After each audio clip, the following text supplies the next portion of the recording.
This story begins in 2027 when the game suddenly became reality. At that moment, a horde of monsters, dangerous dungeons, and other seemingly oddities became part of the human world. Powerful beings mercilessly exterminated people, leaving humanity on the brink of extinction and giving rise to a new world. Suddenly, along with the destruction of civilization, talents gifted by God appeared, who gave people hope for a bright future. People began to awaken the power within themselves and call themselves hunters to rescue their homeland from the clutches of monsters. And since then, order has reigned in the world. From that moment on, the strong began to be revered, and survival became above the law, so hunters had to constantly improve themselves and strengthen their positions. In pursuit of power and wealth, hunters descended into dungeons to kill bosses, obtain treasures, and increase their level. Thus, a new era began, the era of hunters. However, not everyone succeeded in becoming an outstanding hunter, like, for example, our young man, the main character named Su Yang. The young man hoped to obtain a prestigious profession in order to join the guild and become a recognizable hunter, but he became only an ordinary warrior. Once upon a time, warriors faced difficulties in close combat and suffered many losses, and even after putting in all their efforts and spending time on improvement, their results still could not match other professionals. So the warrior became the most primitive profession. And of course, those who had such an ordinary profession were despised in every possible way in society. Su Yang couldn't just ignore the insults directed at him, so he decided to respond to his offender, Wang Fei, who became a mage. A conflict broke out between the guys, and it was already getting to the point of a fight, because Su Yang wanted to prove to Wang Fei and the others that although the warriors were not outstanding, they had more than enough physical strength. But it didn't come to blows because at that moment they noticed members of the raiding team from the Spirit Hunters Guild, the strongest in the eastern city, climbing the steps. The vice leader of the guild was Zhao Ming, the fourth storm archer of level 95. Upon seeing him, Wang Fei immediately tried to ask to be accepted into the guild, saying that he had always admired their exploits. However, he was quickly disappointed, being told that the person responsible for the recruits was downstairs and they had nothing to do with it. However, Zhao Ming, having learned that the young man possessed the rare gift of an ice mage, still asked for a card for entry. After that, several more guys tried to follow Wang Fei's example, including Su Yang, but in response they were only told to wait. Su Yang was disappointed because the reality now was that in the world only strength mattered, and the chosen profession determined a person's future potential, so for him everything was already predetermined. Meanwhile, he overheard the other boys talking about how the hunters were planning to raid the Black Dragon's lair today. The Black Dragon's lair is the largest S-rank dungeon in City C, filled with countless small monsters and elite powerful creatures. Of course, death in the dungeon is not the end. The hunter will only lose level and experience until the entire reserve is empty to zero. As for the dragon itself, the dungeon boss named Athos, no one has been able to defeat him. And yet the guilds are at each other's throats, especially considering the risk of losing expensive and rare equipment. The Spirit Hunters Guild is full of hunters with skills level 4 and above who have never failed a raid, so most were confident that they would defeat Athos today. But suddenly, Su Yang received a strange notification that resembled a system window. It said that a perfect soul carrier had been discovered, and the incomplete 8085 system would soon be connected. The young man didn't understand what this meant or what was going on, and meanwhile he saw another system notification that the boss's incomplete system was tied to him. But what surprised him most was that the system asked him if he wanted to activate this role. And at that moment, the young man realized that the system wanted him to become the boss. As a rule, raiders form a team of at least 4 people and up to 24 people, although raids of 100 players are not excluded. By killing them all, Su Yang would be able to gain a ton of experience and instantly reach the highest level. And then, the worthless warrior would become incredibly strong. Su Yang decided to put aside thoughts like, what will happen and what if, and trust the system, accepting the challenge. And the young man's surprise knew no bounds when he realized that the system had turned him into the boss of the 99th level of Athos. Not only did he now have 5 million health, he also gained several talents and skills. The dragon was indeed monstrously strong. It had immunity to 80% of physical and magical damage, and thanks to its dragon suppression, it reduced all attributes of creatures below its level by 20%. In addition, he had the skill Explosion that dealt physical damage equal to 300% of the strength attribute, and Dragon's Roar that could stun all creatures with a spirit level lower than his within a radius of 300 meters for 5 seconds. On top of all this, he possessed the skill Dragon's Eye, which allowed him to see through space within the territory. Su Yang realized that now, with such strength, he would be able to defeat players and appropriate their experience for himself, something he could not even dream of in his previous life. Meanwhile, while he was figuring things out, he accidentally used the skill Dragon's Roar, which slightly frightened his subordinates. And moreover, even now with such strength, Athos was at a young age, which meant he could become even stronger. In addition to the subordinates, there was also an elf in the dragon's lair who was kidnapped and imprisoned in a cage. Su Yang was surprised when he first saw a living elf, but he was even more shocked when the space suddenly began to change. The young man realized that the reason for this was the emergence of the Spirit Hunters Guild, which always emitted an aura of invulnerability. That's why he even began to worry a little. What if this time they managed to defeat the dragon because no matter how strong Athos is, hunters are not stupid either. In order not to lose everything that the young man had just received, he decided to act cautiously and first used the Dragon's Eye to clarify the situation. Then he saw the members of the raiding team approaching him, which included Li Dan, a level 98 Sacred Shield Master, and Xian Yuan, a level 96 Healer Paladin. Along with them was also Lei Shan, a level 99 Master Destroyer, and Zhao Ming. The guys were the leading team of the guild and were incredibly strong, because each of them had reached the fourth transformation. Today, the team was 100% sure that they would be able to clear the dungeon and, most importantly, kill Athos. Su Yang also decided not to stand aside and threw difficulties at the guys along the way, calling on his subordinates to attack the unexpected guests. Since the monsters were as high as level 99, this made the process of clearing the dungeon noticeably more difficult. But even so, no matter what enemy was in front of them, the guild members successfully dealt with it. However, all this was just the beginning, and Su Yang, realizing that one monster would not be enough, decided to throw them a few more of them. The guild members were quite stunned and began to doubt whether they could handle the monsters, but Lei Shan tried to boost their morale by saying that a guild like them would never lose to some monsters. His speech inspired confidence in the rest of the team, and they all realized that they couldn't fail today. Su Yang, meanwhile, noticed something strange, as if they were trying to fool him and were not heading exactly towards him. Using his skills, he realized that the hunters were heading to the Dragon Slayer's tomb, where the quest item Dragon Slayer's Heart was located, allowing the owner to ignore dragon talents. The young man did not want to allow this to happen, so he left his lair and decided to deal with the hunters himself. This was a real shock because the dragon had never left his place before. Of course, Su Yang could continue to harass the hunters by throwing his subordinate monsters in their path every time, but he didn't want them to get an item that could increase their chances of defeating him. Meanwhile, the team was searching for the tomb, but things were not going well for them as the consumption of materials and weapons exceeded their reserves. However, Lei Shan was confident that they were on the right track.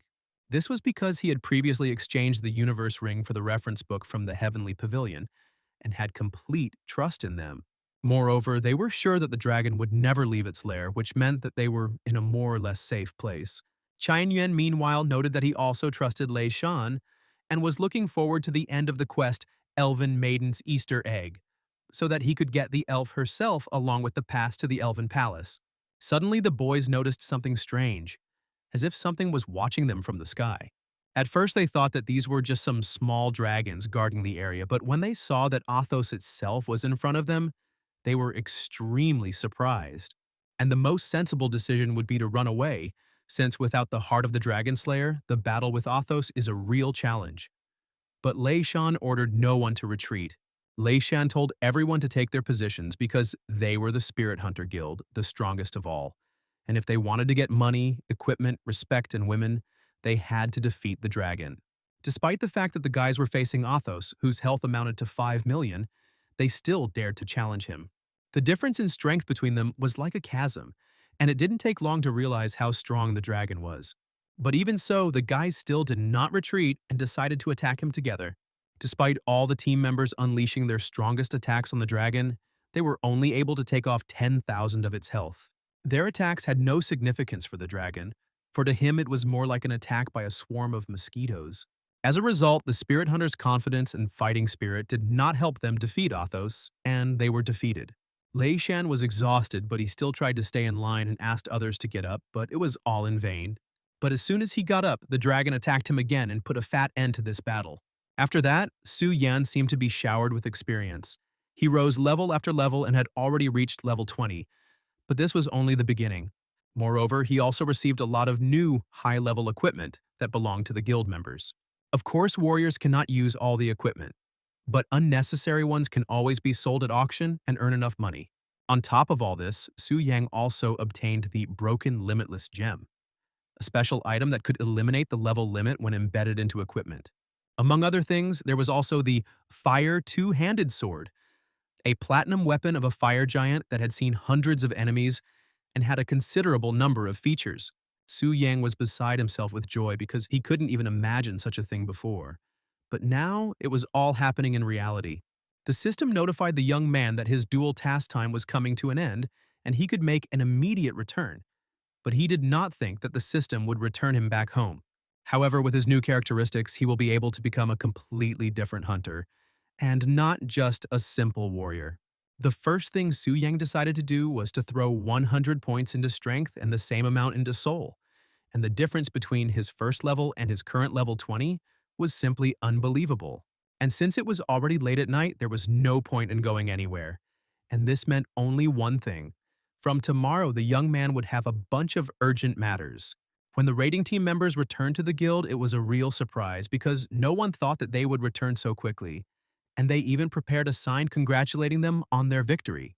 However, when the others saw the state in which the squad members returned, it left them in shock. Lei Shan was furious, believing that they had failed because of the tricks of the Heavenly Pavilion, who had sold him a cheap strategy. He also stated that he would not rest until they experienced everything he experienced during the battle with the dragon. Meanwhile, Su Yang headed to the Nanshan orphanage and ordered a small gift there. The appearance of the young man was a real surprise to the others, and many children were happy to see him.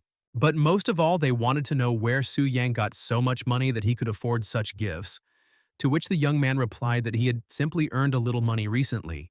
The young man couldn't tell what happened to him and how he suddenly ended up with 60 million on the card, so he had to lie. At the same time, everyone was talking about how the Spirit Hunters Guild managed to lose to Athos, and also about what their relationship with the Heavenly Pavilion would be like. The Sky Pavilion was the best raiding organization in the world, and for this reason, they were given such close attention, so the next time Su Yang would definitely encounter them. Meanwhile, in the temple, Su Yang met Wang Fei, and the conversation between them was not the warmest. Wang Fei was still hostile towards him and wanted to teach him a lesson for what he said to him yesterday. But before he could finish his cumbersome speech, Su Yang immediately punched him in the face. After such a blow, Wang Fei only had 5% of his health left. His henchmen were extremely surprised and didn't even want to go into detail about how he managed to defeat Wang Fei with one blow, so they decided to simply run away.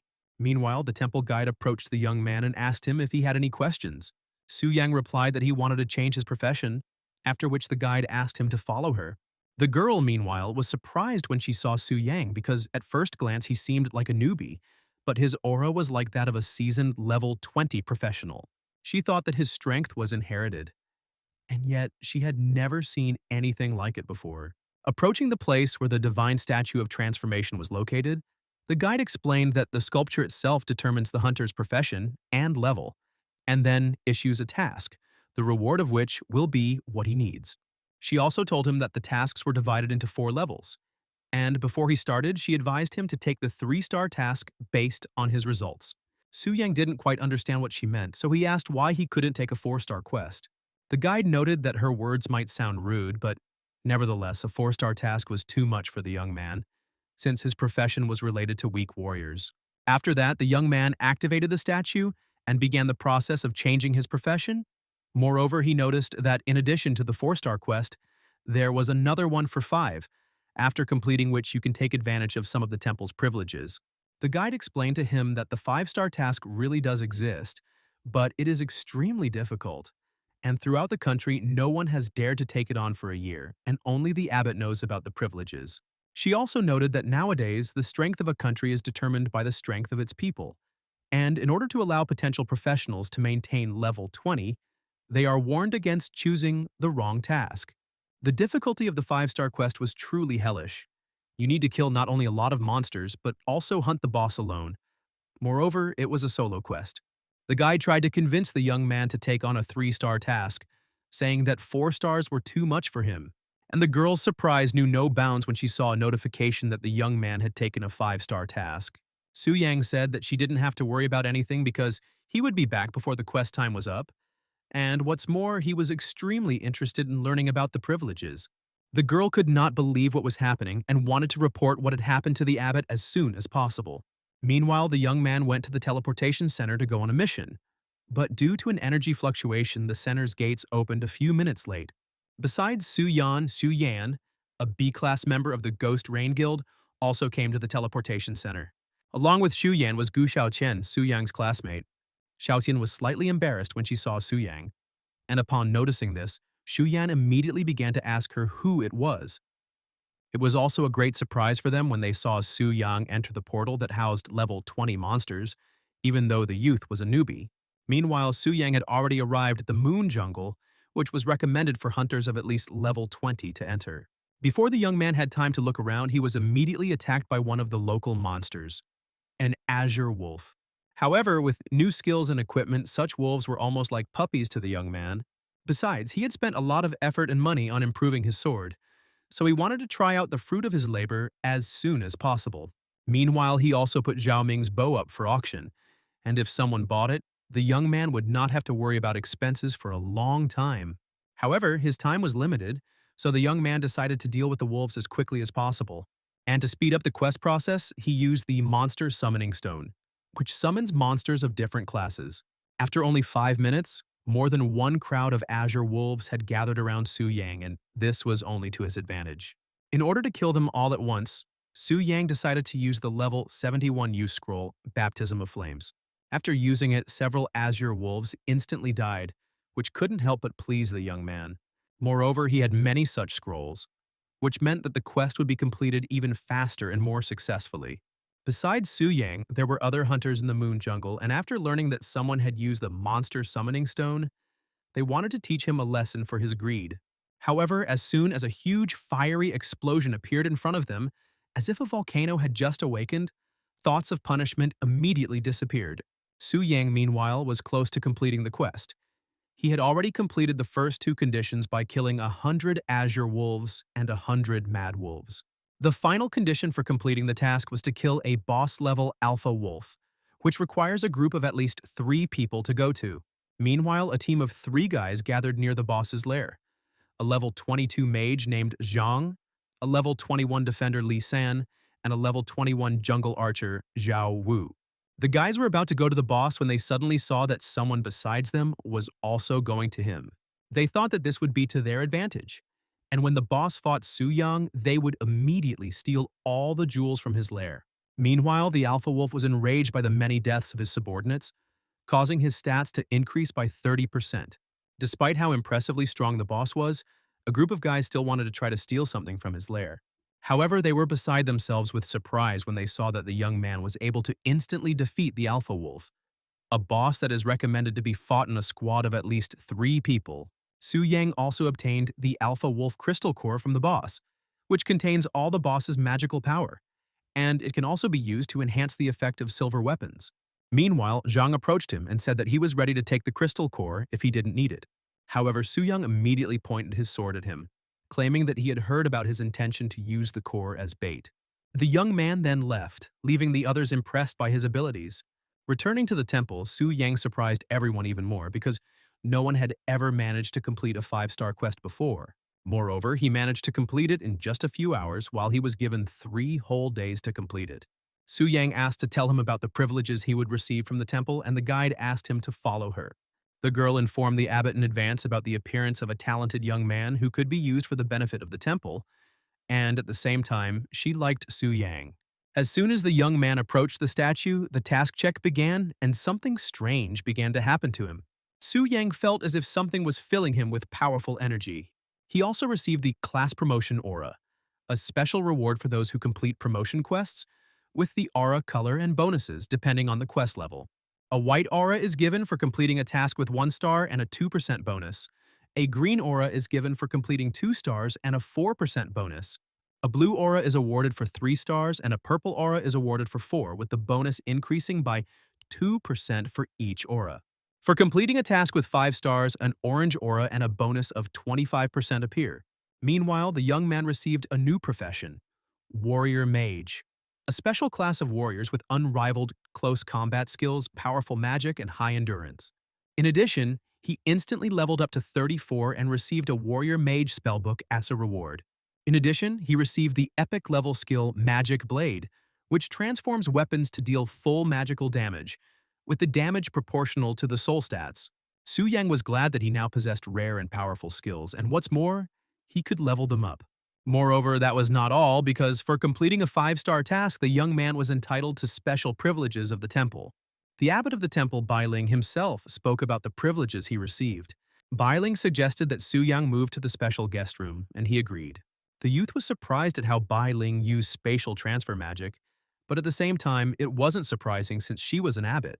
Bai Ling noted that she was not that powerful, but had only redirected the statue's energy, which could not be said about the young man, because in the past 10 years, no one except him had been able to complete such a quest.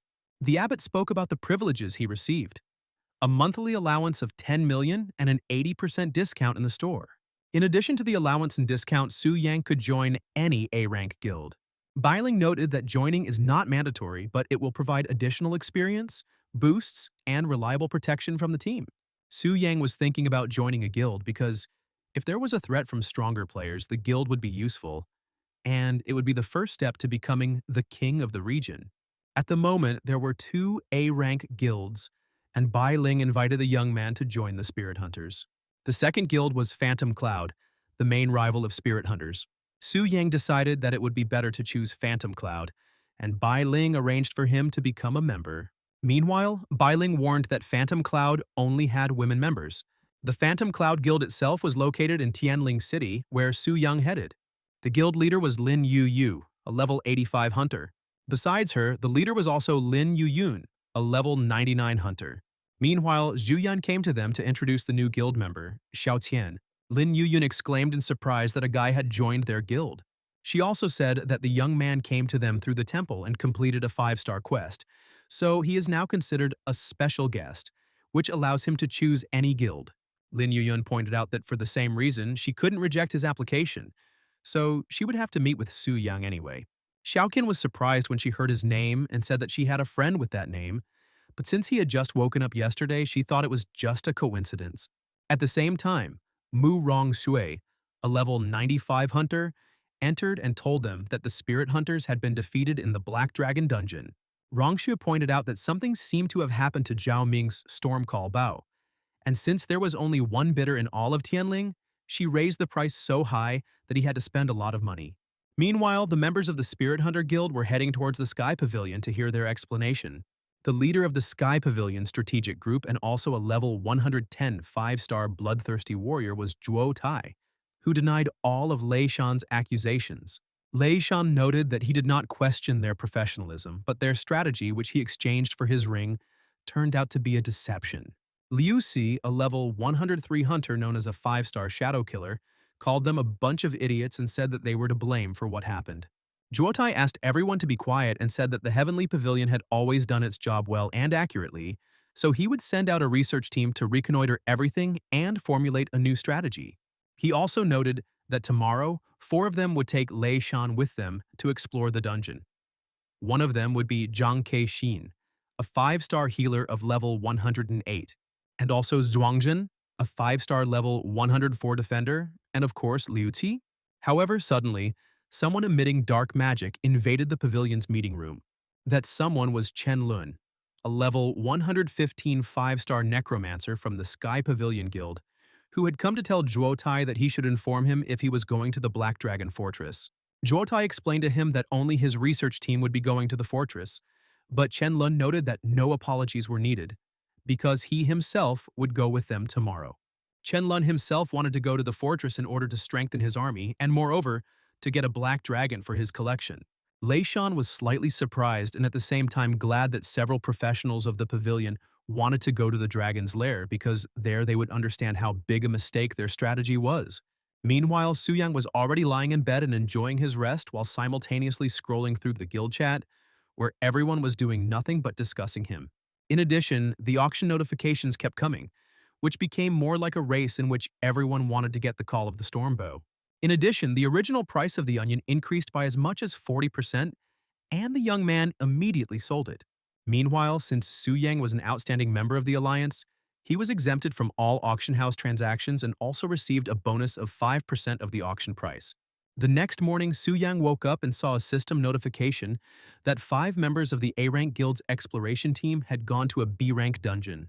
The young man decided not to waste time and immediately connected with the body of the Black Dragon, already being ready to complete a new quest. Once again becoming a dragon, he saw that the dead elite monsters had resurrected, but this was not surprising, because all kingdoms are renewed, except for those secret ones that are of star level or higher. However, Su Yan did not understand what the elf was doing in the lair and how she was kidnapped, because Athos acts according to the established rules of the lair. However, now is not the time to think about such things, as a research team of level 5 professionals was heading straight towards him. Moreover, their combat power was much stronger than last time, however. As long as they didn't reach the Dragon Slayer's heart, Su Yang had nothing to worry about. And to make sure that the hunters didn't get to the heart, Su Yang decided to send several monsters to deal with them. As soon as the boys saw how many monsters suddenly attacked them, they were extremely surprised and yet prepared for this. They were a little surprised that there were many more monsters than last time, but even so, it didn't seem like a problem to them. After all, be that as it may, these are not simple hunters, but true professionals in their field, so defeating a couple dozen monsters, even elite ones, is as easy as pie for them. Su Yang realized that he would also have to take part in the battle this time, so he decided not to delay. The elf could not understand what had suddenly happened to the dragon, and why his behavior had changed so abruptly, because when he caught her, he was completely different. Meanwhile, the guys were finally able to kill all the monsters, and Chen Lun noted that it seemed that Lei Shan's raid had failed precisely because of him, because these monsters did not pose any threat. Lei Shan replied that perhaps their guild was not so powerful in his eyes, but nevertheless, it was all a matter of strategy. To which Chen Lun said that it was better not to argue with him if he did not want to become part of his collection. Lei Shan was somewhat surprised by this sudden change in atmosphere, and Zhuotai asked Chen Long to refrain from such intimidation and move on. Suddenly, a shadow formed around the group, and this meant only one thing: the appearance of a black dragon. Zhuotai was shocked because the boss should not leave his place. Otherwise, it would mean breaking the rules, which is impossible. However, thinking about whether this was possible or not was not the best option now, because Athos stood right in front of them. However, none of the squad was at a loss. They immediately grouped together and attacked the boss, dealing him considerable damage at once. But anyway, without the Dragon Slayer's heart, they couldn't do enough damage to him, even being the strongest hunters. Moreover, the dragon tried to attack the hunters who were fighting from afar, but he failed. Liu Si wanted to suddenly strike the dragon to cause as much damage as possible, but he only managed to hit it once, after which it attacked back and almost killed him.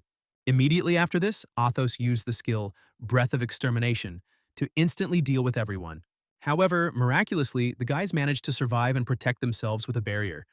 But what interested them most was why the boss was not playing by the rules.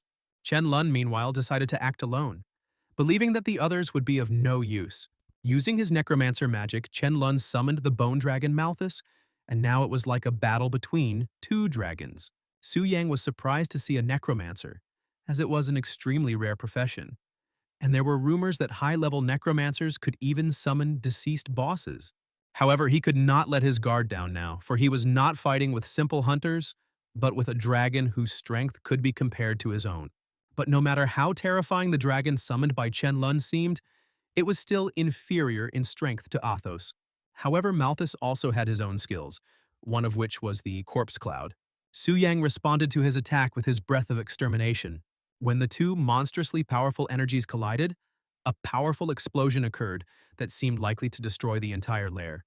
Once everything became clear, Su Yang was a little surprised, because he had never seen Malthus anywhere, and had already thought that he had managed to deal with him so easily. But suddenly something grabbed his leg, and that someone turned out to be Malthus. Malthus then unleashed a series of attacks on him, causing Athos's health to drop to 81%. However, Su Yang managed to escape from Malthus's trap and fly away. At the same moment, he realized that, unlike him, Malthus could not fly. Despite being a dragon, Malthus had no ability to fly, but could still attack from a distance. However, no matter how hard Malthus tried, he was unable to reach Su Yang with such attacks. Moreover, Su Yang decided to leave Malthus and target Chen Lun instead, and Chen Lun, realizing this, ordered his dragon to protect him. In fact, it was just a trick to make Malthus let his guard down so that Su Yang could suddenly strike him. Not only did Su Yang manage to attack Malthus, but the dragon also hit Chen Lun during its fall, pinning him to the ground. However, at this moment, the rest of the group members rushed to Chen Lun and provided him with the necessary assistance in time. Chen Lun asked Zuotai where Liu Zi was and why he had not returned yet, to which he replied that he should appear any minute. This made Su Yang wary because Liu Zi was acting from the shadows and was most likely heading for the Dragon Slayer's heart right now. At that very moment, Liu Zi returned and the others were already impatiently waiting for him to hand over the Dragon Slayer's heart to them in order to finish off Athos. But it turned out to be not Liu Zi at all, but one of Athos's subordinate monsters, who had managed to take the heart earlier and bring it to his master. This caused a real shock among the others. No one understood how it happened that the Dragon Slayer's heart did not end up with Liu Qi. However, as soon as Su Yang touched the heart, something strange began to happen. And soon, a system notification appeared stating that due to unforeseen circumstances, the dungeon level had been upgraded from Diamond to Star level. Meanwhile, something strange was also happening in the ordinary world. An earthquake suddenly began. The temple was worried about what was happening, and Bai Ling could sense a powerful aura coming from some hidden realm, although she couldn't imagine that it would affect the ordinary world. Then in the distance she saw a bright beam which meant only one thing: something big was coming. At the same time, the group that was in the dungeon did not understand what happened, and why the dungeon suddenly became a star level. Moreover, the dragon had also changed. It had become much stronger, and a monstrous aura emanated from it. The whole point was that Su Yang raised the level of the Athos dragon to the 100th level, after which all of its characteristics increased, and a new star-level skill, Fiery Tongue, Purifying Hell Prison, was unlocked. This skill created a hellish prison with incredibly powerful black flames that destroyed anyone who dared to resist, dealing 1000% magic damage. And Su Yang could decide for himself whether to destroy the hunter's soul or not. He also received a buff for finding the key item Dragon Slayer's Heart, which caused the dungeon's previous difficulty to return. However, it was still a mystery to him what early growth stage meant, but even so, the situation had changed completely. Meanwhile, Liu Zi returned and said that he had not found any heart. However, once he saw that the Dragon Slayer's heart was right in his possession, he decided to try to take it. Liu Zi was confident in the agility of his skills, even though Zuotai ordered him not to do so. But in the end, Su Yang managed to stop Liu Zi with a single clap of his hand, resulting in his death. Zuotai didn't understand what was going on. Usually a star-level hidden realm boss would require a team of 10 to 20 people to defeat, while they were only a group of a few people. After this, Zuotai decided to flee and ordered the others to retreat, saying that they could not deal with the boss. Running away was the rightest and wisest decision, but Su Yang had no intention of letting anyone go. Before the boys had time to run far, the dragon was already in front of them and blocked the exit. He then used Breath of Extermination, and the damage from this attack was so monstrous that the hunters were ready to bury themselves. Their strength and mana were almost exhausted, so any further attack from the dragon meant only one thing for them: the end. Zuotai ordered everyone to put their valuables in the Endless Ring so as not to lose them forever, as it became clear that they would not survive. Chen Lun thought differently and was not going to give up, declaring that he would kill the boss no matter what it took. After that, he summoned his undead army using the skill Cloud Legion, which gathered all the dead creatures on the battlefield, and its duration depended on the caster's mana. Soon, Chen Lun's entire army rushed towards the Black Dragon, and the necromancer was confident that he would now definitely be able to achieve victory. However, for Su Yan, who had just raised Athos's level to 100 and gained new skills and strength, it was not difficult to destroy them. As a result, Chen Lun's powerful army was instantly routed and destroyed. Chen Lun admitted his defeat, but stated that this was not their last meeting and he would definitely return soon. Su Yang didn't take his words seriously and decided to try out his new skill. After this, everything was enveloped in a bright flame, which burned the body of everyone who was inside it. However, after some time, the guys noticed something strange. Their health dropped to 0, but the process of rebirth never began, and Chen Lun felt his body begin to decompose. But this was not strange at all because by using his skill, the Black Dragon decided to get rid of him completely. In the end, Su Yang received about 10 million experience for killing the strongest hunters. Moreover, he got rid of Chen Lun forever and all information about him disappeared from the heavenly pavilion. This caused real horror among the others, because they did not understand why the dragon destroyed Chen Lun, but decided to leave them alive. Meanwhile, Su Yang was resting at home after a long battle, sitting on the sofa and drinking soda. At the same time, he looked through his inventory and admired the new items he had managed to obtain. The one he liked the most was the star-level dagger, Shadow Bloodthirst, which had outstanding characteristics. The young man couldn't help but rejoice at how lucky he was this time, because in the last battle he only received diamond-level items, and now he already received star-level ones. Moreover, he raised his level to 40, which means it is time for the second transformation. The system also informed him that Chen Lun would not be reborn again, and besides, the young man did the right thing, because if the master was killed when he was acting as the boss, then both the boss and the master himself would die. The young man also wanted to know what the situation was with the Black Dragon during his tenure, because star-level bosses are called true spiritual beings and have their own consciousness. The system explained to him that bosses in this system have direct influence on their consciousness regardless of level, and when the owner is absent, the boss will act in accordance with the established rules and patterns of behavior. On top of all this, if the host kills the first level boss, he will automatically switch to another boss, a higher level with stronger abilities. The young man, having received the dragon's heart, intended to kill him because he had in his hands the blood soul of a heroic spirit, which belonged to a hero who slays dragons, someone who possessed power far greater than a level 5 professional. Therefore, Su Yang's next goal was to kill the Black Dragon in order to become a powerful hero like him. The young man decided to head to the temple for the next transformation, where Bai Ling was already waiting for him. Su Yang was surprised when he saw her and asked how she knew that he was going to the temple. Bai Ling explained to him that the Transfiguration statue had just released a guiding light, which was a signal that an important person of the temple was about to arrive. And in the entire Eastern Spirit City, there was only one such person. However, Su Yang didn't come here to find out about this, but to go through the 5-star quest and the second transformation again. Bai Ling noted that Su Yang could indeed be considered a brave man, since not everyone would dare to take on a 5-star quest. She also brought him the silver-tiered dungeon map he asked for, saying that in addition to silver dungeons, it also contained information on bronze and gold-tiered dungeons. Before he left, Bai Ling also asked him to be vigilant, as there had been an incident in the dungeon not long ago and the difficulty had increased, causing many professionals to go missing. In addition, low-level wilderness areas have become overcrowded in recent times, often leading to bloody conflicts due to high competition. At first, Su Yang didn't take the words about low-level dungeons as a problem until he encountered one himself. In the end, after going through about 8 dungeons in a row, all of them were already captured by someone else. Su Yang tried to find other dungeons, but it was all in vain because everything was occupied. However, after taking a closer look, he saw Xiao Qian there, and opposite her stood Wang Fei proving something. The young man decided that he could not leave this dungeon, and besides, they were already acquainted, so the negotiations should go quite easily.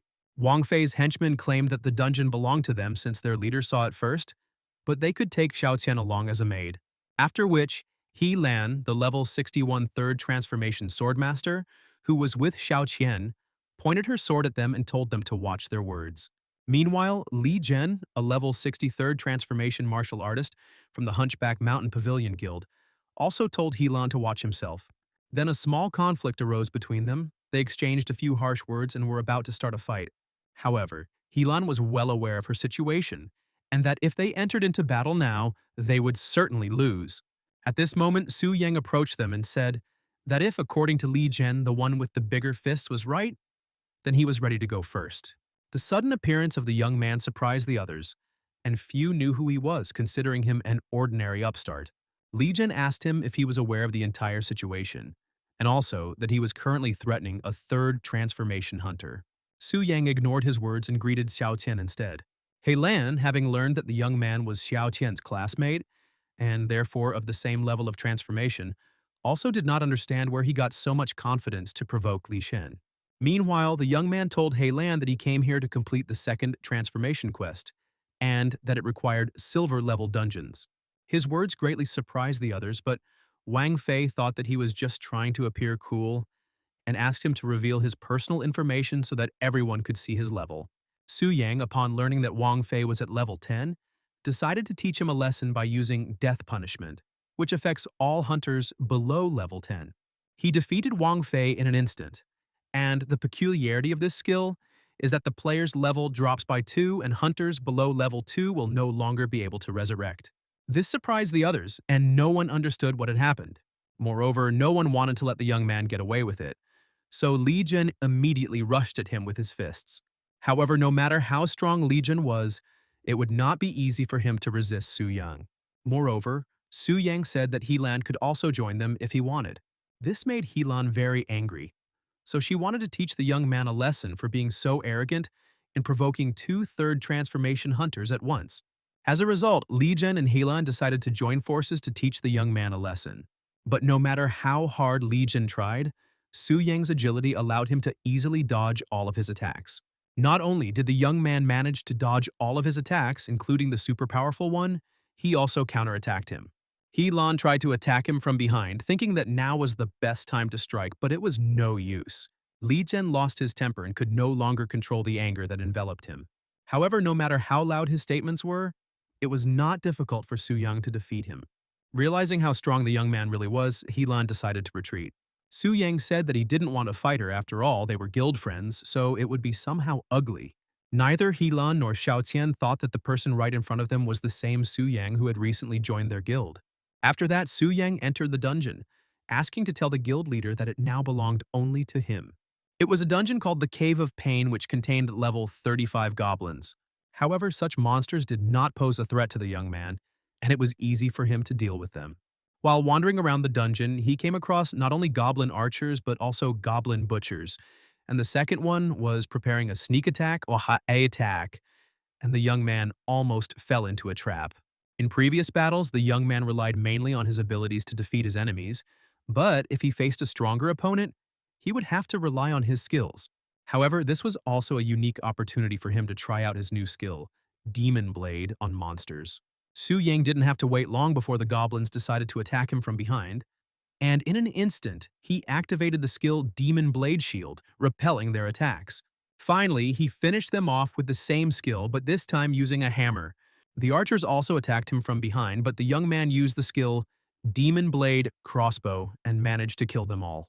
On his way to the boss's room, Su Yang killed the goblins one after another, receiving very little experience from them compared to what he had earned in the dragon's body. After some time, he finally reached the dungeon boss, a level 40 giant ice tiger. But no matter how strong the boss was, he was still unable to defeat the young man. As a result, the young man killed the boss and received some experience from him, and also successfully cleared the dungeon.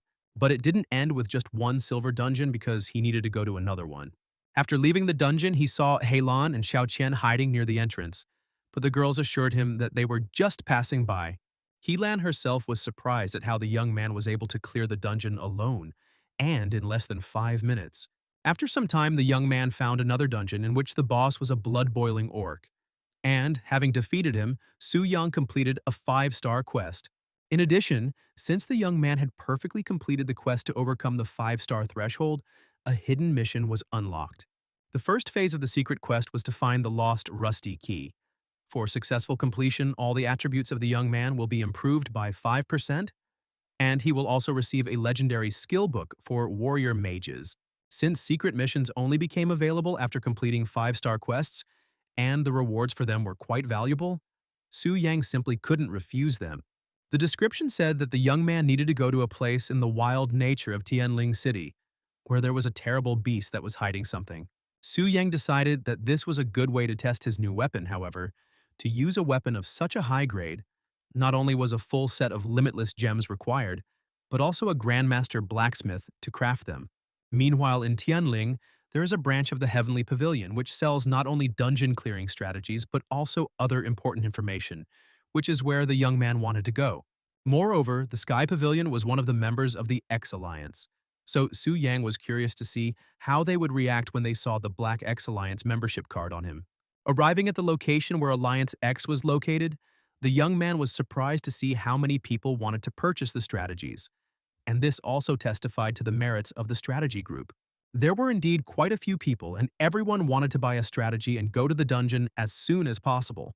Among the hunters, Su Yang also saw Jotai and Liu Si, and was slightly surprised because he didn't think that they would cross paths so soon. While Zhuotai continued to remain calm and tried to keep the situation under control, Liu Zi did not hide his emotions after his recent defeat. Meanwhile, Liu Zi kicked a tree stump, which flew right towards Su Yang, but he managed to catch it and told him to behave more decently. Liu Zi didn't like this attitude towards him, and he wanted to remind Su Yang of the difference between a beginner and a professional hunter. Things could have come to a fight, but at that moment, Zhuotai intervened and told Liu Qi to think about his reputation first, rather than doing something thoughtless. The young man asked Zhuotai if the famous Heavenly Pavilion really treated all its customers like this, to which he apologized and said that they were a high-level strategy group and that they did not sell strategies for completing dungeons of his level. Su Yan had something to say in response to this, and he took out his Black Alliance X membership card to show them that he was not just a simple newbie. Liu Zi didn't quite understand what kind of card it was, and simply knocked it out of the young man's hands, saying that it looked ridiculous. At that moment, the chief manager approached them, and the card fell at his feet. The first city's chief manager, Yunfen City, was a level 120 hunter, Jia Yue. He was somewhat outraged by Liu Zi's behavior, for which he gave him a dressing down, despite the fact that they were brothers. Jia Yue, meanwhile, walked up to Su Yang and apologized for all the inconveniences his subordinates had caused him. He also noted that despite his age, the young man already had a black membership card of the X-Alliance, and asked him if he had managed to complete the 5-star transformation quest and receive the special privileges of the temple. Realizing that this was indeed the case, Jia Yue ordered Zhuotai and Liu Zi to treat the youth appropriately. After this, Jia Yue left, taking Liu Zi with him to tell him about the next dungeon, and Zhuotai asked the young man how he could help him. Su Yang said that he wanted to know where the master-level blacksmith was in Tianling City, and also whether there were any precious stones here. Zhuotai explained to the young man that information and gems were not a problem, but it would cost a lot of money. But after Su Yang showed him his savings, the issue of finances was closed. After this, the young man received a map with the location of the Old Wolf's master-level forge, which was located in a very inconspicuous place. Meanwhile, the young man also overheard a conversation between other hunters about how the research group was once again going to the Black Dragon's lair. Su Yang was surprised by how strong the research team's fighting spirit was, because even after Chen Lun's death, they still continued to immediately explore the lair. Meanwhile, the young man went to the forge to find a master of his craft named Gu Yan. When he entered, he saw Gu Yan, and next to him were two girls, Mu Rongshui, a level 95 hunter, and An Yu, a level 92 hunter, both of whom were from the Yuyun Guild. The young man found out which guild the girls were from, and calling them sisters, asked them if they were also here to have equipment made for them. This made An Yu seem to burst into joy, and she suddenly jumped up to the young man, bombarding him with questions about how he was doing on the personal front. Rongshu stopped her and told Su Yang that it seemed like it was too early for him to come here at his level, and suggested that they go to a regular blacksmith shop on Commercial Street. Su Yang decided not to spend much time explaining, but to immediately show his equipment, so that the others would have no questions about whether he had the right to be here. Gu Yan was incredibly surprised when he saw the weapon the young man wielded, saying that he hadn't seen one like that in a long time. Su Yang then handed over his blade to him, to which Gu Yang declared with all confidence that he would put all his life's work into it and would not disappoint him. After that, Gu Yan started working. A bright glow appeared around him, a special effect of enhancing star-level weapons that fascinated everyone. After several hours of painstaking work, Gu Yan finally completed his creation, and it was truly amazing. Moreover, Gu Yang said that he had put a lot of effort into this weapon, and if it were a normal case, he would have asked for 1 billion, but today he felt a surge of strength, so he would not charge for it. The young man was pleasantly surprised and noted that he had not even thought of using his services for free. Moreover, money was not a problem, while finding a good blacksmith was quite a task. In the end, Su Yang offered Gu Yang 1 billion and said that he would visit him often, and the blacksmith decided not to refuse this offer, saying that he was looking forward to his next visit. At this time, An Yu did not hold back her admiration for the young man and did not hide the fact that she had truly fallen in love with him, while Rong Shui did not understand what was going on and whether Su Yang was really an S-rank hunter. After that, Su Yang went to the outskirts of Tianling City, where there was a wild spirit mountain range which was recommended for hunters of at least level 40 to enter. The young man came to this place in order to complete the second quest necessary for the second transformation, and with his current strength, he could easily compete with the master of the fourth transformation. Armed and prepared, the young man set off to complete the second quest. There he fought against level 45 bats, as well as the hated level 44 soldiers. Su Yang also drank an elixir that increased all of his attributes by 100, but it consumed even more mana, 60% faster than usual. As a result, defeating the monsters was no problem for him, and using only the basic warrior skill, Double Strike, enhanced by a star-level weapon, he easily dealt with them. Moreover, the young man did not really want to go through the cave, so he decided to blow everything up in order to break through the area in one fell swoop. Since it was the terrifying Beast Cave, and considering the quest plan, the young man guessed that its level would be at least 50, which made him curious about how long it would take him to clear this cave. Moving further through the cave, the young man came across an interesting place where he saw the main boss. It was a level 55 mutated beast that devoured an unknown piece of flesh, belonging to the undead race, but its health, skills, and stats were hidden, which made the young man wary. Su Yang realized that he needed to obtain a higher level skill book for clairvoyance, but first he had to defeat the boss. The young man decided not to underestimate the enemy, so he wanted to finish everything with one blow, and suddenly attacking the monster, he placed the ghost mark on it, which increased the damage dealt by 300% if the attack was carried out unnoticed. However, he was unable to finish off the boss with one blow, and the first blow only made the monster even more angry. However, no matter how scary the boss seemed, Su Yang was still a head stronger. And as if in an instant, Su Yang managed to defeat the mutated beast and received a couple of interesting items from it. One of these items was an ancient key, from the description of which the young man understood that it was necessary to open a certain unknown door. The second item was an unknown, rotting piece of flesh. Once powerful, but now its power had dissipated, and it had become a symbol of decay, the origin of which could not be determined. Su Yang noted that the quest description mentioned a key, but he didn't understand what kind of piece of flesh it was, but from the description it was clear that its previous owner was incredibly powerful. Meanwhile, the young man decided to put aside all new subjects for now and return to the task of the second transformation. The young man successfully completed a 5-star quest once again, and all of his attributes increased by 25%. In addition, he received an exclusive passive skill, Double Spirit Enhancement, which increased his spirit and strength attributes by 10%. Now, all of his attributes have crossed the 400 mark, and his spirit attribute has approached 600. In addition, he has received the legendary skill Blade of Double Destruction, which combines the blade with the weapon to carry out a powerful attack that deals 200% damage from the strength and spirit attributes. Meanwhile, Bai Ling approached him and congratulated him on completing his second 5-star transformation, and also told him that he would now receive 1.5 million monthly and would also receive a discount of up to 30% in the X Alliance. Bai Ling also asked him what he would do next, to which the young man replied that he would take a short break for now, as he had become a little tired over the past few days. However, he didn't plan to lie on his bed all day, but wanted to visit the Heavenly Pavilion and buy some things to prepare for killing the dragon. Meanwhile, Jia Yi gathered Jotai and Liu Si to tell them about the next expedition to the dragon's lair. This time, about 30 hunters will join the research group.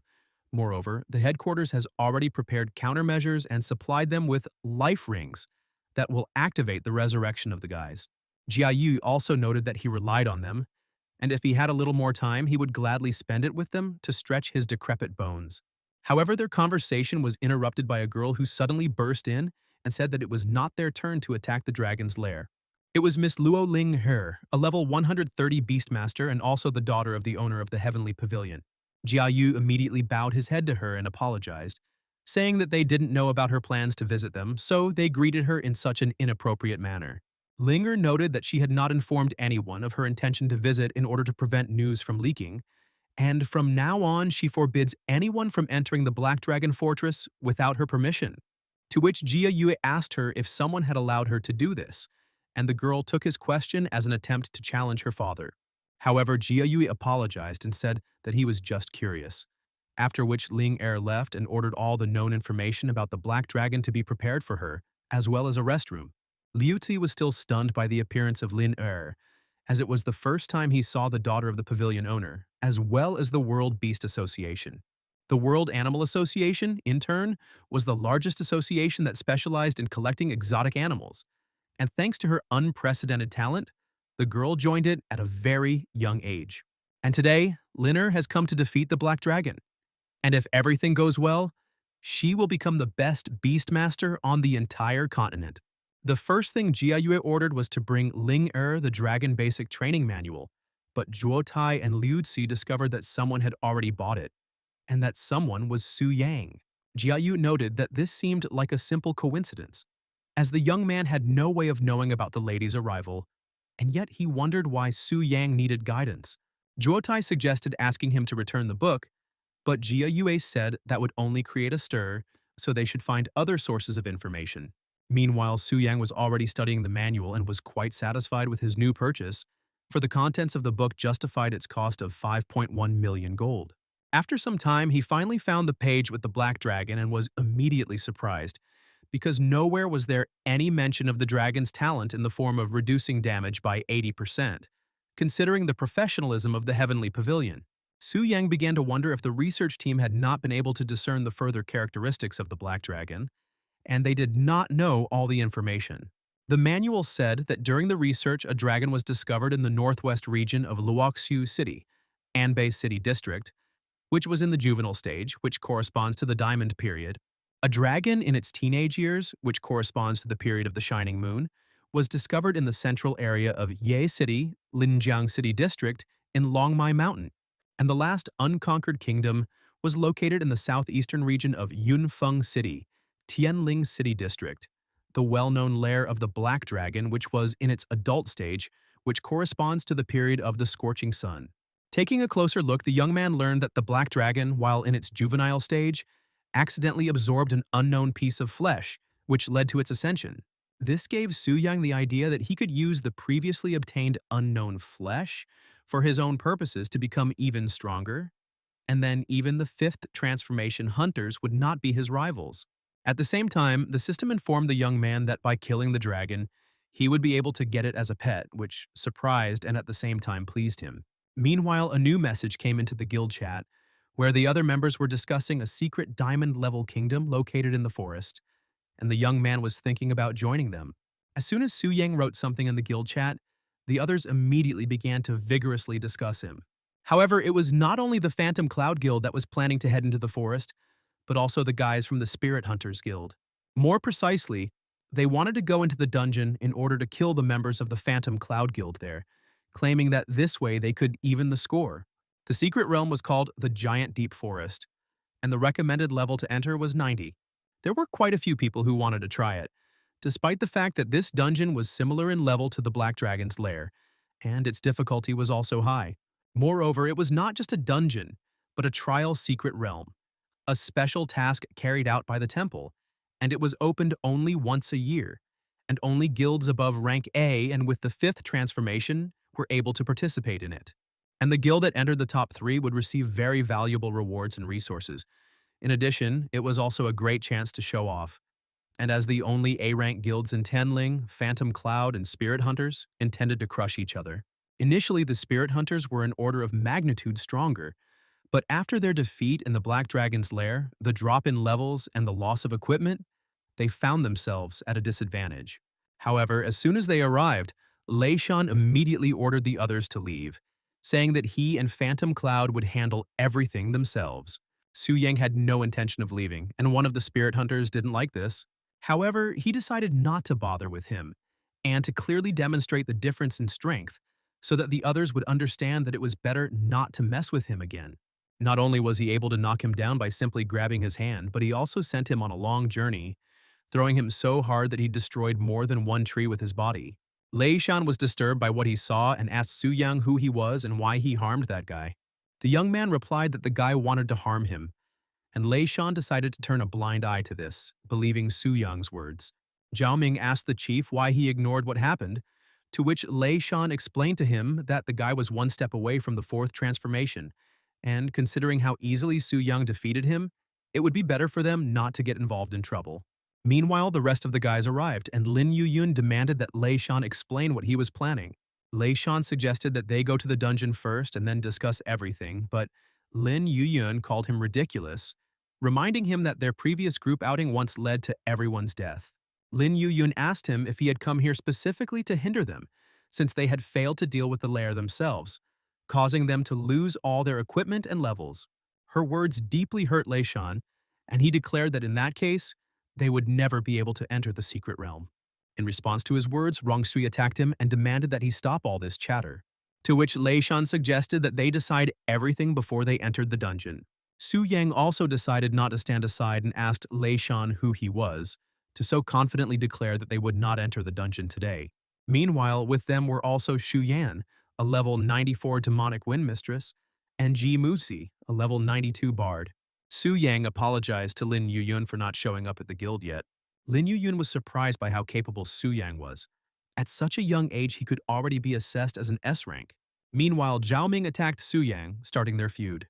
The young man decided not to ignore the sudden attack and responded to Zhao Ming in kind. Lei Shan also wanted to intervene, but Su Yang asked him if they had come here just to create unnecessary trouble for them. The young man noted that in that case he would have to teach them a lesson, and these words greatly surprised the others. However, upon seeing him take out the scrolls, Lei Shan immediately ordered the others to immediately activate defensive magic. However, all of this was useless because Su Yang now possessed truly destructive power. Lei Shan couldn't believe his own eyes, and he couldn't even resist the youth's strength. As a result, the Spirit Hunters suffered another defeat and were once again left empty-handed. The members of Phantom Cloud were also surprised and couldn't believe that such a strong guy had joined their guild. Thanks to this, Ji Muzi managed to draw Su Yang, and Lin Yuyun realized that he had used the scrolls to destroy the protective formation, and then used his own abilities. The girls were extremely impressed with the young man and already considered him the most powerful member of the guild. After that, the guys finally went to explore the dungeon. The first monster they encountered was a level 89, two-headed velociraptor. However, dealing with such a monster was a piece of cake for the holy knight Lin Yuyun. In addition to the two-headed velociraptor, the guys also encountered a giant bear, an elite monster of level 95. Su Yang decided to keep up with Lin Yuyun and entered the battle by attacking the giant bear. The young man dealt more than 100,000 damage to the monster in an instant, and defeated it as if it were a low-ranking mob. Thanks to the teamwork of Su Yang and Lin Yuyun, the first batch of monsters were cleared without any difficulty. After some time, the guys reached the dungeon boss. Failed hybrid giant level 98, with a health of 4.5 million. Despite the boss's terrifying appearance, Su Yang assured everyone that they would defeat him today. Meanwhile, Zhao Tai reported to Jia Yue that according to a tip-off, the Spirit Hunter and Phantom Cloud guilds had recently clashed in a battle in the giant deep forest. Jia Yue was not surprised to learn that the Spirit Hunters had fallen, because the more people despair, the more they will commit rash acts. At this time, the Phantom Cloud Guild defeated the dungeon boss, and the final blow was dealt by Lin Yuyun. In addition, the guys completed the trial in the secret realm. Lin Yuyun thanked Su Yang for the opportunity to deal the finishing blow and in doing so, raised her level to 100. The young man became a real hero in the eyes of the others, and almost every girl wanted to ask him at least something. While most were trying to make friends with Su Yang, the rest were already looking at the rewards they had received from the boss. Lin Yuyun suggested that Su Yang also take some reward, but the young man refused, saying that he already had everything. And Yu, meanwhile, suggested that everyone celebrate the victory over the boss and invited Su Yang to join. Su Yang wanted to go with the others, but at this moment the system alerted him of an intruder into the lair, after which the young man immediately connected to the system, and only apologized to the girls that he would not be able to have dinner with them. As soon as Su Yang transformed back into his dragon form, he decided to see who had invaded this time. He was surprised to see only one person, but his appearance was frightening, and it seemed that he was not quite human. It turned out to be not a human, but a representative of the elven race. Alkarai Lawrence, a court magician of the 140th level. His strength was significantly different from that of ordinary hunters. He didn't care who was in front of him, a priest, a demonic dog, or a bloody warrior. He killed them without hesitation. Lawrence himself felt only hatred towards them, and if it weren't for the princess, he would never have entered the lair. Su Yang was surprised when Alkarai mentioned the princess, and wondered if he was talking about the elf who was locked in the cage next to him. He tried to find out something from her by waking her up and asking if she was an elven princess. The elf was extremely surprised that the dragon could speak, and did not understand why he was asking her about it. Had he really just kidnapped her? Since she remained silent, Su Yang decided to scare her a little, and after that, the elf spoke up, introducing herself as Lilith Savaraya, the sixth daughter of Queen Savaraya. Su Yang remembered that the countries of the elves, dragons, and giants were all in the SSS class space, and among the three clans, only the elves were friendly with humans, and the ruler of the elves was called Savaraya, a very powerful elf. He also showed her that right now one of her fellow tribesmen was trying to save her. However, Lilith was confused, not understanding why he had come to save her. Lilith stated that she would rather sit in a cage for the rest of her life than be saved by Alcaray, saying that he and his family were the true scum of society and that she would never forget their actions. She told Su Yan that Alcaray was a real monster who had tried to get close to her from the very beginning in order to take advantage of her trust, but she came to her senses in time. In addition, the Lawrence family is one of the most powerful in the elven country, and even the queen has a hard time resisting their influence, and Lilith is the least favored of the heirs. Su Yang warned Lilith that he was going to give her to Alcaray, noting that he was of little interest in what was happening there, because otherwise he himself could find himself on the brink of life and death. However, Lilith asked him not to do this, promising to tell him everything she knew. Lilith revealed that members of the Lawrence family are born with powerful spiritual powers and have an excellent predisposition to magic. But they have a serious weakness. Their bodies are very fragile, even if their spiritual strength is equal to 5 to 6 transformations. Their physical strength barely reaches 1 transformation. For this reason, the Lawrence family had been covering their bodies with a powerful mana barrier for a long time. Lilith had lost all hope of salvation and was already preparing to accept her fate. Su Yang thought about consuming the unknown piece of rotten meat to advance to the next stage and become even stronger. However, even after absorption, the dragon will move into a new period, providing only external protection. It cannot be called complete. Meanwhile, Su Yang was wondering if he could use his weapon. Lilith wanted to ask to be released, but turning around, she saw that the dragon had suddenly disappeared. Meanwhile, Su Yang's guess was confirmed. He was indeed able to use his equipment in the form of a dragon. Thanks to the equipment Shadow Kill and Shadow Body, his stats increased significantly, and the attributes of the equipment, weapons, and his own skills were also transferred to the dragon. Alcaray was looking forward to meeting Athos so that he could rescue the princess and marry her as soon as possible. He didn't care whether she survived or not. But suddenly, when Alcaray did not expect it, a black dragon appeared above him. With just one blow, he had badly damaged Alcaray, leaving him with only 6% health. In the blink of an eye, Alcaray was defeated and incinerated by the black dragon. By killing Alcaray, Su Yang obtained the first forbidden curse, Thunder Delusion, a spell that activates the movement of heaven and earth, capable of inflicting devastating damage to all enemies. Moreover, he obtained the legendary attribute Twilight Wolf Summoning Stone, which, once used, would summon 2 rank 6 wolves to fight by the owner's side. In addition, he received another legendary attribute, Spell Scroll, Blessing of the Immortal, which allows him to resist attacks from 6th tier enemies, as well as several pieces of Alcaray equipment. Meanwhile, Lilith was restless. She was worried about the dragon, thinking what would happen if he lost. However, as soon as she thought about the dragon, it suddenly appeared right in front of her and slightly frightened her. Su Yang told Lilith that after his surprise attack, Alcaray was burned to the ground, so she could rest easy. This worried Lilith even more because Alcaray had incredibly powerful defenses. But even so, the dragon was able to kill him. Meanwhile, Su Yang asked her why she didn't have powerful abilities like the other members of the elven royal families. Lilith told him that since she carried the curse placed on the elves by the Giant King, it not only blocked her powers but also significantly shortened her lifespan. This is because in every generation of elves there is someone who will carry this curse, and this time, she was the victim. So no one in the royal family takes her seriously. Su Yang was surprised at how hard Lilith's life was, and one could even say that he slightly changed her fate by deciding to let her go. He said that now Lilith is free, at least she is not in a cage, and in addition she can live in his lair for now. Lilith didn't quite understand what had happened and why the dragon had suddenly become kinder, and she wanted him to explain everything to her. However, immediately after this, Su Yang left the dragon's body and it fell asleep. Returning home, the young man was incredibly surprised because during his absence, he had received more than 99 messages. All of these messages were from guild members, and choosing not to reply to everyone, Su Yang only wrote to Lin Yuyun and apologized for leaving so quickly. Lin Yuyun replied that it was okay because everyone had urgent matters, but she hoped that next time they would definitely spend time together. She also sent him a photo of their celebration, and Su Yang was slightly surprised at how lively it was, and that it seemed like he would be able to get along with Lin Yuyun more easily than the others. The next day, Su Yang went to the temple again for a quest, where he also met Xiao Tian. Xiao Tian noted that she had heard about how she and Lin Yuyun had gone to the diamond-level secret realm. After Su Yang replied that it was true and he had reached level 60 yesterday, Xiao Tian felt uneasy. She thought that they were now from different worlds and would stop communicating. However, Su Yang praised her, saying that reaching level 20 was also very difficult, and that there was potential in her profession, and he believed that she would have a bright future. These words truly ignited a spark of hope and confidence within Xiaoqian that she could achieve great results.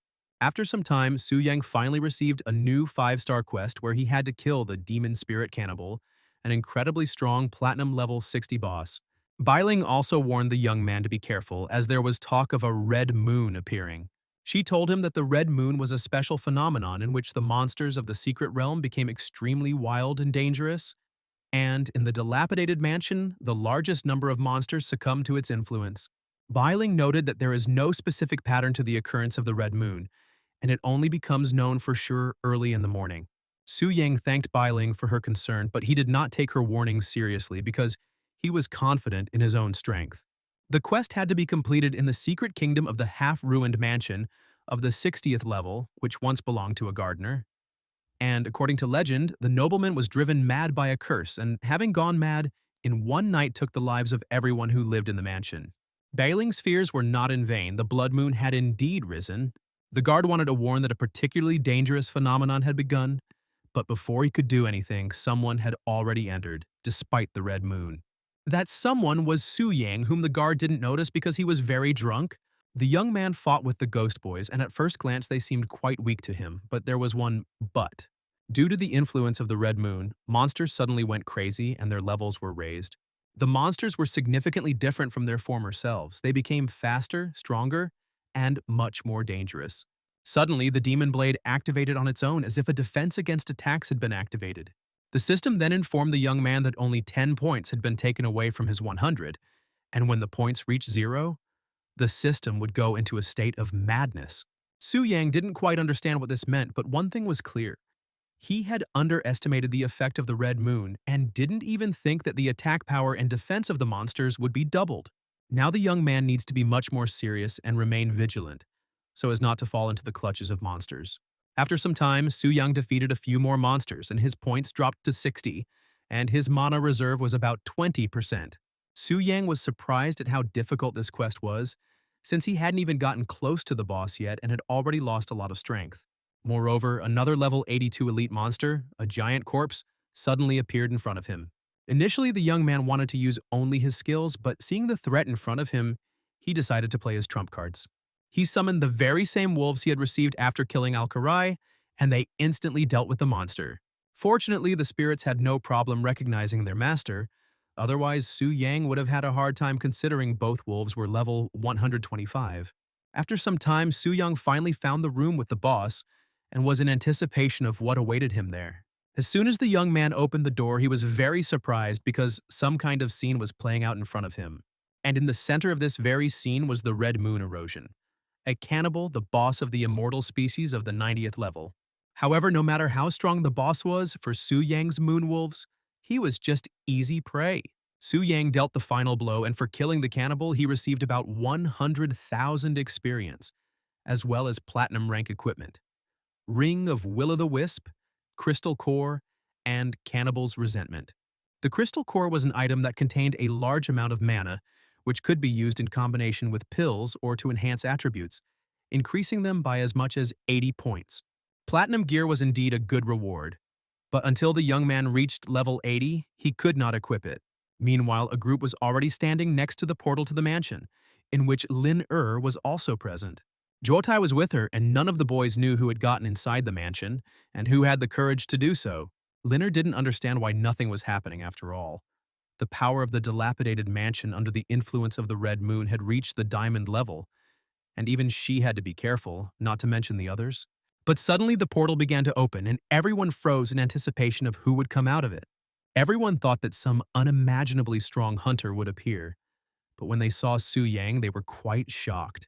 The young man was also surprised to see them and began to think that they had managed to discover his true body after all. Su Yang's appearance really shocked Zhuo Tai and Liu Ci because they certainly didn't expect to see him here. Su Yang first asked them why they were here, noting that a secret kingdom didn't need that many people, and received a similar question in response. The first thing the guard got excited about was saying that if the young man had died inside the secret kingdom, it was scary to imagine what kind of punishment would have awaited him. However, Lin Er intervened and told the guard to leave, and asked Su Yang if he had really managed to handle it on his own. After Su Yang confidently stated that he did it himself, Ling Er acknowledged his abilities and demanded the crystal he got from the boss, offering to name a price. In response, Su Yang just laughed and asked her who she was to demand something so brazenly. The young man had no idea that right in front of him was the youngest genius of the association and the daughter of the owner of the Heavenly Pavilion. One of Lin Er's servants was about to teach the young man a lesson, but she quickly stopped her.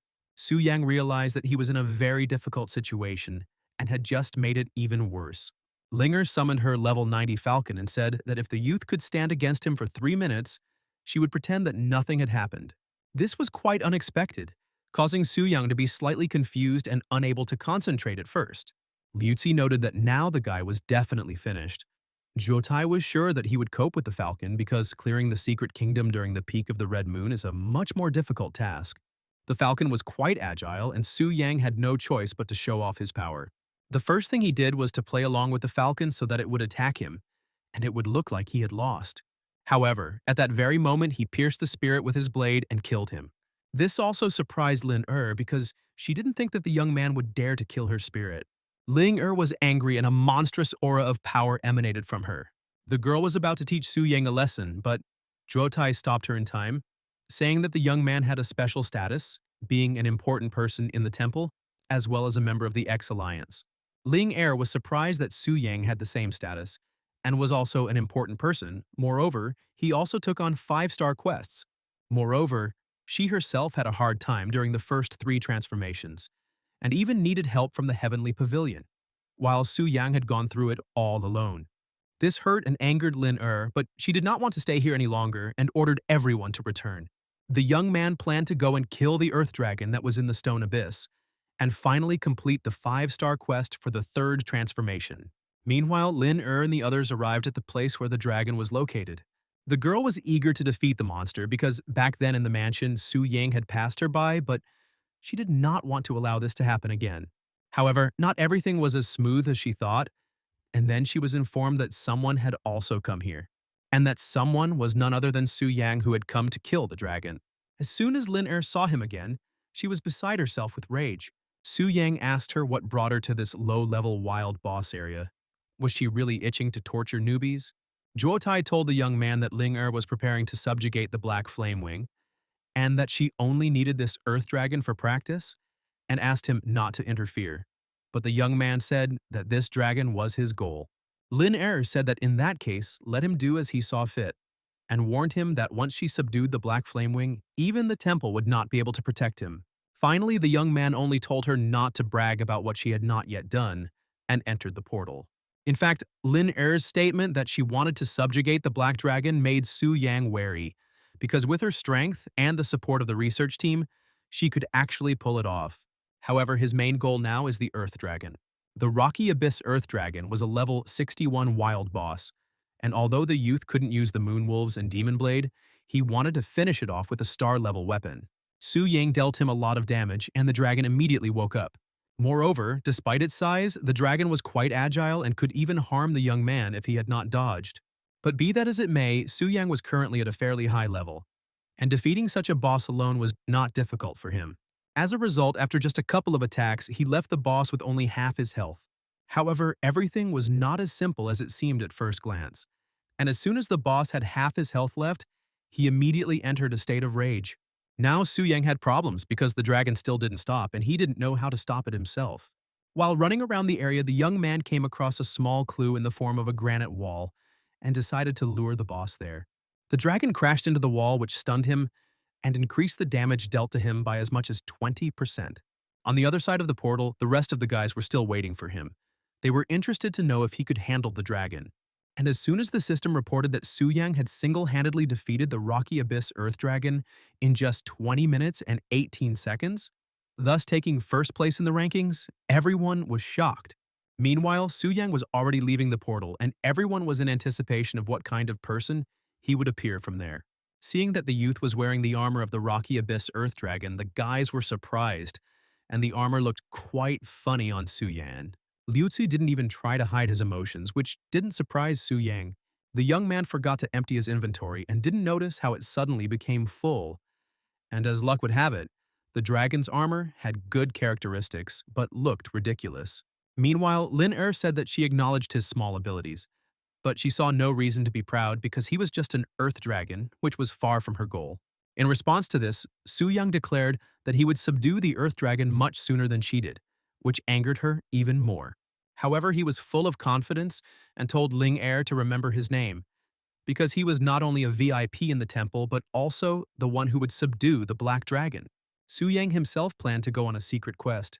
According to legend, in the deepest part of the Sleeping Mountains there is an underground prison that no one dares to approach, where once was the secret laboratory of a great magician who studied the power and glory that comes from blood.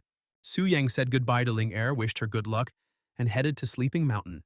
Ling Er was angered by the young man's impudent behavior and ordered Zhuo Tai and Liu Zi to keep an eye on him and to immediately inform her as soon as he was ready for the next stage of his career advancement.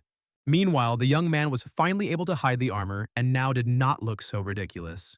The armor itself is incredibly strong for its rank, and it should last the young man until his 4th transformation. And if it didn't look so ugly, everything would be much better. However, Su Yang headed to the Sleeping Mountains where the eternal fog reigns, and it is even said that countless living beings are buried here, and some researchers once went here to find out the truth about it. But as a result, no one ever saw them again, and the recommended level for walking in these mountains started at 70. The fog was so thick that the young man could hardly make out the surroundings, and it was also quite gloomy, cold, and quiet, just like in a cemetery. Su Yang decided to look at the map to see where this dungeon was, and when he saw how far it was, he was stunned. Moreover, he also shouldn't let his guard down, because there were monsters secretly hiding in the fog, waiting for the moment to attack. The young man felt the presence of the monster and was about to strike him down, when suddenly someone did it instead of him.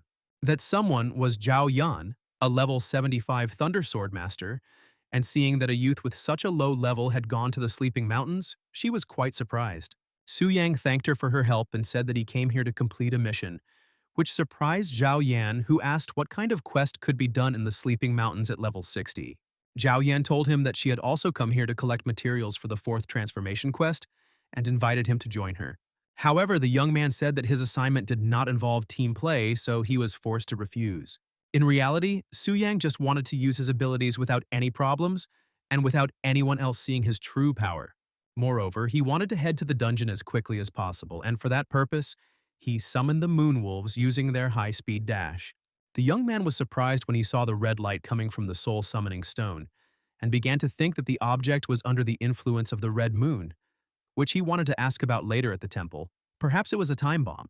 After a short time, he reached the door of the dungeon and entered inside. Su Yan didn't like it inside from the very beginning, because the smell in the dungeon wasn't the most favorable. There were a lot of human corpses around, and it looked like they died instantly and something sucked the blood out of them. But be that as it may, the young man came here not to look at what happened to the dead, but to find the one who did all this. Walking a little further, the young man saw a level 75 boss, a dead mage possessed by a zombie. Previously, he was a mad mage who once sought the glory of blood, but for some special reason, he inevitably died. But even after death, his evil intentions did not dissipate, which is why he kills anyone who breaks into his place. However, even though the monster was quite terrifying and powerful, it did not pose any threat to Su Yang. As a result, the young man easily defeated him and received the Mad Magician's Experiment notebook from the monster. After reading his notes, Su Yang realized that he was simply a crazy mage who wanted to become incredibly strong and was willing to sacrifice everything for that. Su Yang also received the Blood Blessing ritual as a reward, a special ritual described in a mystical book that allows a person to gain power from blood and restore the glory of their lineage. In order to use the ritual, one must stand in the Blood Blessing spell circle, drink the blood of a powerful creature, and begin the ritual. This made Su Yung think that the madman most likely died because he used the blood of ordinary people, while the youth had the blood of an earth dragon with him. However, when it comes to powerful creatures, there is hardly anyone who can compare to the wing of the Black Flame. Athos, which gave the young man a bold thought. So the young man decided to contact the system and asked if he could connect to the boss when there were no strangers in his lair. And fortunately for him, it was possible. Su Yang decided not to delay and immediately began connecting to the dragon's body. Meanwhile, Lilith continued to sit in the lair, waiting for the dragon to help her get out, but he continued to sleep. But as soon as Lilith thought about this, the dragon immediately woke up, which slightly frightened her. However, it didn't end there. Lilith was shocked when she saw the dragon pierce its own belly with its own hands. Su Yang did this in order to check what kind of blood was flowing inside the dragon, and was pleasantly surprised to find out that it was golden blood. Immediately after this, Su Yang left the dragon's body and it fell asleep again, without answering Lilith's questions. Returning back, the young man was glad that there were no intruders nearby. But even if there had been, the moon wolves would have dealt with them in an instant. After preparing, Su Yang stood in the spell circle, and then, following the quest description, he needed to drink the life force and blood of a powerful creature. Throwing all doubts aside, the young man immediately drank the blood of the black dragon. After that, something strange started to happen. Su Yang's body seemed to be screaming in pain, and everything inside was turning inside out. It was an indescribable feeling, as if the body was immersed in lava from which everything seemed to melt. The blood clung to him as if trying to absorb him, merging into one. The wolves suspected something was wrong, but the young man assured them that everything was fine and that it was just part of the ritual that he needed to endure in order to become stronger. After some time, the weaving of the so-called cocoon was completed, and Su Yang was covered in blood. In an instant, the cocoon of blood began to crumble, and the young man seemed to be reborn. Su Yang felt as if he had been completely reborn again, and could now match the strength of a level 5 strong fighter.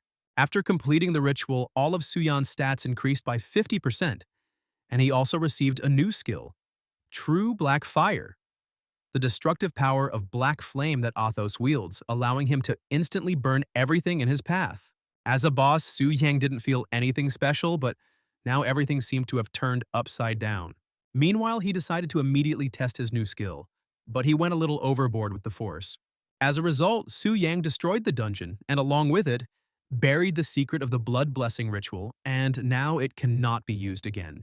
The young man was about to head back to the temple to undergo the transformation, but suddenly he heard a voice asking for help. It was the voice of Zhao Yan, who was suddenly attacked by a group of ill-wishers. While wandering around the mountain, she came across Chen Jin, Zhao Si, Wang Xiao'er, and Lei Pu, and their levels were all above 90. Zhao Yan asked them if they weren't afraid that the Temple Guild would punish them for what they did. However, Lei Pu said that they didn't care about the laws because they had been wandering through the wilds for almost a month. And now they had gotten their hands on a fat prey, and a beauty at that, and they couldn't miss such a chance. Zhao Yan understood what they were getting at and was not willing to endure such humiliation, preferring to kill herself. But suddenly someone cut off Lei Pu's hand, and he didn't even have time to react or understand who it was. And it was none other than Su Yang, who heard the voice of Zhao Yan, who had also heard about a certain bandit gang attacking solo hunters. However, the bandits did not consider him a threat and wanted to get rid of him immediately. Even though Zhao Yan told Su Yang to leave because they weren't his rivals, the young man insisted on his own and wanted to teach the impudent people a lesson. Previously, the young man would have needed to use the legendary artifact to fight the 4 fourth transformation hunters, but now everything was different. Now even level 90 hunters weren't a problem for him, at least not those. As a result, the young man instantly defeated 4 hunters with the 4th transformation, and saved Zhao Yan. Zhao Yan was surprised by Su Yang's strength and thanked him, promising to keep everything she saw a secret. The girl was even more surprised when she learned that the young man's name was Su Yang. Zhao Yan told Su Yang that Yu Yun had been going out with the girls yesterday, and An Yu had gotten so drunk that she had started telling everyone about his exploits. Su Yang was surprised at how talkative An Yu actually was, but he still wished Zhao Yan good luck while heading into the city himself. After returning to the city, Su Yang went to the temple to complete the transformation stage. The young man not only increased his transformation level, but also his profession level, and now he is a mysterious warrior mage. Moreover, a new level limit of 80 has been opened for him. In addition, he still has 7.2 million reserve experience. Su Yang gained the skill legendary level, all spell destruction, which allows him to neutralize magical attacks and deal double damage in response, as well as the epic skill Armor of Magic. In addition, he received the skill book he had been yearning for. The youth had become so strong that now, given his current stats, the damage of physical attacks increased by 248% and the damage of magical attacks by 159%, and he could easily crush the Earth Dragon right now. Bailing also congratulated the young man on becoming even stronger again, but she looked upset. She told Su Yung that the temple in the eastern city only provided services up to the third transformation, and now he needed to go to the city of heaven to further develop, which made her sad. But suddenly the statue began to glow in a special way and something strange began to happen. The statue's beam pierced Bai Ling's body as if it was a blessing from a divine statue. What was happening reminded Su Yung of that very scene of the blood blessing ritual. Only one was sinister and mysterious, and the other was holy and bright. After completing the blessing ritual, Bai Ling became a priestess of the Temple of Five Transformations and was immediately sent to serve in the City of Heaven. Now, with renewed strength and as a priestess of the City of Heaven Temple, Bai Ling will stay with Su Yang, continuing to watch him become the strongest. At the same time, the rest of the hunters rebelled, because they also wanted to take the transformation quest, but they could not enter the room where the statue was located.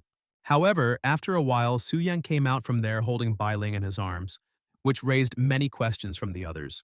One of the hunters began to threaten the young man, saying that if he did not tell what had happened between them, he would pay dearly for it. However, as soon as he sensed Su Yang's terrifying aura, he immediately retreated. Meanwhile, Su Yang was approached by the former temple guide, now a new priestess after Bai Ling was sent to the City of Heaven.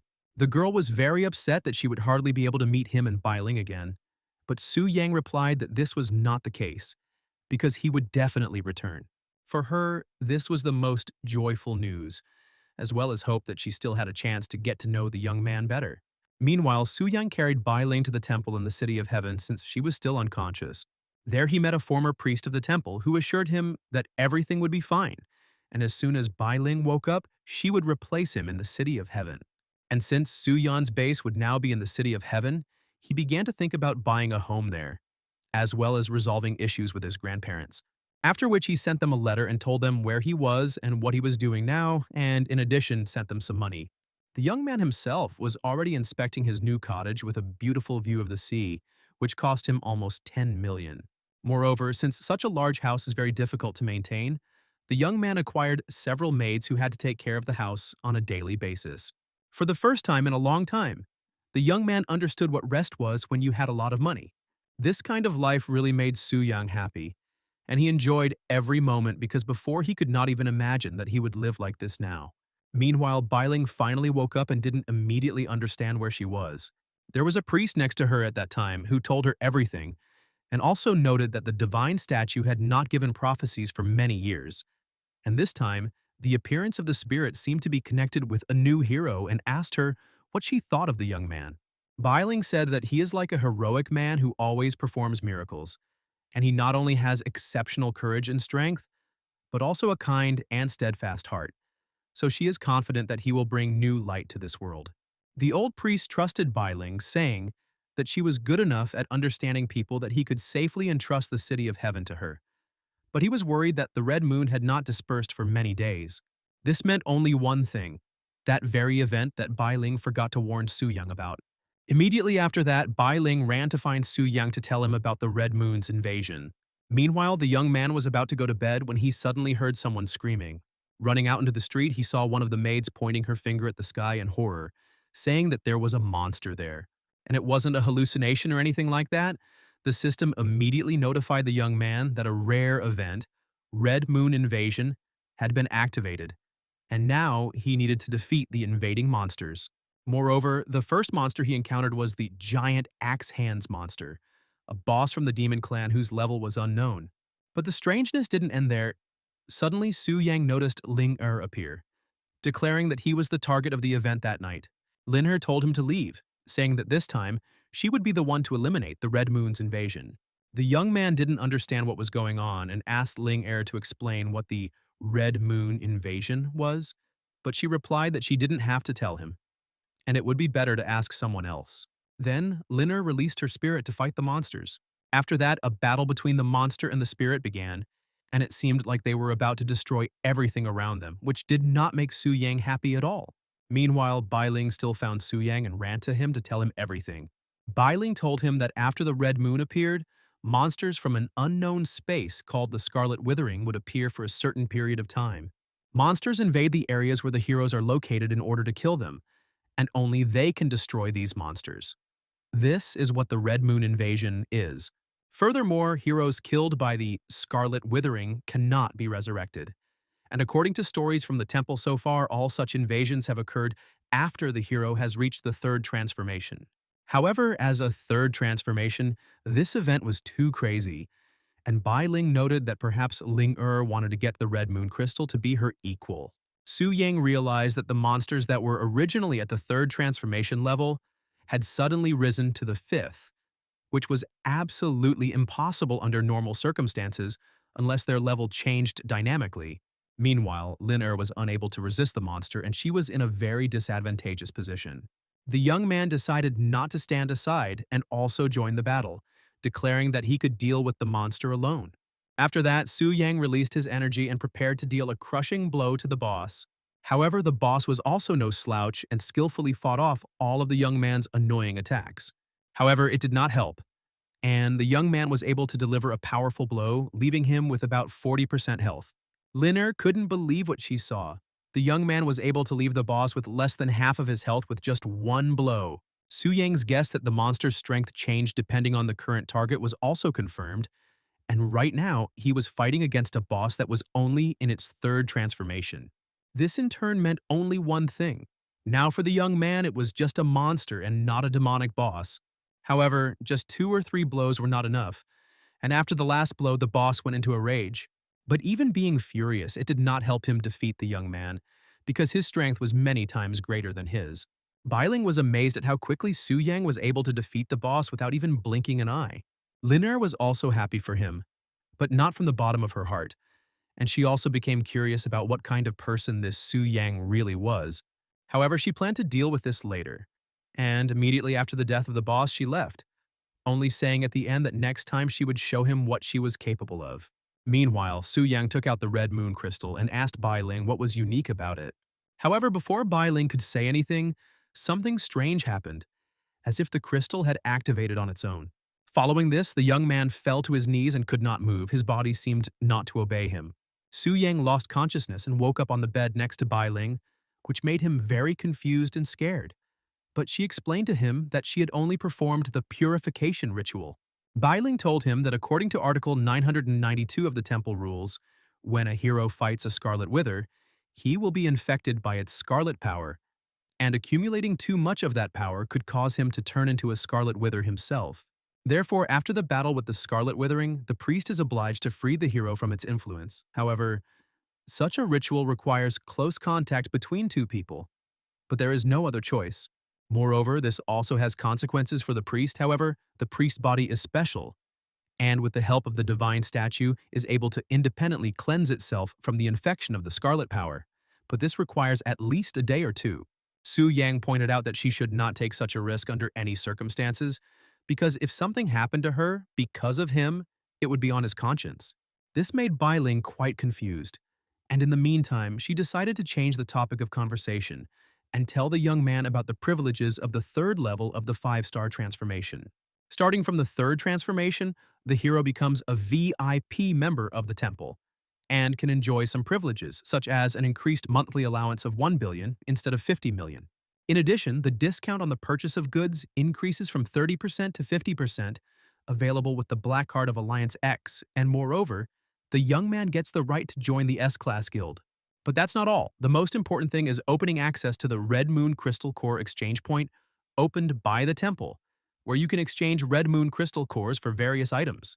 Moreover, he can exchange the cores for various forbidden spells and artifacts, and to see the items available for exchange, one only needs to place his hand on the divine statue. Su Yang decided not to waste time and immediately look at what items were available for him to exchange. Opening the exchange point, the young man saw that he had access to the First Order spell for 300 cores, the Second Order spell for 900 cores, and the semi-artifact longsword Song of Day and Water for a whopping 4,000 cores. In addition, another half artifact, the spellbook Heart of the Ocean was available for 4,000 cores, and finally, a full-fledged artifact, the Eternally Golden Spear for a whole 10,000 cores. Su Yang was surprised not only by the items that were put up for exchange, but also by their prices, because even the lowest item was worth around 300, while he only had 3 such cores. Meanwhile, Bailing was forced to return to the temple and warned Su Yang that an important foreign guest would be arriving in the City of Heaven today. At the same time, a portal appeared in the center of Longxia, from which that same foreign guest emerged. This guest turned out to be Mingji Zhenxi, a level 128 Beastmaster from the Flower Realm and also the daughter of the Mingji family. Elder Li Lao, the consul for external relations of Longxia, came out to meet such an important person. Li Lao hinted to one of Zhenxi's servants named Wu Zi that she should think twice about her decision regarding her intention to tame the most ruthless black dragon. To this, Wu Zi replied that if Ling failed, it did not mean that Zhenxi would not succeed. Meanwhile, Zhenxi intervened and said that they had already become friends just after meeting for the first time. Li Lao himself was surprised at how naive the daughter of the Mingji family really was, and how completely different she was from her father. However, Li Lao told Zhenxi that the Black Dragon's lair was outside the City of Heaven, in the City of Eternal Winds, and the teleportation point was right in front of them. Afterwards, Li Lao wished them good luck, saying that unfortunately he would not be able to accompany them due to government duties. Hearing Zhenxi's boys whispering behind her back about how strange Li Lao and the people from Longxia were, the girl told them to stop such talk and show respect. Lin who came to look at her from the outside, could not miss such a visit either, but what worried her most was Su Yang. Zhuotai reported to Luo Liner that they had conducted a small investigation, during which they found out that Su Yang had again become several times stronger, but he had no support. Even in the guild, he had only gone into the dungeon once. After learning how amazing Su Yang had become, Ling became even more angry and was sure that he was hiding something. Meanwhile, Zhenxi went into the portal and, before entering, looked at Lin and waved her hand. This surprised Ling and Zhuotai because they had used items to hide, and even so, Zhenxi was able to see them. Meanwhile, Ling said that she had changed her mind and told Zhuotai to immediately gather all the people and meet at the entrance of the Black Dragon's lair in half an hour to prepare to take over the secret realm. Su Yang, meanwhile, continued to enjoy his carefree days surrounded by maids. However, upon receiving a system alert about an intrusion into the lair, he immediately connected to the boss, and his sudden disappearance greatly frightened the maids. This time, it was the S-Rank Guild, the research group whose leader was Lin Returning to the dragon's body, the first thing Su Yang saw was 2 elite monsters he had never seen before, and they confidently declared that they would deal with the invaders themselves. Meanwhile, Lilith explained to him that on the day he suddenly went berserk and started hurting himself, the 2 licked his blood and thus mutated. However, only they were able to successfully mutate, while the rest turned into a useless bunch of monsters. Su Yang was quite surprised by this situation, and ordered the 2 mutated ones to head towards the invaders and, if possible, detain them or eliminate them. At the same time, Lilith looked unhappy but did not reveal the reason for this. This was because this time the group of heroes was incredibly powerful, and perhaps they would be able to defeat the Black Dragon, which was what was bothering Lilith. Meanwhile, Liner and the others continued to kill the monsters one after another, breaking through to the dragon. After some time, those same 2 elite mutated monsters appeared to them, but even so, Linher ordered no one to retreat.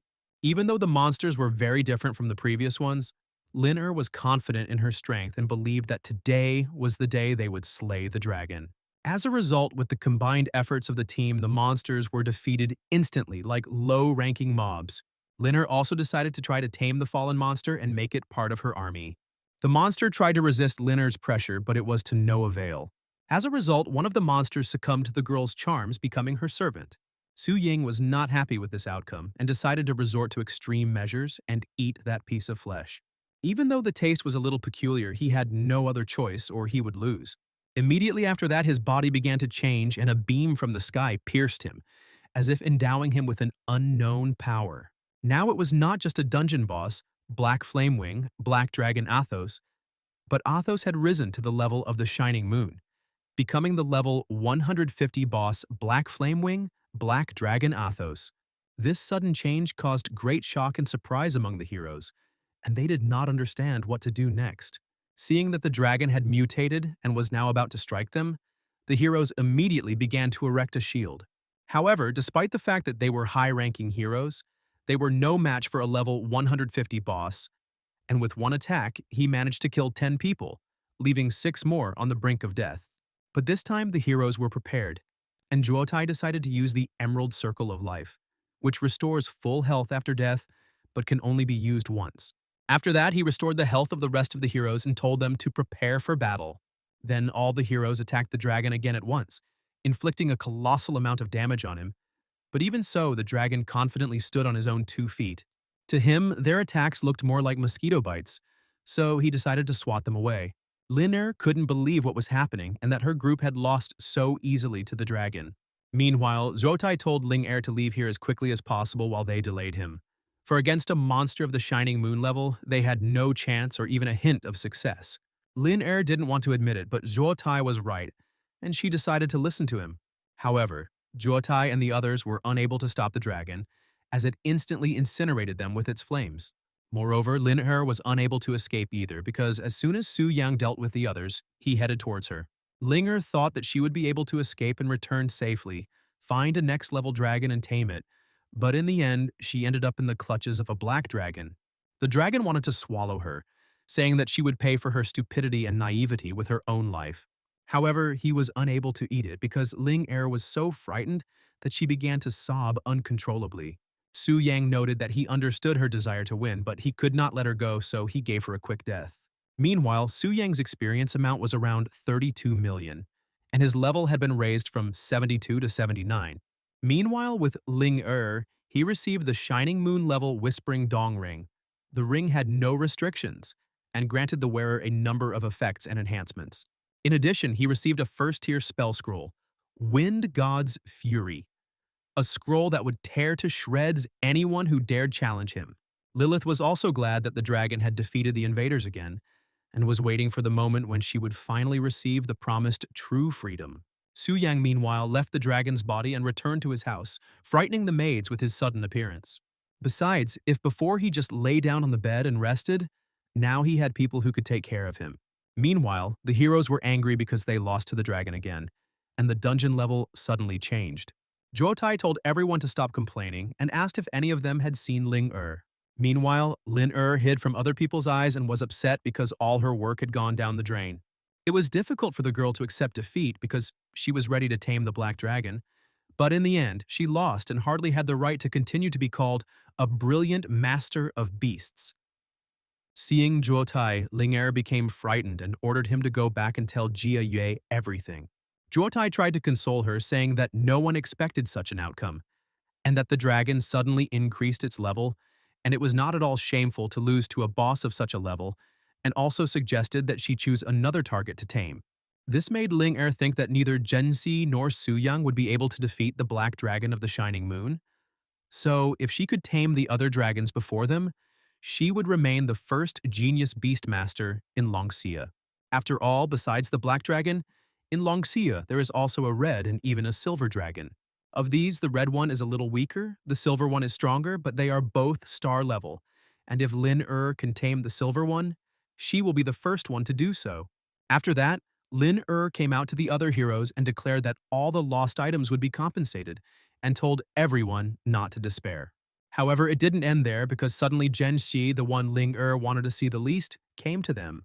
Zhenxi tried to befriend her, while Ling decided to just leave, not wanting to get closer.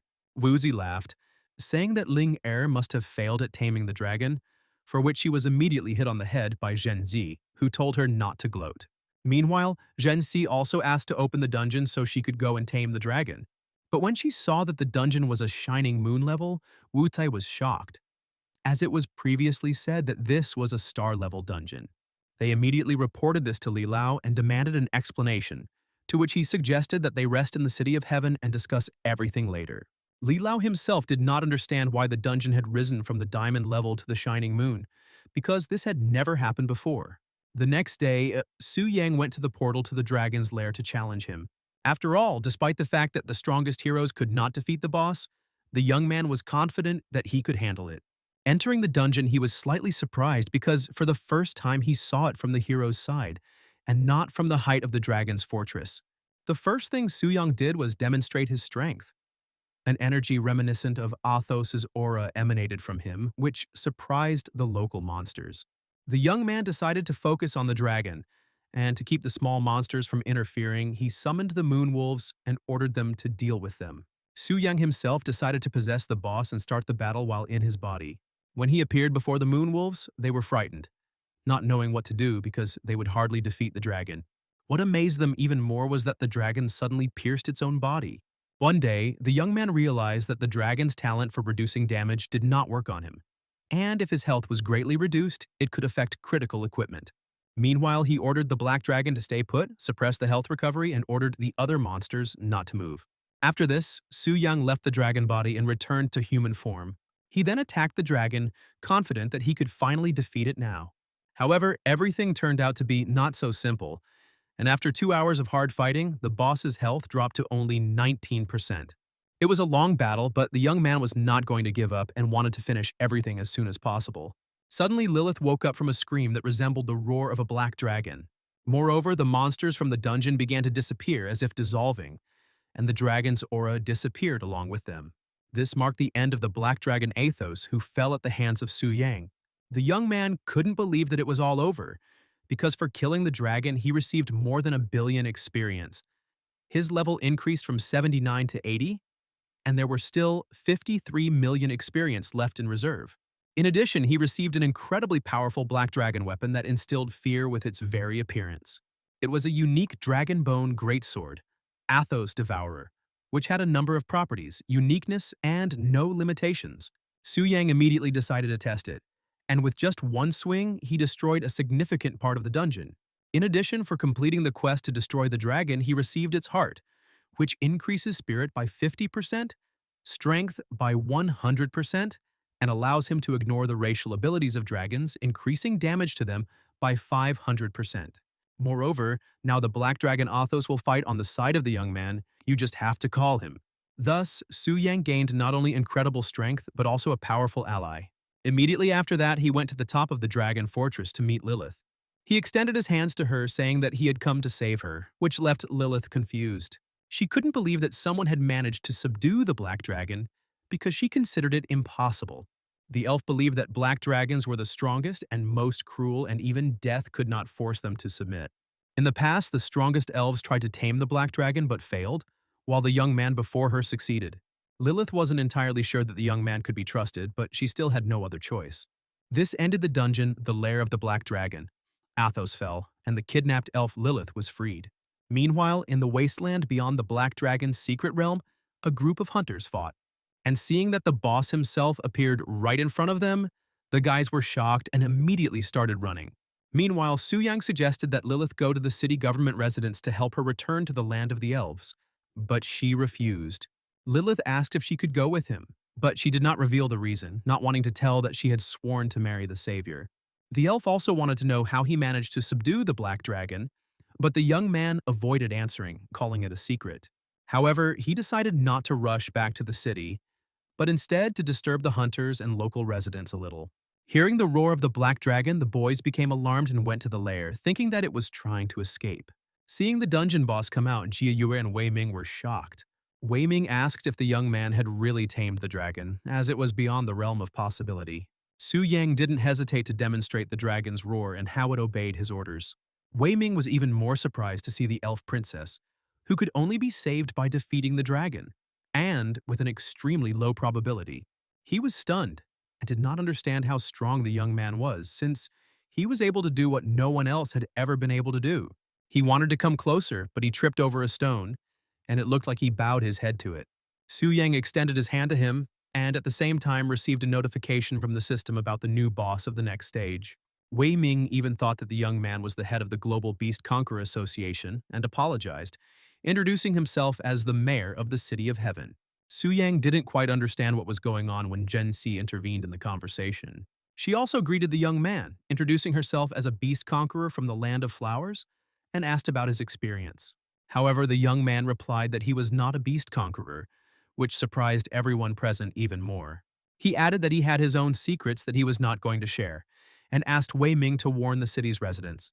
Wei Ming was pleasantly surprised that the young man thought about the safety of ordinary people even after taming the dragon. Meanwhile, Gen Si asked if she could tell this teacher of hers about everything, but he did not immediately understand what she was talking about. Wei Ming explained that Gen Si was a member of the Global Beast Conqueror Alliance, and her teacher was one of the 9 leaders. The young man was surprised but did not want to meet the leader of the Union yet and flew away on the dragon. As soon as he arrived in the city, Lin noticed him and couldn't hold back her tears of envy, but she wasn't going to give up.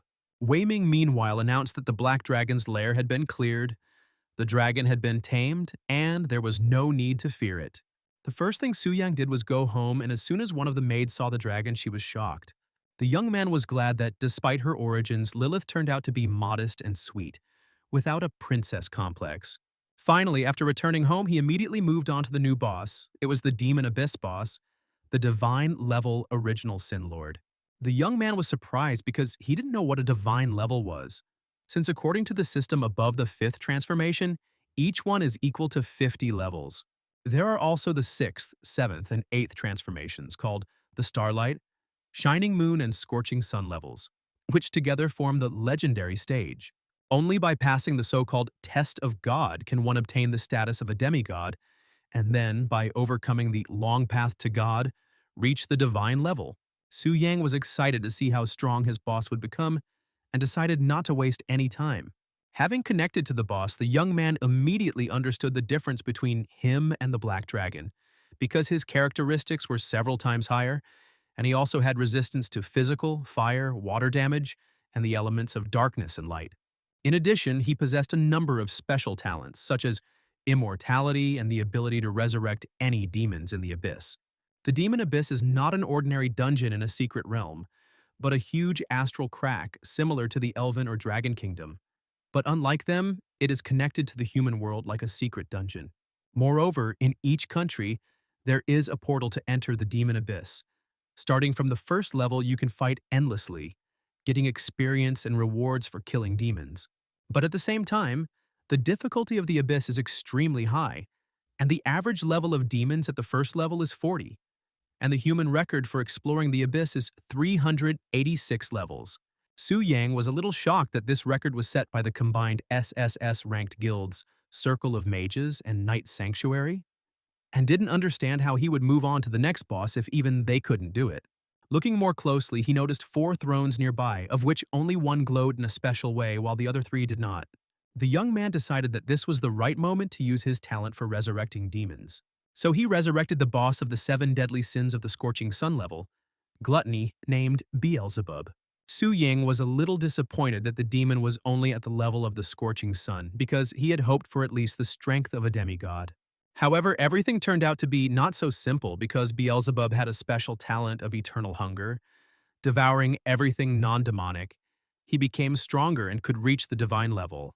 Suddenly, the young man heard a knock at the door and ordered Beelzebub to return to the throne and await further orders. Beelzebub felt himself chosen because lust and greed were dead, and the Lord resurrected him because he wanted to prove his loyalty. Su Yang, meanwhile, severed the connection with the boss and returned to his human body again. At this moment, one of the maids came to him and said that Wei Ming wanted to talk to him personally. Su Yang didn't understand why Wei Ming had come, but he explained that the young man's feat had caused a real sensation among the beast conquerors. This is because black dragons are the strongest and most brutal species, and their domestication was a real breakthrough in the history of animal subjugation. At the same time, many beast conquerors doubted this because they had not seen everything in person. So the Beast Conquerors Association announced that one of the leaders had already arrived in Longxia to meet with the talent. Moreover, he should arrive no later than 10 minutes later, which surprised Su Yang. Meanwhile, Luo Dashi, one of the 10 leaders of the Global Beast Conqueror Association, arrived at the teleport center of the City of Heaven. Linher was surprised to see Luo Dashi, and he was also surprised and said that he had heard about her attempt to tame the Black Dragon. The girl admitted that this was the case, but her strength was insufficient, and the title of Longxia's first talent no longer belonged to her. Luo Dashi advised her not to get hung up on titles, because the main thing is what she is truly strong in. Linger said that there was a secret realm called the Dragon Spirit, and recently the association found a special shrine in it that was related to the Dragon Kingdom. However, the conditions for entry are extremely strict, and to do so you must have your own huge dragon, and there is only one person in the world who has succeeded in doing so. That person is Vela from the Eagle Federation. Since then, many hunters have started trying to tame dragons, including Lin. According to researchers, the stronger the dragon in the secret realm, the higher the chance of receiving blessings and rewards. So Ling wanted to tame the black dragon. However, Lin was not going to give up, and now wanted to tame the silver dragon because despite its weakness, it surpassed the red one in potential. Luodashi advised her not to rush, because the secret kingdom of the silver dragon had already been secured for her family, and suggested that she go with him to meet that mysterious hunter. But Ling didn't want to see Su Yang after he tamed the dragon and made up an excuse to leave. Luodashi, meanwhile, headed towards Su Yang to personally take a look at his outstanding talent. But a small incident occurred. The black dragon reacted aggressively to the phoenix Luodashi, frightening the bird and forcing it to fly away. However, Luodashi managed to calm the phoenix and returned back to Su Yang and Wei Ming. He noted that true hunters are talented from birth, and despite his young age, the young man managed to subdue the black dragon. He was pleasantly surprised by Su Yang's success and said that he should not be modest, because he became the first person in the world to tame a black dragon. Luodashi wanted to invite him to join the association, but Su Yang replied that he probably shouldn't join since he wasn't a beast subduer. Luodashi almost lost consciousness from what he heard, not believing that the black dragon had not been tamed by a beast conqueror. He didn't know what to do, so he turned to his colleagues for advice and told them the whole situation. The chairperson of the association from northern Siberia, Karolina, suggested inviting the young man as an honorary participant, and the others supported her. Luodashi passed on an offer to the young man to join the association as an honorary member with certain privileges, and in exchange, they would like to receive lessons from him on how to tame a giant dragon. Su Yang couldn't refuse since the privileges of an SSS-ranked guild were quite tempting, although he said that he wasn't sure if his lessons would be useful. Luodashi noted that there was nothing wrong with that, since even Velia had given them lessons that had not been of any use, and they still wanted to hear the young man's personal experience. Since monster hunting became a reality and statues of job changes appeared all over the world, the Job Change Temple was founded and given a plot of land in the center of the world by the World Council.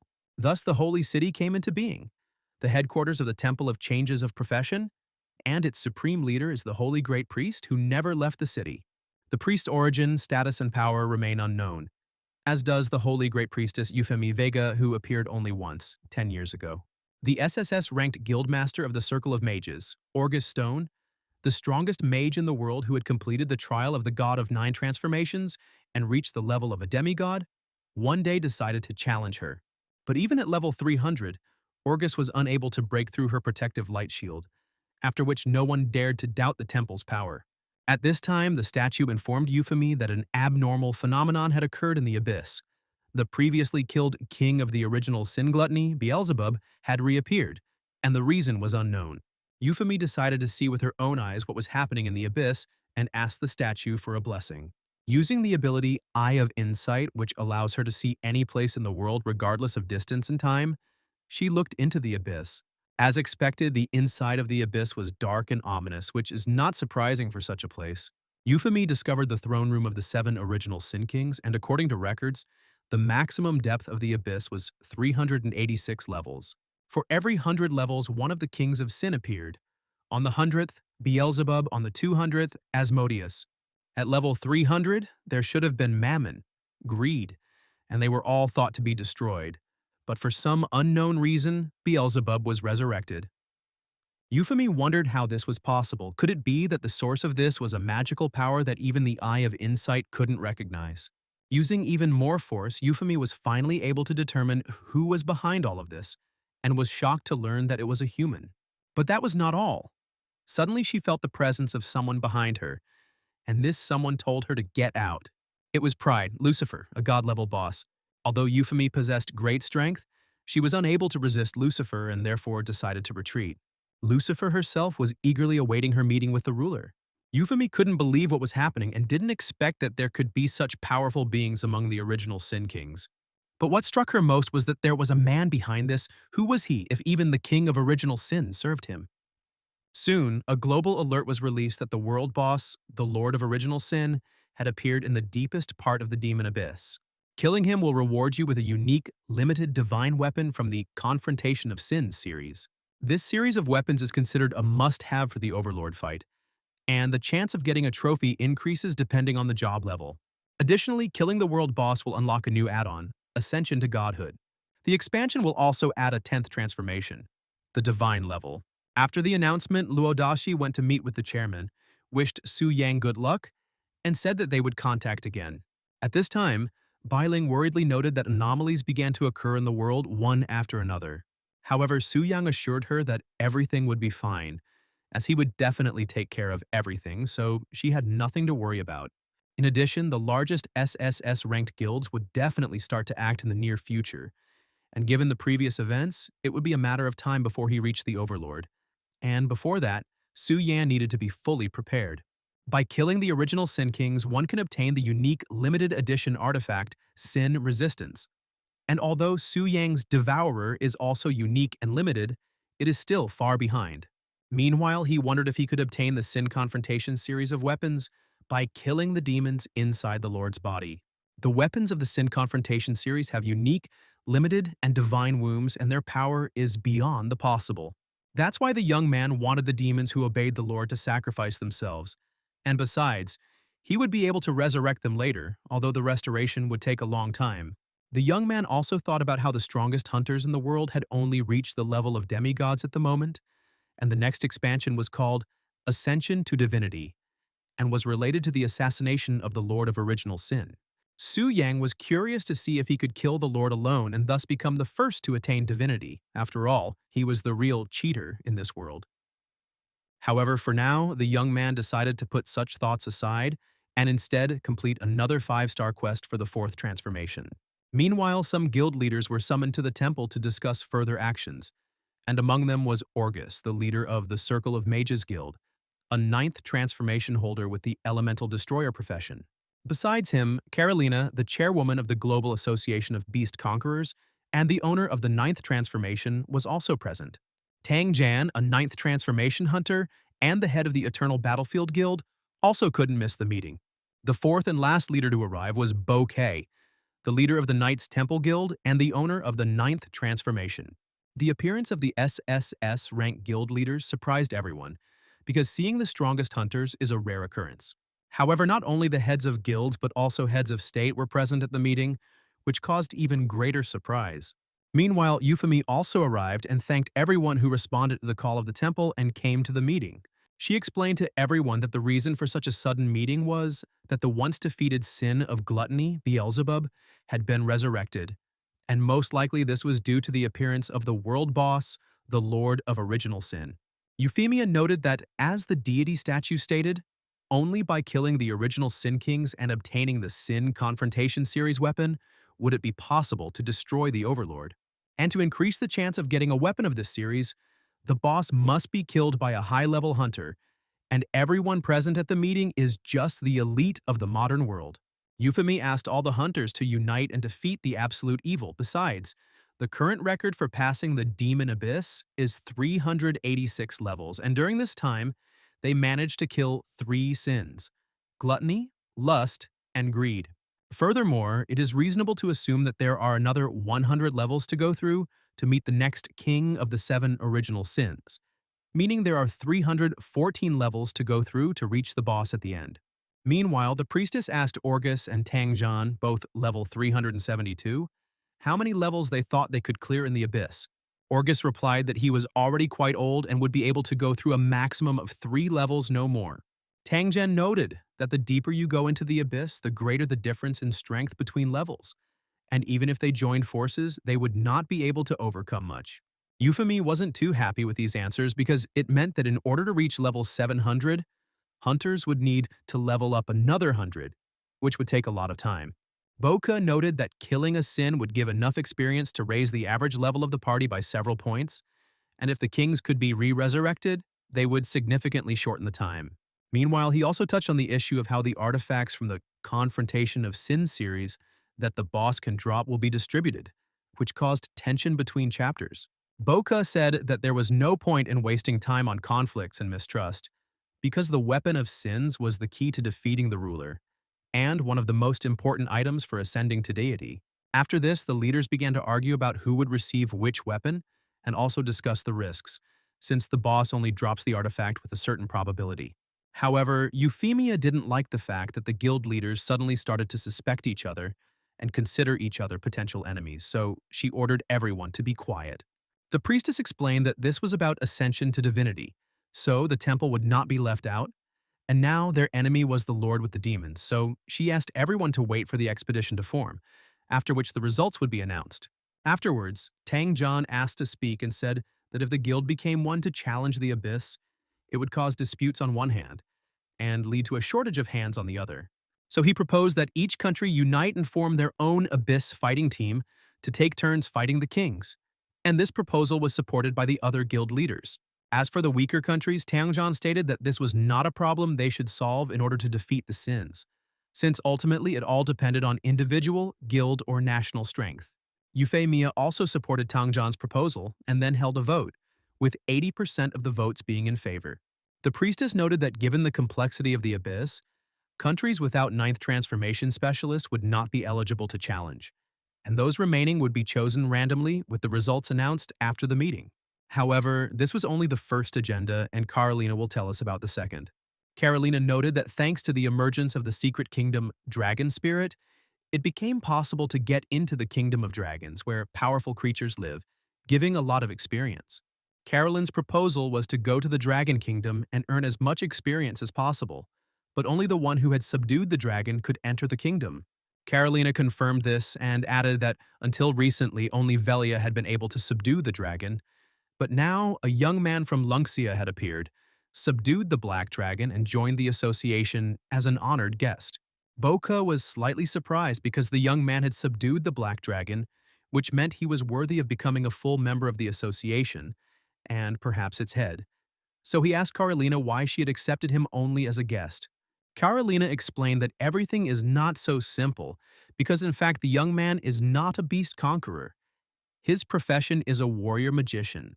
What they heard shocked the others because even for a beast conqueror, taming a dragon is an extremely difficult task. But here a warrior mage did it. Orgus stated that this was impossible since he himself had tried to force the giant dragons to obey, but to no avail. To this, Carolina asked him if he really thought that since he couldn't do it, then others wouldn't either. After that, Carolina and Orgus exchanged a few insults, and it almost came to blows, and Bouquet tried to stop them, saying that everyone was looking at them now. The rest of the room also discussed what had happened furiously, because everyone had tried to tame a dragon at least once, but to no avail. Euphemie was also starting to lose hope, and wondered if the young man would be able to do something that even the 8th and 9th transformation hunters couldn't do. Carolina told Euphemia that she could check the information about the young man through the list of association members. Looking at the boy's characteristics, Euphemie was surprised because he was only on his 3rd transformation. Carolina noted that they also plan to invite the young man to a lecture at the association so that he can share his experience. Moreover, Carolyn, as a beast tamer, did not care that the secret kingdom might not be related to the association's specialization, because she wanted all people to tame at least one beast. Orgus, meanwhile, said that he himself would go to Lunxia to meet the young man, but this aroused the suspicions of the others that he was planning something. Meanwhile, Su Yang was reading the description of a new quest. This time, he had to kill the Ice Witch of the Frozen City in a diamond-level dungeon. Even though it was not recommended to go through the dungeon alone, the young man didn't care, because now even the level of starlight was not an obstacle for him. After some time, Su Yang reached the Frozen City where there were also other hunters who had failed to defeat the witch. Meanwhile, a young man on a black dragon appeared in front of them, which greatly frightened those gathered. They were surprised and at the same time happy, because they had the opportunity to see that very talented young man. Besides the witch, the dungeon was also inhabited by large level 92 snow monsters, and along with them, small level 89 snow monsters. However, all of them, at the sight of the giant dragon, began to tremble and beg for mercy. This was only to Su Yang's advantage, so he decided not to waste time and immediately headed towards the witch, ordering the dragon to shorten the route. Soon the witch became angry because a stranger had invaded her chambers and, what's more, had destroyed her palace. However, neither her strength nor her anger helped, and she was eventually incinerated by the dragon in an instant. Meanwhile, Lin Yuyun and Rong Xue also wanted to pass the test, but the guys advised them to leave because There was already a brave man there who would surely cope. When the boys spoke of the brave man, they meant the very man who had managed to tame the black dragon, although they'd not know his name. Rongshui pointed out that in that case, they should try next time, but Anyu asked her not to rush, saying that she wanted to see the one who tamed the dragon. Meanwhile, Tangjan and Orgus also came to meet the young man. After some time, Su Yang left the dungeon and pleasantly surprised everyone with his appearance. Lin Yuyun, Rongsui, and An Yu were all incredibly surprised to learn that the one who tamed the black dragon was Su Yang. Su Yang was also surprised to see them, and Lin Yuyun told him that they came to help Rongsui with the materials, but it seemed like they would have to wait for the next witch. However, the young man asked not to rush, and took out from his inventory the Heart of Ice, a material dropped by the boss. Rongshu refused to accept such a gift, saying that it would be better for the young man to keep the item for himself, and she would wait for the next boss. However, Su Yang insisted that she take the Heart of Ice, and in the end, Rongshui agreed. Meanwhile, Orgus approached the black dragon and said that he just wanted to touch him. This greatly surprised the young man because he did not understand who this old man was, and why the dragon allowed him to do this without resistance. Orgus, meanwhile, assured them that he did not intend to cause harm and moved them to a more secluded place. Su Yang realized that since they had moved, Orgus wanted to talk in person and asked for their names. Orgus and Tangjan stated their names and introduced themselves as guild leaders, which greatly surprised Su Yang. The young man did not understand why such people were looking for him, a newcomer who had just completed the 4th transformation quest. Su Yang asked if they had come to talk to him about his experience in taming the dragon. Orgus didn't even try to hide his intentions, saying that he had been looking forward to it. However, Tang Jian asked Orgus to remove the magical power so as not to frighten the young man without reason. Tang Jian said that they heard about him from Carolina and actually came to exchange information. Orgus noted that if the young man shared his experience of taming a dragon with him, he would receive a couple of scrolls of forbidden spells as a reward. For Su Yan, this offer was quite advantageous because the scrolls were his main trump card. Moreover, he won't be able to deceive Tang Jian and Orgus because they are the best hunters in the world, so he decided to raise the stakes a little. Su Yang said that scrolls were good, but they were disposable, so he asked why he wasn't offered a forbidden magic skill book. Orgus asked why he needed her because he was a warrior, and how could he break the rules of professions and use magic like a mage? Tang Jian said that there was nothing strange about this, because the warrior profession had 2 paths and one of them was a warrior mage. Orgus then decided not to hesitate and was ready to give the young man a skill book of the 2nd level of forbidden spells, Lightning Destruction Technique. He also warned that such spells required high mental strength, and the young man might have to wait a long time to achieve the desired transformation. Su Yang replied that he knew about it and was going to save the book for the future. After this, Orgus erected a small soundproof barrier so that no one could overhear their conversation. A few minutes later, the young man finished his story, after which Orgus immediately went to look for the giant dragon to try to tame it. Tang Jian admitted that he had doubted it at first, but now he realized that the young man really knew the Black Dragon dungeon like the back of his hand and had talent. Before leaving, Tang Jian gave him a 2nd-tier warrior skill book, Maximum Destructive Strike. The young man had previously heard that Tang Jian was a 9th transformation master, the tyrant of the extreme path, but he didn't expect that he would be so generous in his gratitude for the information. Tang Jian noted that since the young man had tamed the dragon, he would soon receive a notification about access to the secret realm of the dragon spirit, which was only open to dragon owners. Meanwhile, he added that after the incident with the world boss, the experience and drop rate in the abyss were increased, and an official decision was made to form a team of talented guys to train in the abyss. Tang Xin noted that Su Yang was one of those people, as all of his transformation quests were 5-star, meaning he was definitely worthy of participating. To this, the young man asked why they chose the abyss, because if the goal is training, then the location does not matter, and experience and drops are not the most important thing. Tang Jian told the youth that his point was correct, and since he had completed the 3rd 5-star transformation, he had most likely already survived the Red Moon invasion. He also explained to Su Yang that although several hundred years had passed since the Age of Hunters began, it was still unclear what the Red Moon was, and even the temple did not give a clear answer. As a result, all they know is that with each new 5-star transformation, the chance of encountering an invasion increases, and those killed by the Scarlet Withering die forever. Tang Jian suspected that the Red Moon's goal was to eliminate the most talented hunters, so they couldn't sit still, And since the monsters in the abyss were most similar to the Scarlet Withering, they decided to go there. Su Yang then wondered if the temple really had a purpose, since they opened a shop where rare items could be exchanged for red moon crystals. However, all he knew now was that he needed to become stronger. So he returned to the temple and completed the transformation. The young man once again strengthened his characteristics and also received a legendary level active skill, Spirit of the Warrior Mage, which allows him to create a fighting spirit with 50% of his characteristics. However, no matter how loud it sounded, Su Yang knew that it was not enough, and this made him a little upset, which Bai Ling noticed.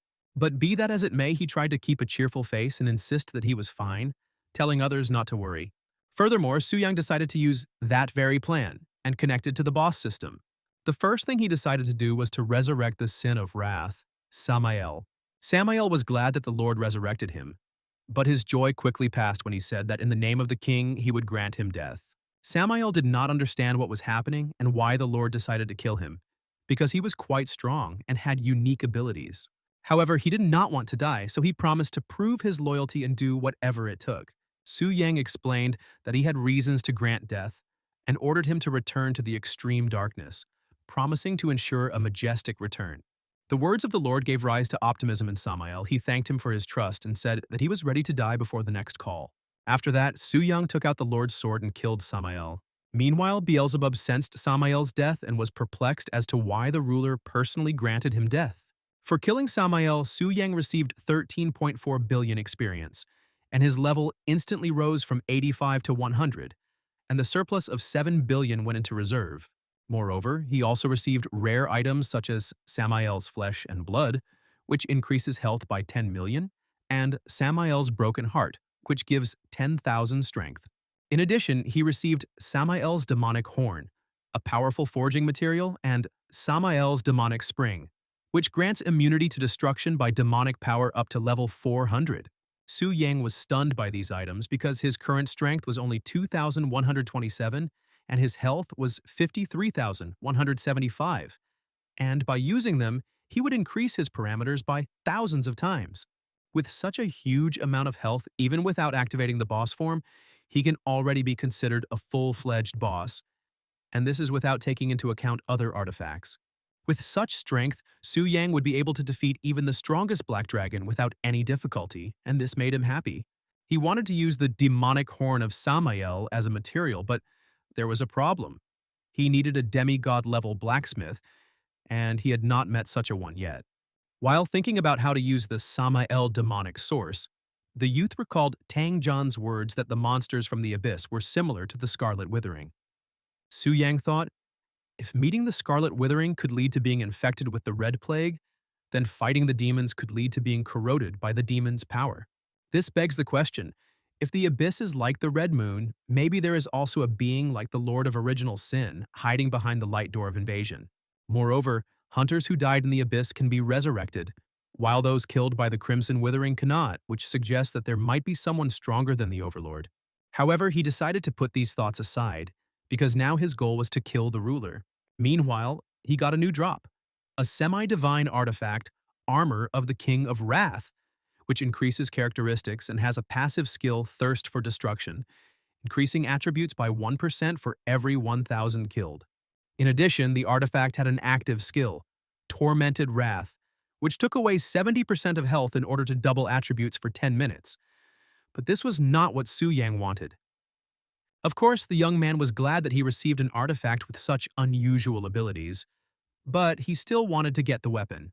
Su Yang was about to disconnect from the boss when suddenly the system notified him of the presence of an unconfirmed special drop.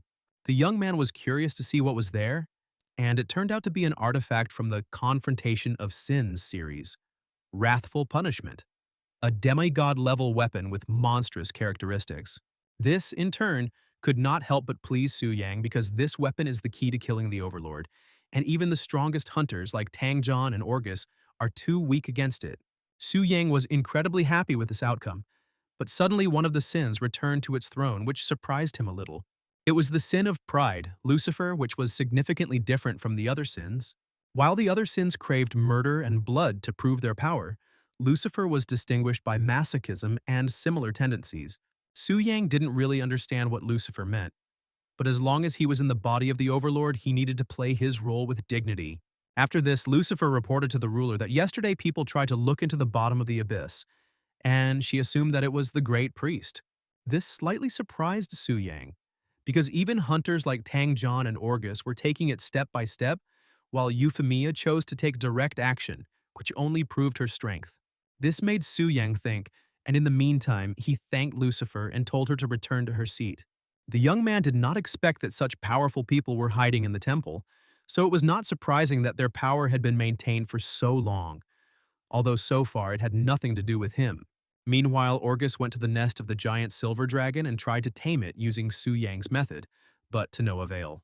In one day, Orgus had already visited 3 dragon dungeons, and there were almost no such dungeons left, so he was thinking about heading to the Longsaya dungeons.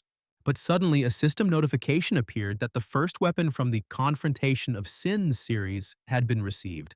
Upon seeing this notification, Orgus became furious and wanted to immediately find out who dared to break the rules established by the temple. Orgus couldn't believe that someone could defeat the king in just one day and wanted to punish the one who broke the laws of the temple. At the same time, in the Flower Kingdom, in the town of Kyoto, they were also surprised that someone had already obtained the weapon of the King of Original Sin.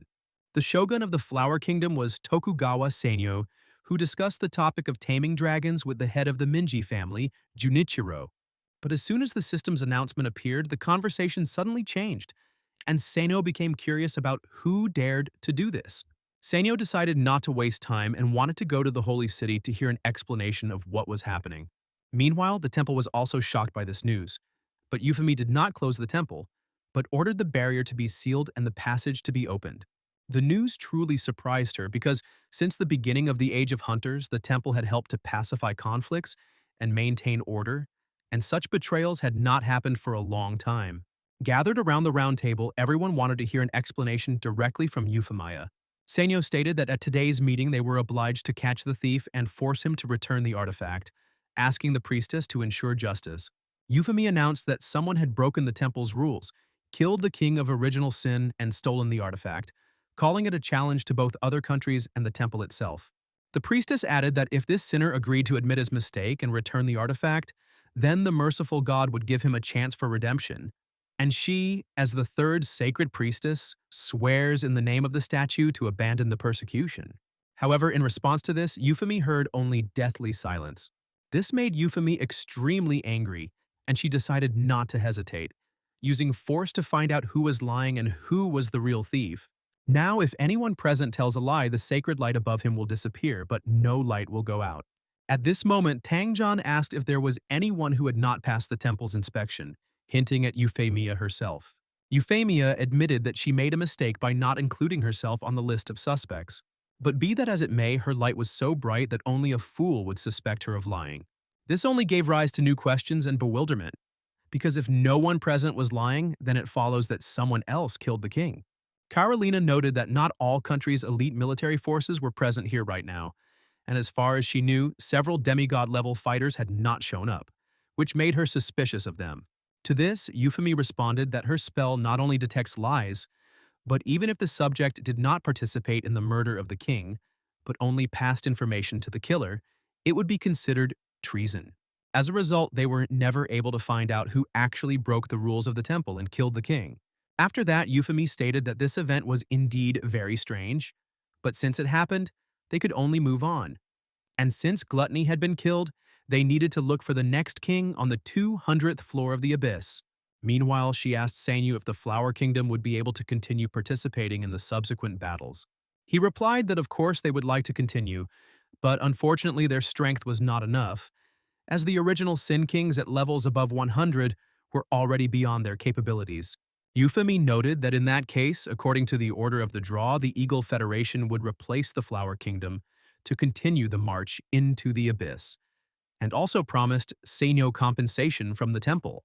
Moreover, the priestess announced that from today onwards, the entrances to the abyss in various countries would be guarded by the troops of the Holy City to ensure control over entry and exit, preventing the recurrence of such incidents. Su Yang himself was surprised when the system announced that the first weapon from the Sin Confrontation series had been obtained, and was also glad that his name was not mentioned in the message. The young man understood that this incident would certainly attract the attention of influential people, which meant that he needed to be extremely careful and under no circumstances let others know that he possessed the weapon of the King of Sin. In addition, the transition to the new transformation will also have to be postponed. Otherwise, others will have doubts about how he raised his level so quickly. Meanwhile, he wondered if there was any suitable place to pump up his experience, where he could spend a little time to remove unnecessary suspicions from himself. Without thinking twice, the young man decided that the most suitable option would be to become a dragon hunter and destroy all existing dragons.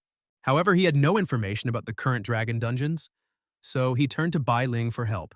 Bai Ling told him that the Silver Dragon Dungeon was located in the southwest region, Nine Rivers City, and the Red Dragon Dungeon was located in the north region, Anling City, and both dungeons were at the star level. Meanwhile, she warned him that at this moment the first 50 people had already signed up for the Silver Dragon Dungeon from the Heavenly Pavilion. Su Yang didn't find this strange because he had assumed that Ling Er, even after failing with the Black Dragon, would still continue to try to subdue the dragon. However, due to the fact that the young man was a VIP client of the temple, he could afford to reserve a dungeon, and only 5th transformation hunters could take a place in line before him. Of course, such impudence could affect the relationship between Su Yang and the Heavenly Pavilion, but the young man didn't care. After all, no matter how strong the guys from the Heavenly Pavilion were, the young man had several aces up his sleeve that would make him a winner ahead of schedule. Now the young man had a question about how he could swallow 2 objects, since he couldn't just eat them whole and the taste wouldn't be very good. Su Yang began to fantasize about how best to prepare Samael's blood and flesh as well as broken heart. But this didn't last long, and after some time Su Yang decided to throw away his thoughts and just absorb Samael's flesh. The taste, of course, was not the most pleasant, but nevertheless it was necessary to become stronger.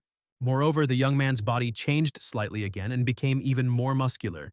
It was pure madness because now with such a level of health and strength of almost 30,000, he could stand without wincing under blows or destroy everything with one movement of his finger. Meanwhile, the young man decided to visit Lilith to find out how she was, and if everything was okay with her. Having knocked on the door, the young man did not hear an answer and decided to enter the room, where he accidentally saw Lilith, who had just come out of the shower. This made Su Yang quite embarrassed, but he still said that he only wanted to know how she was doing and then left. His behavior made Lilith laugh, and she was even glad that Su Yang was not at all like the people of the royal court. Meanwhile, Lin Er was angry because someone dared to occupy the dungeon she was about to go to. One of the servants of the Heavenly Pavilion named Tang Si informed Ling Er that the dungeon was booked by a VIP client from the temple, which made her wonder if Su Yang was trying to stop her again. Meanwhile, Tang Si suggested that the lady wait in the secret realm of the Silver Dragon and, when that same VIP client came, discuss everything with him and offer something in return. However, Ling Er was so angry that she told Tang Xiong to leave. Ling Er thought, if it was really Su Yang who had just tamed the Black Dragon, then she would not be able to compete with him, and decided to ask the teacher for help. She explained the whole situation to the teacher and asked him to persuade Su Yang to hand over the secret realm of the Silver Dragon to her. The teacher promised to ask him, and while waiting for the answer, Lin Er couldn't find a place for herself. However, despite her hopes, the teacher reported that the young man had refused him despite his status as the leader, and noted that he was currently at the peak of his popularity. Even the God of War rated him highly. This truly surprised and upset Lin Er. She couldn't believe that the youth had become so strong in such a short time, and that the God of War Tangjan was supporting him. Meanwhile, Su Yang went to the secret realm of the Silver Dragon. Although the boss of the realm was a 106th star level Silver Dragon, in the eyes of the youth he seemed like a goblin.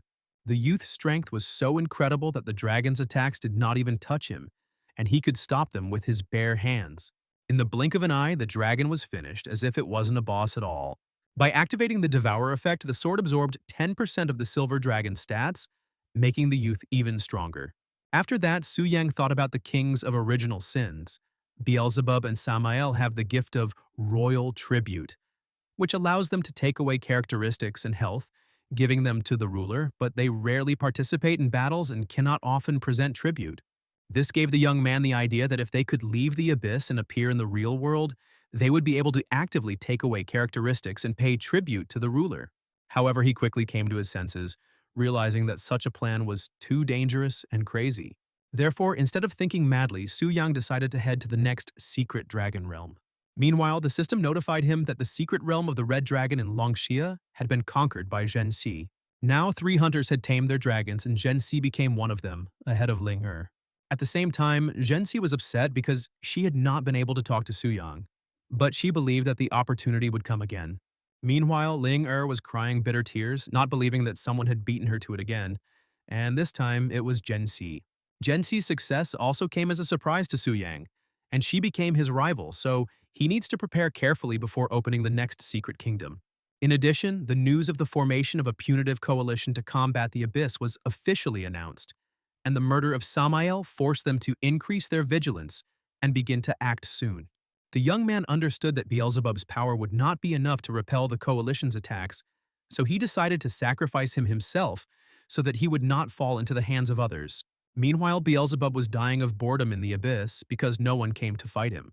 However, he was glad because if Carolyn had come to him again, he would certainly have died. At that moment, the Lord called him, which pleased and frightened Beelzebub. Was it really his turn to meet death like Samael? And everything happened exactly as he thought. The ruler decided to kill him. By killing Beelzebub, Su Yang obtained the essence of flesh, which when consumed permanently increases HP by 5 million and base stats by 2,000. In addition, a living body fell from the body, allowing it to bind targets weaker than the level of the scorching sun, shackling them with the help of captivity. Also dropped was Demonic Source, which protects against demonic power within a radius of 100 levels. Also, the Demonic Horn of Beelzebub is a powerful forging material that can be used by legendary blacksmiths to create artifacts. The icing on the cake was the Artifact of Resistance to the Sin of Gluttony, which increases health, resistance, and stamina. The artifact had a special feature. When equipped, 2% of the attributes of the killed object are absorbed and returned to the owner. The only downside is that the artifact can only be used at the demigod level, which means the young man does not yet have the opportunity to equip it.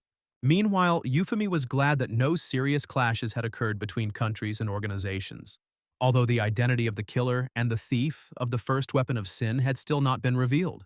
Now the entrances to the Abyss in every country were guarded, and entry was prohibited to all except members of the punitive coalition. Meanwhile, Euphemy approached the Great One to check the temple's statistics, and was surprised to see that the Red Moon's damage rate had reached 14%. In addition, no one has yet been able to complete a 5-star quest after the 8th transformation, and if the defeat reaches 50% and no VIP reaches the Ascension of the Gods level, the inevitable awaits. After the release of another expansion, the main mood will remain despair. At this moment, Euphemy was shocked once again. The system announced that the second weapon of the Sin Confrontation series had been acquired. Euphemia didn't understand how this could happen since they had posted guards and banned entry to anyone who wasn't part of the coalition. The priestess became worried and wondered if this incident was connected with the man she had seen in the Abyss. Everyone was alarmed by the situation, so Euphemy decided not to delay and announced an attack on the Abyss with several squads at once. At this time, Su Yang was thinking about how soon the coalition members would attack the Abyss, and in the worst case, the attack could happen as early as tomorrow. The Abyss consists of 700 levels. At every 100th, there is a king of one of the 7 original sins, while gluttony and anger are already under the influence of the ruler. Lust and greed have not yet been resurrected, so the coalition can penetrate up to level 500. Su Yang thought about placing the strongest sin, Lucifer's pride, into the realm of gluttony so that no one would go past level 100. Meanwhile, the coalition has already gone into the Abyss to clear as many levels as possible. The coalition was joined by a knight of the temple, Maka, the level of the blazing sun, the 8th transformation, level 301, from the knightly order. The boys confidently rushed into the Abyss, thinking that they would easily reach the king. However, on their way, they encountered someone much stronger than gluttony. While the others were in a stupor, Mike rushed at Lucifer without thinking that he could easily defeat her. But before Mike could get closer, Lucifer pierced his head with magic. This surprised everyone. Right before their eyes, the boss killed the knight of the 8th transformation with one blow. Orgus used the skill and obtained detailed information about Lucifer. She has a divine level of 400. Additionally, being the sin of pride, Lucifer despises all weak creatures and takes no damage from weak attacks. Upon learning this, the young man was surprised. There was no one who could resist such a monster now, and if Lucifer killed Orgus and Tang Zhan, Su Yang would be able to control them without restrictions. Therefore, Su Yang ordered Lucifer to replace Beelzebub at the 100th level of the Abyss, so that anyone who dared to invade would greatly regret it. However, none of the guys gave up, despite the fact that Lucifer instantly killed a level 300 hunter. The strongest hunters tried to attack the boss at the same time, hoping to defeat her. However, they failed to even scratch Lucifer, and their attacks only made her even more angry. The guys didn't understand how this was possible and why the boss on the 100th level of the Abyss was so strong. Lucifer didn't care what they talked about, she only wanted bloodshed and death. After the second attack, the hunters were exhausted and lost all hope of victory. Tangjan wanted to suggest a way to defeat the boss, but he didn't take into account that Lucifer was already preparing to deliver the finishing blow. In the end, the strongest hunters were defeated, which meant one thing: the Abyss became an incomprehensible place for them. Boka noted that as soon as Lucifer swung her sword, he knew that with their strength, they didn't have the slightest chance. Carolina and the others agreed, but in that case, they would not receive the weapon Sin Resistance and would not be able to kill the Lord. So Tangjan added that in this case, they would not be able to complete the final stage of the ascension to deity of the 10th transformation. Orgus was of the same opinion and said that after the High Priestess, Lucifer was absolutely invincible. The guys thought that dark times had come, but this time the catalyst for ascent to godhood will be Su Yang. Moreover, thanks to Lucifer's royal tribute, the young man received incredible power, and the marks on the souls of the dead allow him not only to subjugate them, but also to track their location. Meanwhile, he was slightly surprised that among all the negative emotions, there was one who thought positively: Atar Kazan, the owner of level 320, and the 9th transformation with the profession of miraculous priest. He came from the land of Shiva, which was strange not only because of its exotic coloring, but also because in the era of the advent of the hunters, it still adhered to the traditional caste system. The young man was interested in what the guy had in mind, and thanks to Lucifer and her mark, he had such an opportunity. Su Yang looked into Atar's thoughts and realized that Shiva wanted to become a world superpower, for which they needed to suppress the other strongest hunters, and, most importantly, to obtain the legacy of the Ancient Devourer. Ancient Devourer. This was one of the names of that very sword of Su Yang, knocked out from the black dragon Athos, a descendant of the Ancient Devourer. According to the description, Athos was a descendant of that very Ancient Devourer, but the young man thought that this was just a legend. Moreover, even elves and dragons trembled before the shadow of this creature, and the last two phrases of the description revealed the main meaning. Those who entered the secret kingdom of the dragon spirit would receive the legacy of the nameless hero and the Ancient Devourer. Besides Atar, his brother, Amino Kazan, also wanted to do this, having learned about the Ancient Devourer near the secret kingdom of the Dragon Spirit. However, now only one person from Lungxia can enter the Dragon Spirit realm. Previously, Atar would never have competed with Lungxia, the Eagle Federation, or the Flower Kingdom, but he was sure that after the Secret Kingdom, everything would change. To do this, Atar wanted to kill all the hunters, because even though they are in another dimension, they cannot return after death. And to do this, it is enough to kill the target several times. Su Yan didn't like Atar's plan and decided to teach him a lesson. The young man had been eavesdropping on the other hunters' conversations for so long that he forgot about the need to free Lucifer. Looking at her, he was surprised. After a long time, she continued to stand in the same pose, paying respect. Lucifer thought differently because, due to her tendency towards masochism, she considered the ruler a sadist who was trying not to notice her and was mocking her. However, Su Yang told Lucifer to come back and said that she had done a great job of dealing with the insolent people. To keep the spark of battle alive in her, he thanked her for her efforts. The young man didn't quite understand what was happening and why he was forced to play a role-playing game with the demonic boss, but he had no other choice. Meanwhile, something happened that the young man least expected. Suddenly, out of the blue, the High Priestess Euphemy herself appeared before him. All because the priestess, having learned about the complete liquidation of the coalition, decided not to stand aside and went into the abyss. Using the statue's blessings, Euphemy upgraded her skill Eye of Insight to Eye of Truth, thus expanding her horizons even further. Having descended into the abyss to the ruler, she ordered him to tell who he was. However, her confidence immediately disappeared when the Lord called her name and reminded her of the fate of the coalition, which was trying to descend to the bottom of the abyss. Euphemy noted that the last time she used the Eye of Insight, the Lord was in a dormant state, but now he gave off a completely different feeling. Realizing that she was in a losing situation, she decided to retreat and reconsider her strategy with the coalition. However, Su Yang was unwilling to let her go, saying that she couldn't just come and go as she pleased. The young man was also curious about what items he could obtain by killing the high priestess. But be that as it may, he was unable to kill Euphemy. Since the moment his vigilance was weakened, the priestess immediately slipped away. Returning to the temple, Euphemy felt relieved, because before that she had experienced monstrous pressure from the ruler. At that moment, the priestess of paradise ran up to her, concerned by her appearance, asking if everything was okay. Euphemy decided not to talk about what happened and asked about the matter of the invasion force heading towards the holy city. After that, she said that she would go and rest and tidy herself up, asking Raya to let her know if anyone came. Meanwhile, Su Yang in the body of the Lord was observing the temple, thanks to the energy of Euphemia, which somehow miraculously established a portal between dimensions. Su Yang realized that Euphemia actually didn't want to leave the holy city, but simply couldn't. Otherwise, with her strength, she might be able to compete with Lucifer. However, what interested the young man most was whether he, being in the body of dark energy, would be able to subjugate the statue and replace the data.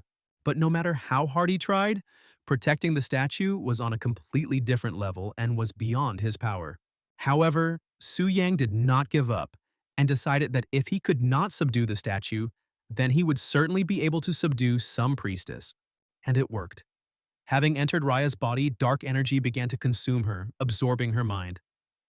As a result, Raya fell victim to the Dark Fall, and after transforming, she became a level 130 succubus, becoming a demon priestess. Su Yang didn't fully understand what had happened and who Raya really was now, but at that moment something more happened. The divine statue reacted to his actions, after which the statues all over the world activated, and the system made a worldwide announcement.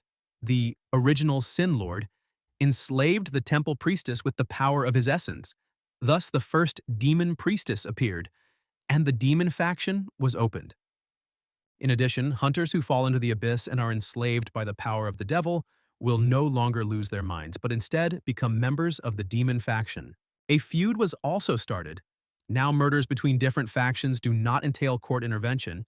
In addition, the demon abyss, the city of demons, and a new demonic statue were opened. This caused a real shock to everyone. No one understood what was happening and why such changes suddenly occurred. The situation in the world was completely out of control, and all that was left for the hunters was to remain calm and prepare for the coming battle. Su Yang was so shocked at this time that he didn't know that his fleeting experiment would trigger such a large-scale event. Moreover, a world quest was announced to kill the Lord of Original Sin, but considering that the hunters were unable to resist Lucifer, things are going badly for them. Moreover, under such circumstances, many may feel that this quest is no longer possible to complete, and then joining the ranks of demons may become a very attractive option. Through the soul mark, Su Yang could sense that at least 6 or 7 top hunters were already thinking about this. Meanwhile, the young man could now use the demonic statue, thereby speeding up the leveling process several times. The young man wanted to kill the ruler and resurrect him so that he would retain his power, but this was not the case, because after the ruler is killed, the one who wields his power automatically becomes the ruler. Meanwhile, the defenders of the temple noticed the demon and immediately tried to destroy him. They attacked the succubus at once, hoping to destroy her completely, but in an instant she disappeared. Euphemy was at a loss, not knowing what to do next and how the Lord managed to break into the temple. Su Yang, meanwhile, transferred himself and the succubus back to the abyss, but a surprise awaited him there. Having moved into the abyss, he saw a strange cloud in the sky, and at that moment he realized that he was in the city of demons itself. Among the resurrected demons, there were those who were happy about the resurrection and those who were not. So Su Yang ordered Raya, as the first demon priestess, to deal with them. However, he understood that it would be difficult for one demon priestess to control them, and only strength mattered, just like the invincible Euphemia in the human world. Su Yang realized that it was time to resurrect another powerful priest and resurrected another original sin. This time it was the queen of envy, Livia, who felt envy and hatred towards Lucifer and wanted to take a place next to the ruler. Now Livia is not just the queen of the original sin of envy, but a powerful demonic priestess. Meanwhile, the system informed Livia that she would soon be given knowledge of the Red Moon as a great priestess of demons, and together with the Lord, they must resist this invasion. This greatly surprised Livia, as she had never seen anything like this before, and she decided to ask a passing demon about it. He told her that he had heard about the red moon, and that there were rumors that even hunters with a 5-star transformation could encounter it. Livia was confused and wondered if all this was coming from the demonic statue, wanting to ask the Lord about it in more detail. However, the Lord did not answer her call, and Livia thought that he had again fallen into hibernation, a state in which it was impossible to awaken him, no matter how hard you tried. At the same time, she was curious about when the original Sin Lord would once again reach the peak of his power and lead them into an attack on the human world. Meanwhile, the strongest hunters have once again gathered in the Holy City. Euphemia thanked everyone for taking the time to come to the meeting, as they have been meeting frequently lately due to special circumstances, for which she apologized. Orgus noted that there was no need to apologize, since everyone understood the situation perfectly well and asked to move on to the topic of the day. After which Euphemia decided not to drag out the meeting and announced that today they would discuss two important issues: changes in the demon faction and the opening of a portal to the Elven Kingdom. First of all, the priestess said that she really hoped that no matter what, none of the hunters would decide to join the demon faction, because that would undoubtedly be an act of betrayal. The hunters then began to discuss the previous battle against Lucifer and the fact that they could not win this battle, since they could not even defeat her, let alone the ruler. However, Carolina asked the guys not to be so pessimistic, because be that as it may, there is still the path of alliance. Meanwhile, Euphemia continued, saying that the entrance to the Elven Kingdom had always been one way and humans could not enter without permission. But if they could complete the alliance quest and open the entrance, it would bring great benefits. Tangjan noted that in order to complete the quest, they first needed to defeat Lucifer, but they were unable to deal with divine-level enemies, and suggested that they seek help from the elves. Tangjan was filled with anger that he couldn't resist Lucifer, but once they defeated her, the other sins would no longer be a problem for them. The others supported his words, and Bouquet added that they had better establish contact with the Elven Kingdom as soon as possible, because they had catastrophically little time. To which Euphemia said that she had foreseen this and had made arrangements with the elves in advance. After her words, she transferred a level 160 elf, a court mage of the 6th transformation, Alan Lawrence, to their world. Alan greeted everyone and expressed his respect, saying that he was the eldest son of the respected Lawrence family. Euphemia thanked him for agreeing to help and asked Her Majesty the Queen's opinion regarding their request. However, Alan was in no hurry to answer because, like everyone else in the Lawrence family, he was, "Hello." Alan set his sights on Euphemia, saying that she was truly a beauty, which drew the ire of Orgus. However, Alan read out the Queen's decree, noting that the elves were happy to help humans in the fight against the Lord of Original Sin, but under their own conditions. The first condition was that no humans other than elves would be allowed to visit the secret kingdom of the dragon spirit. And the second was to send humans to search for the elven princess Lilith and return her to the kingdom of the elves. The third and final condition was that the Profession Change Temple would donate 60% of the collected Red Moon crystal cores to the Elven Temple. This caused discontent among the others. No one wanted to agree to such conditions because it was literally robbery. There was a commotion in the hall, but Euphemia immediately intervened and told everyone to be quiet. After which the priestess said that the temple had no objections to the second and third points, but the first point affected the interests of guilds from different countries, so she asked them to think it over again. Alan noted that in order to enter the secret realm of the dragon spirit, one must tame a dragon, to which Euphemia responded that Lungxia, the Eagle Federation, the Flower Kingdom, and the Shiva country already have dragon tamers. Smiling slyly, Alan went to meet them, but again put forward the condition that everyone would be able to enter the kingdom except the one who subdued the black dragon, and he must be delivered to the kingdom of the elves. This time, Tangjan no longer ignored Alan's brazen statements and asked if this demand was directed at Longxia. Alan replied that this was not the case, since elves would not harm humans, and stated that he was not obliged to explain the reasons for such demands. Tokugawa turned to Tangjan, saying that although he also did not understand why the elves did this, they certainly had their reasons. And besides, it was a worthy price to pay for an ally like the elves. Atar also tried to convince Tangjan, saying that sometimes you have to make concessions and lose something in order to gain something more. However, Tangjan was filled with anger and wanted to take it out on someone, choosing Tokugawa as his target. Tangjan struck Tokugawa, causing surprise and bewilderment among the others. Atar wanted to stand up for Tokugawa and attacked Tangjan, but he instantly knocked him to the ground, after which Tangjian declared that no one had the right to teach them, the people of Longxia, how to act and what to do.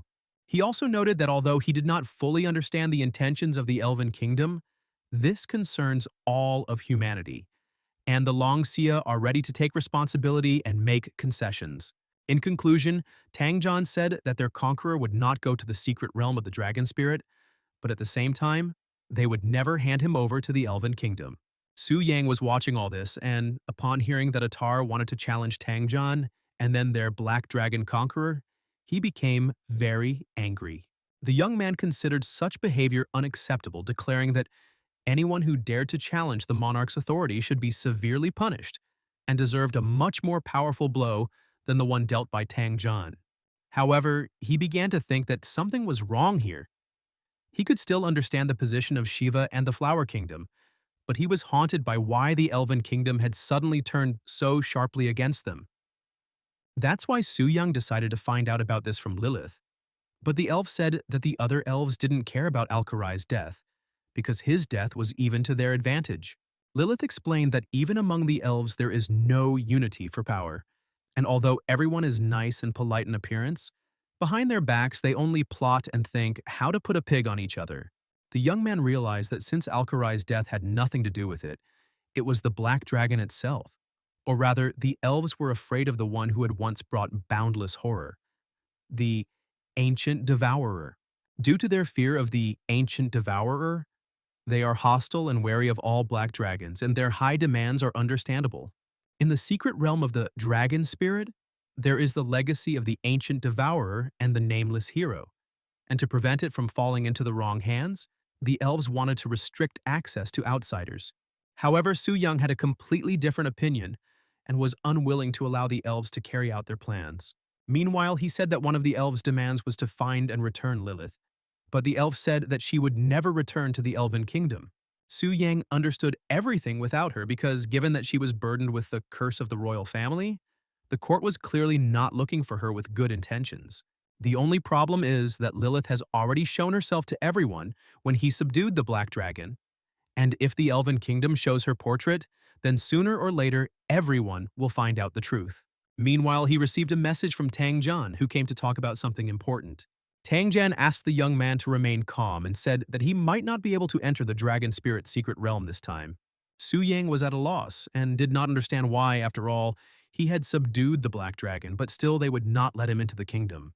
Tangjian noted that he refused the elves' conditions because, despite the slowing down of the advancement into the abyss and for the common good, neither he nor the Longxia state would agree to give the young man to the elves.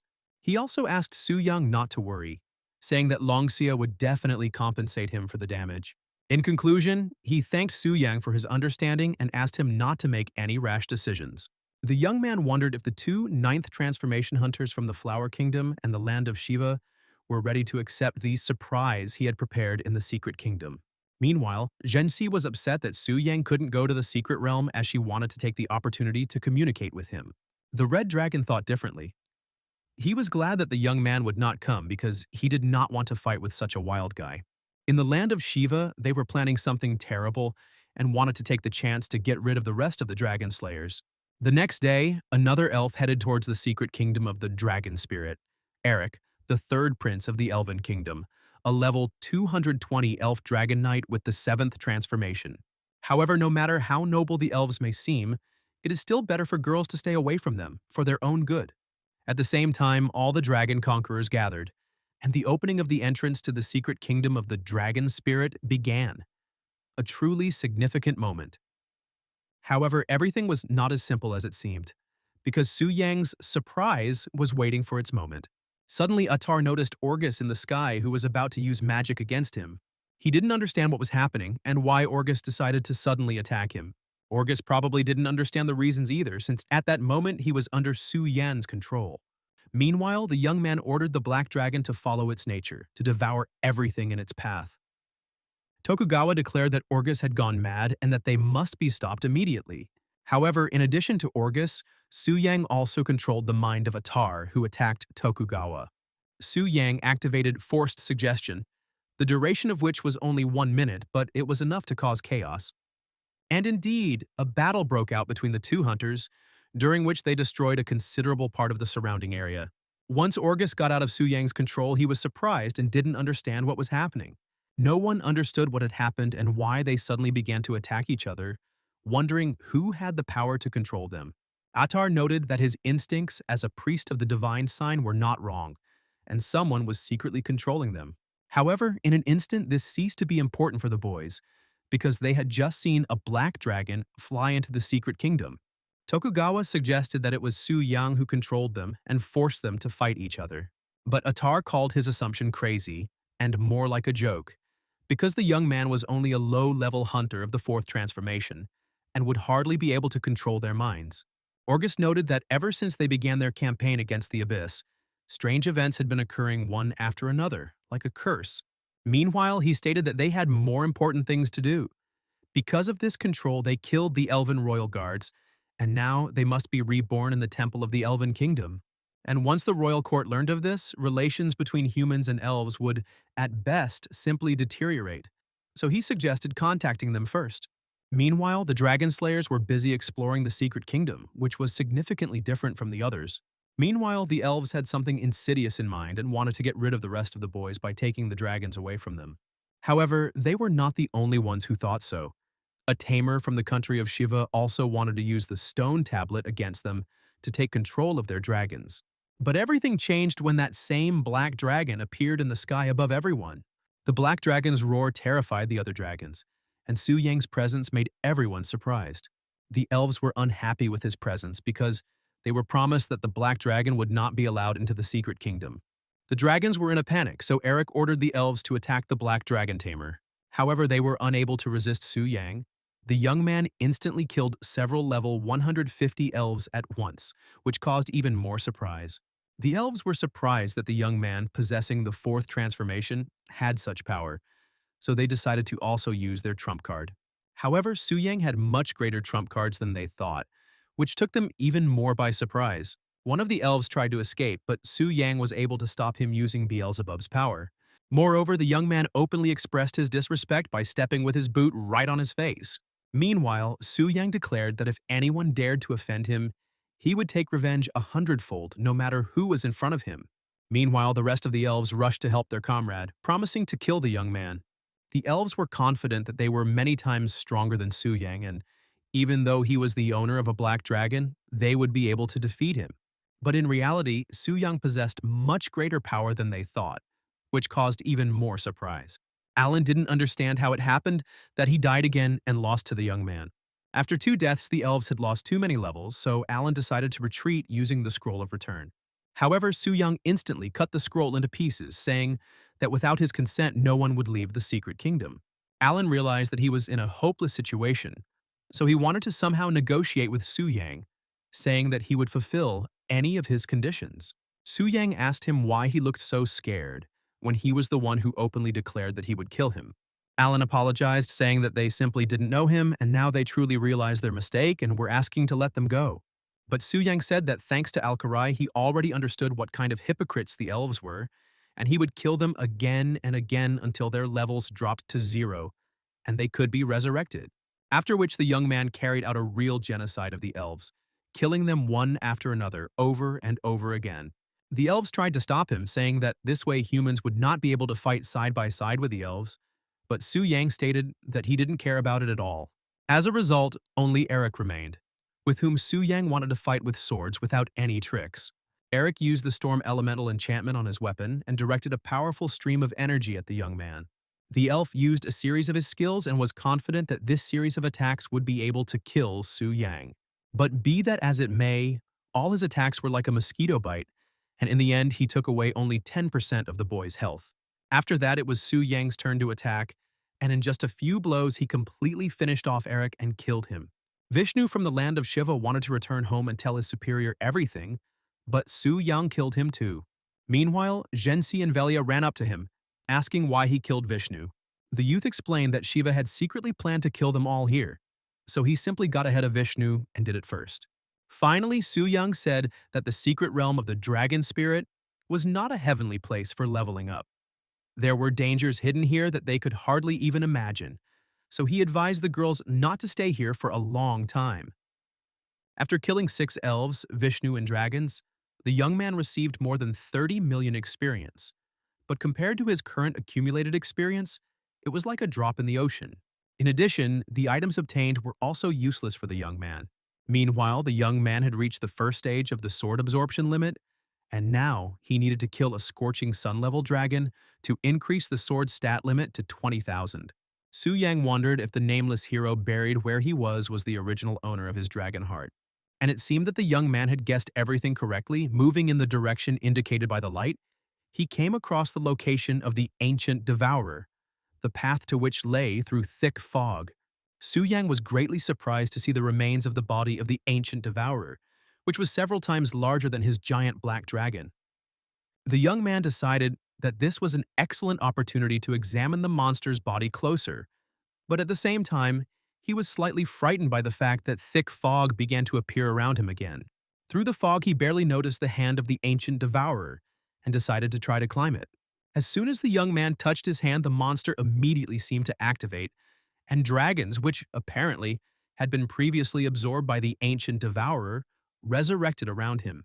It was no problem for the young man to deal with them, and meanwhile he began to think that perhaps this was a test from the ancient devourer himself and the nameless hero.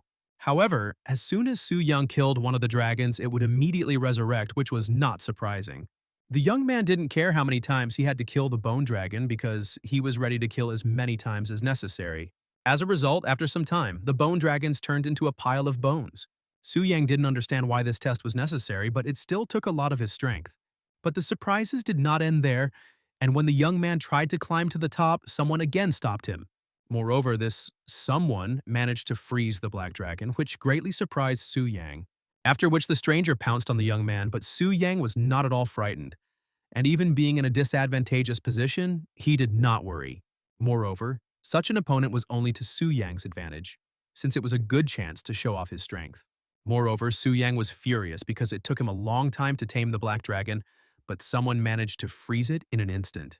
He was already about to take revenge on his offender when suddenly he announced that the young man had passed the test, after which Athos's body gradually recovered, as if nothing had happened.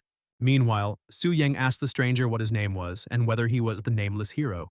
However, he did not answer and in response asked him who he was. But after Su Yang introduced himself, he asked again who he was. Su Yang was confused and didn't understand what these two consecutive "who are you" meant. Did the stranger really understand that the young man was the original Sin Lord? But what surprised Su Yang the most was that the stranger disappeared again in an instant. It was as if he had been transported back in time and pierced the boy's body with his sword. However, the strangeness didn't end there. Despite the stranger piercing him with a sword, Su Yang didn't feel any pain, and even his health points didn't decrease. The stranger was also surprised, talking about some fix that didn't work. Su Yang, meanwhile, wanted to take revenge on the stranger and attacked him, but he managed to dodge his attack. After which a small fight broke out between the two, and neither Su Yang nor the stranger were inferior to each other in skills. Moreover, the young man completely forgot what fear was, and even stopped the stranger's sword with his teeth. Su Yang was able to take possession of the stranger's sword, and now he was unarmed, which made the youth's position more advantageous. However, everything was not as it seemed at first glance, and sitting on the ground, the stranger seemed to be immersed in another world. The stranger severed his connection with his sword and his body began to dissolve. In the end, he only told Su Yang to kill Chloris. However, the young man heard this name for the first time and did not understand what it meant. Meanwhile, the system notified the young man about a new superior item he had received, the Crimson Blade, information about which was unavailable and some kind of error had been detected. Su Yang didn't understand what this meant, but a system window still appeared in front of him, describing the skill Rectification that absorbed red moon crystals to perform a rectification attack. The young man decided to find out more about this fix, and taking the red moon crystal from his inventory, used it. And it worked. The blade absorbed the crystal, thereby increasing the charge from 152 to 153. At the same time, Su Yang heard the roar of a dragon, which belonged to a single black dragon, Athos. Athos also changed slightly due to the fact that he was able to absorb the dark flame, thereby preventing the immortality of those bone dragons. Moreover, now these same bone dragons have been resurrected and have become Athos's minions. The young man realized that if he allowed Athos to absorb various elite monsters and bosses, he would have a powerful army of the undead, and Athos would become not just a dragon necromancer, but a real Lich King. But what also surprised him was that some numbers started to appear above the creatures, and Su Yang assumed that it was related to his new blade. Since he had no other option but to try using correction, he decided to use it against one of the bone dragons, after which the dragon completely disappeared, and the system notified Su Yang that the correction had caused the crimson charge level to increase by 0%, and the sword charge was 111. Su Yang couldn't believe it. After all, he had completely destroyed the creature at the level of direct rules, and even the undead that could resurrect were instantly killed. This reminded the boy that the previously unnamed hero had also tried to use the fix on him, but it hadn't worked, and he wondered why. He asked the system for a hint but received nothing in response. However, he wanted to sort this out later because now it was more important that Athos received the legacy, and the young man received a godlike artifact. However, the red moon crystals are now too rare, and the only way to obtain them is through a random invasion by the red moon. So the young man wanted to find another way to obtain them. Meanwhile, the entrance to the secret realm of the dragon spirit opened again. Gensi suggested that Velia go first, and Velia assumed that the girl wanted to wait for Su Yang. Suddenly, their dragons began to tremble with fear, which meant only one thing: there was a black dragon somewhere nearby. The young man went down to them and noted that they had both worked hard, and also expressed the hope that they would not tell anyone about what had happened. Gensai expressed her respect to the young man and assured him that they would not tell anyone about the incident, because she could see from his eyes that he was a good person. The girl would have liked to talk more with Su Yang, but unfortunately, she was unable to do so again. Su Yang was surprised that in Gensai's eyes he turned out to be a good person, noting that the girl was indeed quite strange. The young man also wanted to leave the secret kingdom, but after what happened, the situation outside became a little more complicated, and he simply wouldn't be able to leave. Based on his assumptions, since faction quests appeared in the world and humans became demons, it would be logical to assume that demons should also be able to somehow join the human faction. He didn't fully understand how everything worked, and decided to check if it was true by launching an immediate parallel incarnation.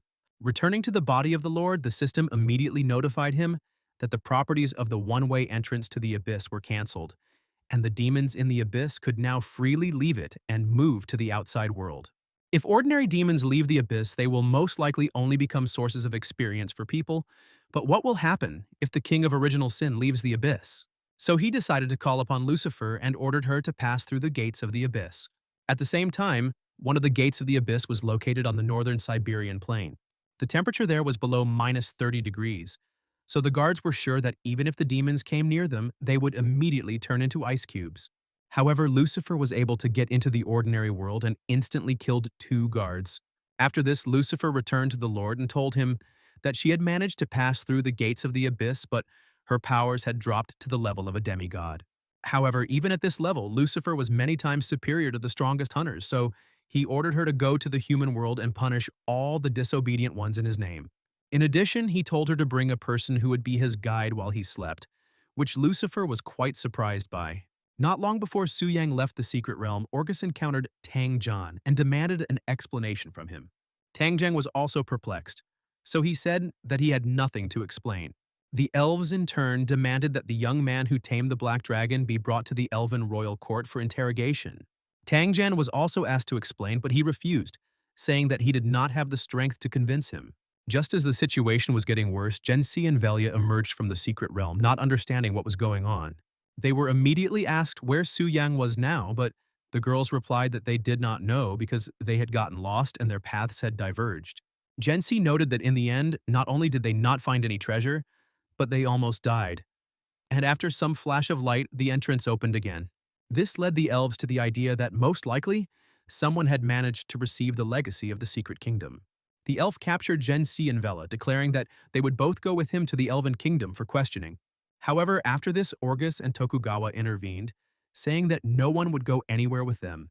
After which the elves declared that in such a case people could forget about the alliance with them, and if something happened to the third prince and the eldest son of the Lawrence family, they would be in big trouble.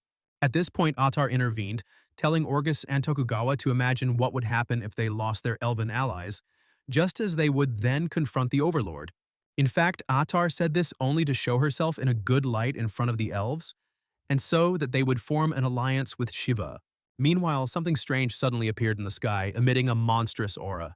This aura belonged to none other than Lucifer, who had come to kill everyone. Orgus noticed that something was wrong here and her aura was different from the one in the abyss. The guys decided to forget all their differences and unite to destroy a common enemy, the Queen of Pride, Lucifer.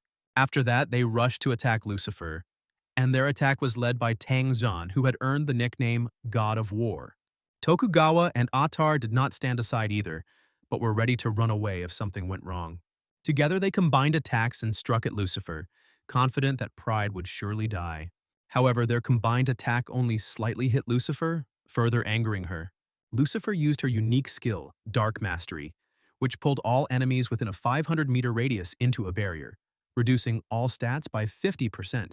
Despite the fact that they were the strongest hunters of their time, they were unable to resist the power of Lucifer. But it didn't end with Lucifer, because Su Yang could still control those who died in the abyss after the failed campaign. This time, he decided to use his power for a good cause, and ordered Tang Zhan to take Gen Si and Welia as far away from the battle as possible. The young man himself, meanwhile, came to the battle site to see Lucifer, introducing himself as the guide of the Lord of Original Sin.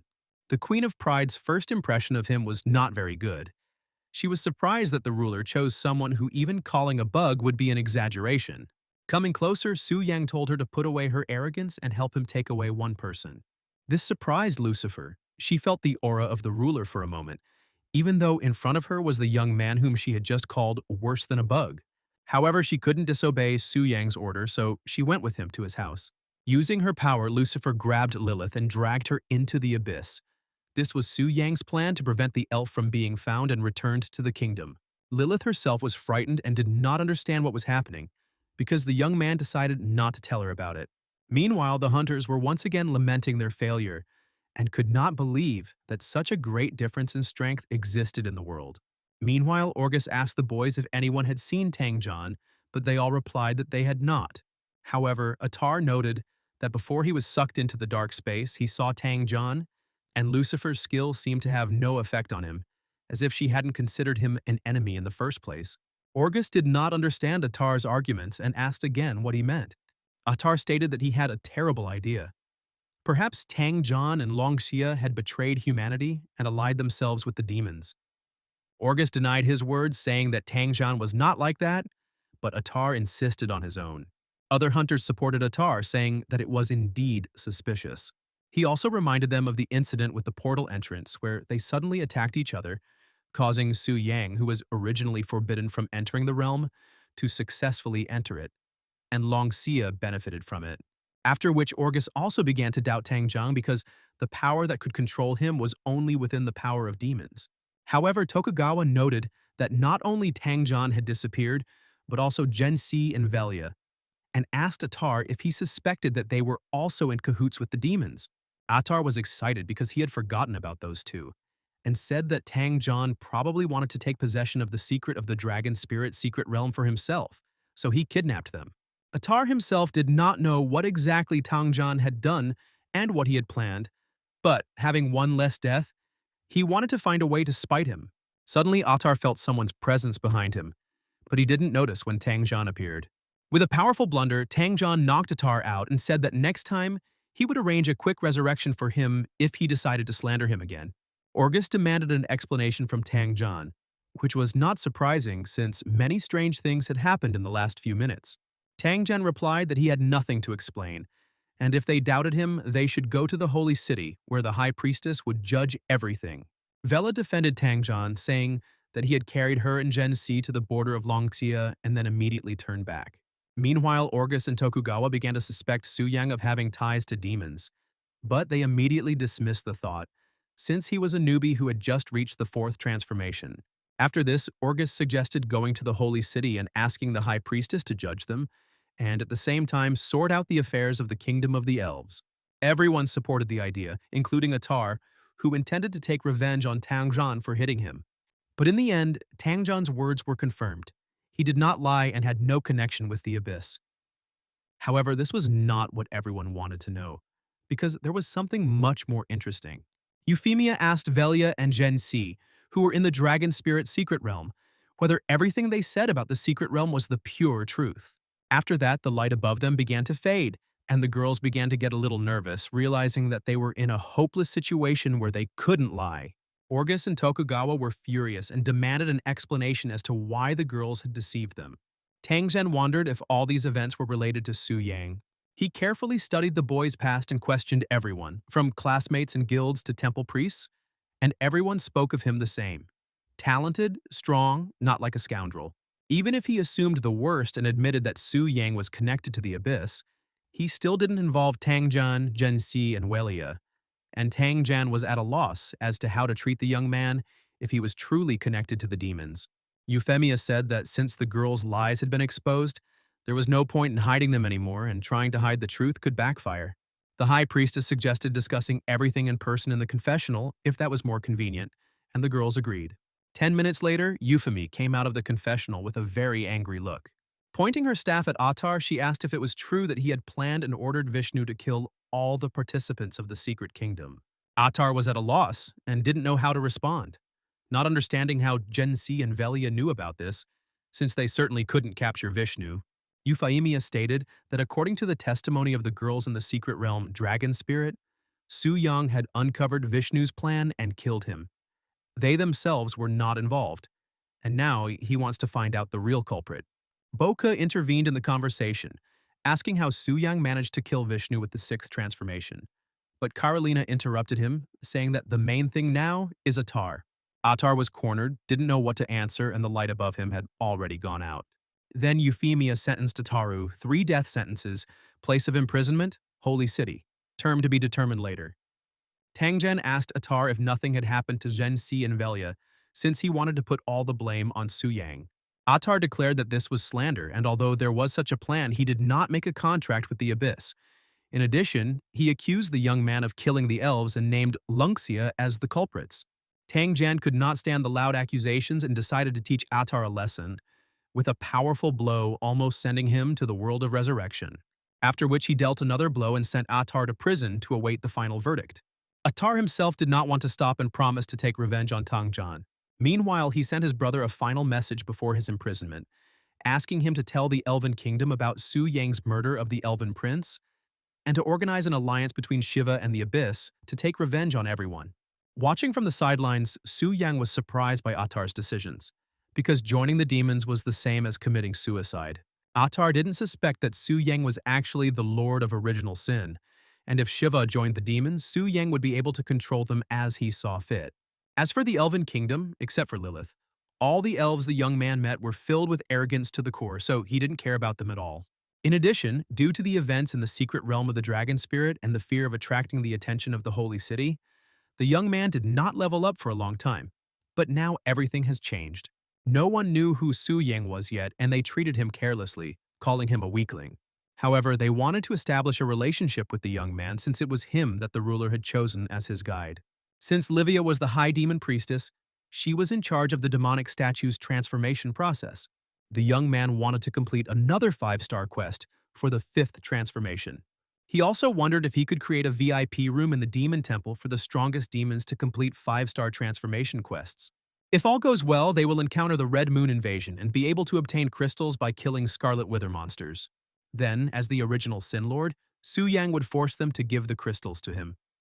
So he wanted to get rich from the Red Moon crystals and make full use of the new Crimson Blade. Meanwhile, he received a 5-star quest for the 5th transformation, Double Harvest, where he had to kill 10 demons and 10 5th transformation hunters. As a reward, he will receive the secret weapon Demon Soul Reaper, an upgrade to the legendary level, a 50% increase in basic stats, a skill upgrade, and 1,000 free stat points. For Su Yan, killing a 5th transformation hunter was a piece of cake, and he first decided to walk through the abyss to complete the first task. Meanwhile, Shiva was waiting for news outside, not yet knowing that Vishnu had been defeated.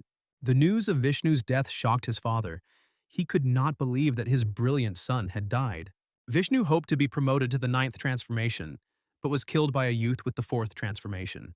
This prompted the father to think about joining the demons despite the betrayal of humanity, because, in his opinion, there was nothing left to lose.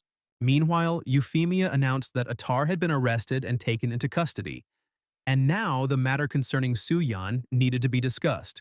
Orgus noted that he could believe in the murder of Vishnu with the sixth transformation by a youth with the fourth, but he considered the murder of an elven prince of the seventh transformation to be absurd. Valia admitted that the boy seemed to have used an object that completely paralyzed Eric. He could neither move nor use objects nor perform skills, and she had never seen anything like this before. Boka noted that it sounds like a capture state, but for a low-level hunter against a high-level hunter, the damage and CC time should be significantly reduced. Orgus added that this rule didn't apply to Suyan right now, and either he was hiding his true level or the item was extremely powerful, so much so that it ignored the level suppression effects. Tangjin said that no matter the method, at least Su Yang did not cause harm without reason and considered him innocent. Tokugawa noted that for them, the boy might be innocent, but for the Elven Kingdom, he was definitely guilty. Suddenly, a temple employee burst into the temple and told Euphemia about the emergency, after which Euphemia announced that the meeting was temporarily suspended, as Atar, through Amino, had persuaded Shiva to go over to the demon's side. Amino decided to join the demons, believing that if it is not possible to become the strongest through heritage, it is necessary to contact the Abyss and take revenge on those who have offended him. Meanwhile, 20,000 people, legendary level hunters, have already been transferred to the Abyss, of which more than 1,000 have completed demonization. The Temple of Rebirth did not turn a blind eye to these actions, and sent hunters to prevent Shiva from becoming demons. Amino ordered that the Brahmins be converted into demons first, and that the Kshatriyas and commoners loyal to the temple be detained as hunters. Amino didn't want the plans to fail, and he himself went into the Abyss. During this time, the hunters were getting used to the changes in strength and were looking forward to what lay ahead. However, their joy did not last long. Suddenly, a young man came to them, whom everyone saw for the first time. They tried to attack him but were unsuccessful, and Su Yang said that he was a guide from the demon city who had come to guide the newly arrived hunters. He noted that he was one of the first hunters to turn into demons, and the high priest tasked him with escorting the new recruits. After some time, Su Yang took them to the city and explained what was going on. One of the now demons became curious to know where he came from. Su Yang replied that he was from Long Chia, which surprised the others, but they were glad to meet him. They also asked if there were any rules in the demon city, such as not attacking each other. Su Yang explained that there is such a ban, and the demon priest punishes those who violate it. However, outside the city, in the Abyss, there are no restrictions. The law of the jungle reigns there. Whoever is stronger is right. After that, Su Yang took out his blade and cut off the head of one of the newly transformed demons. The rest were outraged and wanted revenge, but the same fate befell them. There is indeed a ban on attacks in the demon city, but not for Su Yan. He is the rule there. After being reborn, the boys wanted to tell Amino everything, but Su Yang killed them before they could leave the city. Thanks to this, he completed part of the first task of the 5-star quest, and if he continues at this pace, he will complete the quest today. Meanwhile, Livia became interested in Su Yang. At first glance, he seemed weak, but he killed the 6th transformation, being the 4th. Su Yang had already completed the first task of the quest. The next task was to kill 10 hunters outside the demon camp. In the shallow layers of the Abyss, there were probably still many unconverted Brahmin aristocrats who would be enough to kill, but there was one catch. After death, they were reborn in the temple of Shiva's reincarnation, and if rumors about it spread, there would be problems. So someone was needed to guard the entrance. Meanwhile, he noticed the presence of Livia, who was secretly following him. Livia was surprised that Su Yang noticed her and asked what he wanted from her. Su Yang, as the guide, ordered the quest to be published. The demon hunters from the city must eliminate 10 unconverted 5th transformation Brahmin aristocrats. Livia was surprised and angry, considering the young man a weak guide, but he already dared to order her around. However, since the Lord had chosen the guide, she could not object and publish the task. The demons immediately set out to carry it out and began hunting the aristocrats. Even after death, they did not want to retreat, taking with them a few Shudras as a human shield. And before they had time to understand what was happening, someone cut off their heads. It was Su Yang, who at first felt sorry for killing them, but then, after learning who they really were, decided that they did not deserve to live.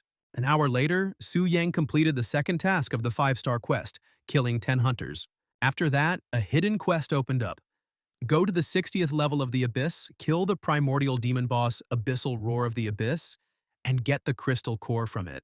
The young man decided not to delay, took Athos with him, and went to explore the Abyss.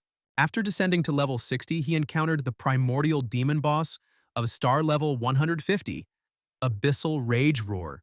The boss was surprised and angry that the young man came alone and said that he would kill him. 5 minutes later, the boss lay defeated on the ground. It seemed that the young man had come to the boss, but in fact the main boss was himself. The boss dropped a crystal core, which the young man had to bring to the statue. However, plans changed, and instead of completing the quest, he decided to go to the very bottom of the abyss. In order to obtain the dark power of the original Sin Lord, Su Yang must descend to the very bottom of the abyss. He can't do that now, so all he can do is grant power to the original Sin Kings and then ask them to pass it on to him. Besides, the time for connection has not yet been updated, and he will have to wait until tomorrow, but for now the young man went to his now mansion. Lilith was waiting for him at the mansion, not understanding what was happening and demanding an explanation. Su Yang explained that she was currently in the Demon City. He had transferred her here because the Elven Kingdom was looking for her again, and asked her not to worry because she was safe with him, and the servants would help if anything happened. Lilith didn't fully understand what was happening and how Su Yang ended up connected to demons, but she believed him. However, Su Yang continued to assure her that she would always be safe with him. Meanwhile, in the Elven Kingdom, they learned of Prince Eric's death and the news shocked everyone. The head of Tassi admitted that he did not know the details of the incident, since at that time he was negotiating with people outside the secret kingdom. The queen was furious and ordered that the situation be dealt with immediately, and that those responsible be punished in the most severe manner. At this time, Euphemy was thinking about Shiva's Pandora's box, and what might happen if Shiva were to take advantage and join the ranks of the demons, and other countries followed suit. If this happens, the world will be plunged into chaos, and there will be no one to resist the invasion of the Red Moon. But the troubles did not end. At that moment, the elves, led by Carl Lawrence, entered the temple to find out the truth. Carl demanded that the killer of Eric and Alan be handed over immediately, otherwise their assistance would be replaced by slavery. Euphemy asked Carl to watch his words and said that as far as she knew, although the elf temple allowed one to reach the divine level, the last transformation was 200 years ago. She hinted that the divine level might have fallen over the past 200 years and asked if he was being overconfident in calling them a godless race. Carl himself, a level 453 Great Archmage of the 9th Transformation, replied that maybe so, but they still had a level 500 Demigod Warrior and 2 Strong Warriors above level 450. This news shocked the rest of the hunters because in front of them was one of these strong warriors. Tangjan stated that this was only suppression by level, and if it was not divine, there was always hope to win. But it wasn't just about level suppression. The elves had 2 artifacts that could be equipped during combat. Carl noted that, according to Tassi, the country of Shiva inspires the most trust among the elves, and asked who its representative is. Euphemy explained that Shiva no longer belongs to the human world, as she chose to join the Abyss. This surprised Carl, and he asked who among those present was sincerely inclined towards an alliance, and ready to hand over the murderer. Then Tokugawa, without hesitation, named the name of the killer, Su Yang from Longxia. Tangjan was furious at Tokugawa's actions, but it was no use because Tokugawa had already told everything. Carl demanded that Tangjan tell him where Su Yang was now, but he refused. Carl was not satisfied with this answer and wanted to teach Tangjan a lesson, but one look from Euphemia was enough for him to change his mind and stop the attack. Meanwhile, Tokugawa pointed to Genshi and Welyu, saying that they were survivors of the secret kingdom and could tell about Su Yang's crimes. As a result, Carl took the girls away for interrogation, which Euphemia could not resist. Meanwhile, Libya entered the world and headed for the Holy City. Livia was unhappy with Su Yang giving her orders one after another, but she couldn't disobey him because he had a lord behind him. This time, the young man told her to teach Carl a lesson, bring back Gensi and Velia, and was looking forward to seeing her strength. Despite the kindness and mercy of the elves, they were cruel and ready to kill anyone who disobeyed. Meanwhile, Libya found them to teach the impudent fellows a lesson. Carl tried to attack, but it was useless because, due to envy, Livia could seize the enemy's abilities and use them. So she took possession of Carl's abilities, albeit only for 10 minutes. After that, she improved the spell, turning it into the secret art Forbidden Spell, Great Meteor Extermination. Carl tried to use a shield to save himself from the attack, but it didn't work and the elf was incinerated alive. Tokugawa tried to escape, but Livia caught up with him and used Forbidden Spell, Wind God Choke. This scared Gensi and Velia. They didn't understand what was happening and what would happen next. Would they really suffer the same fate as the others? However, everything was different, and, opening a portal, Livia told them to follow her. At this time, Euphemia felt an incredibly strong energy suddenly flare up, and Karl and Tokugawa's auras instantly disappeared. After which Tokugawa found himself in the temple and told the high priestess about everything that had happened. Euphemia was surprised that she hadn't seen Gensi and Velia anywhere, and everything was the same as last time. The girls survived after their encounter with Lucifer outside the secret realm. Previously, they blamed Atar, thinking that he wanted to frame Lunxia for conspiring with the Abyss, but now he is in prison, and the girls again remained alive after meeting with Sin. Having eliminated all the options, Euphemia noted that there was only one left, Su Yang. Meanwhile, Livia was trying to figure out what Su Yang had in mind and why he needed so many women. Neither Gensi nor Velia understood what they were doing here, but suddenly Su Yang came out of the mansion and greeted the girls. The girls were surprised to see the young man and asked what all this meant, but Su Yang replied that he could not tell them anything yet. This made Gensi think that Su Yang had decided to betray the humans and join the demons. She couldn't find any other explanation. Meanwhile, Su Yang asked her if she still considered him a good person, as she said when he saved her from the elf. Gensi replied that she still believed him, or rather wanted to believe him, because she was sure that he had reasons to act this way. After this, the misunderstandings between them died down, and despite the oddities, they trusted Su Yang. Yet, it scared Welia that Gensi was so confident that Su Yang was truly a good person. Lilith didn't like that the young man was bringing other girls to the mansion again, and thus not paying attention to her. Su Yang didn't know what to answer, so he just said that it was necessary and he would pay more attention to Lilith in the future. After which the young man went to the throne, thinking about how to obtain the dark power of original sin in order to complete the fifth transformation. Now everything in the abyss is going according to plan, but the world of the elves is a threat. So Su Yang decided to wait for the boss's abilities to recharge and resurrect Samael so that he could scout out the situation. If the elves' fighting strength was lower than he expected, the original Sin Kings would be able to take over the elven kingdom. And by killing the Lord, Su Yang would become the ruler of 3 factions at once. This was the young man's plan, to create a world where people and demons could live in harmony and elves were doomed to be slaves. Su Yang did not forget about the state of Shiva, whom he also wanted to repay for their deeds. Meanwhile, Euphemia was wondering if it was true that Su Yang had joined the demons and submitted to the Lord, since all the evidence pointed to him. Therefore, the priestess decided to approach the statue and request records of Su Yang's change of profession. Of course, all these 5-star transformations might be difficult for ordinary hunters, but if the youth is the incarnation of the original Sin Lord, it is a piece of cake for him. Euphemia wanted to discuss this topic with Bai Ling and ask her a few questions regarding Su Yang. In the name of the sacred statue, Euphemia ordered Bai Ling to tell her everything she knew about Su Yang. Bai Ling was surprised that even Euphemia knew about Su Yang, but she still didn't understand how she thought about him. When Bai Ling said that she would tell the priestess in detail about all his heroic deeds, she was stunned. After that, Bai Ling told her everything she knew about the young man, every single one of his transformation quests and battles with the Red Moon. Bai Ling didn't hide anything and proudly talked about all the so-called exploits of the young man. However, from her words, Euphemia understood one thing. Bai Ling was head over heels in love with Su Yang, so asking her about anything was useless. However, Euphemia asked if there was anything else between her and Su Yang that she hadn't told her about. The only thing Bai Ling didn't mention was how she had removed Su Yang's curse of scarlet withering, because talking about it made her feel embarrassed. The high priestess decided not to ask any further questions, and only asked to tell Su Yang that she really wanted to talk to him. Despite all the evidence against Su Yan, Euphemia hoped until the very end that she was just winding herself up and that everything was wrong. Meanwhile, Amino, along with the rest of the members of Shiva's state, were walking around the abyss, already being demons.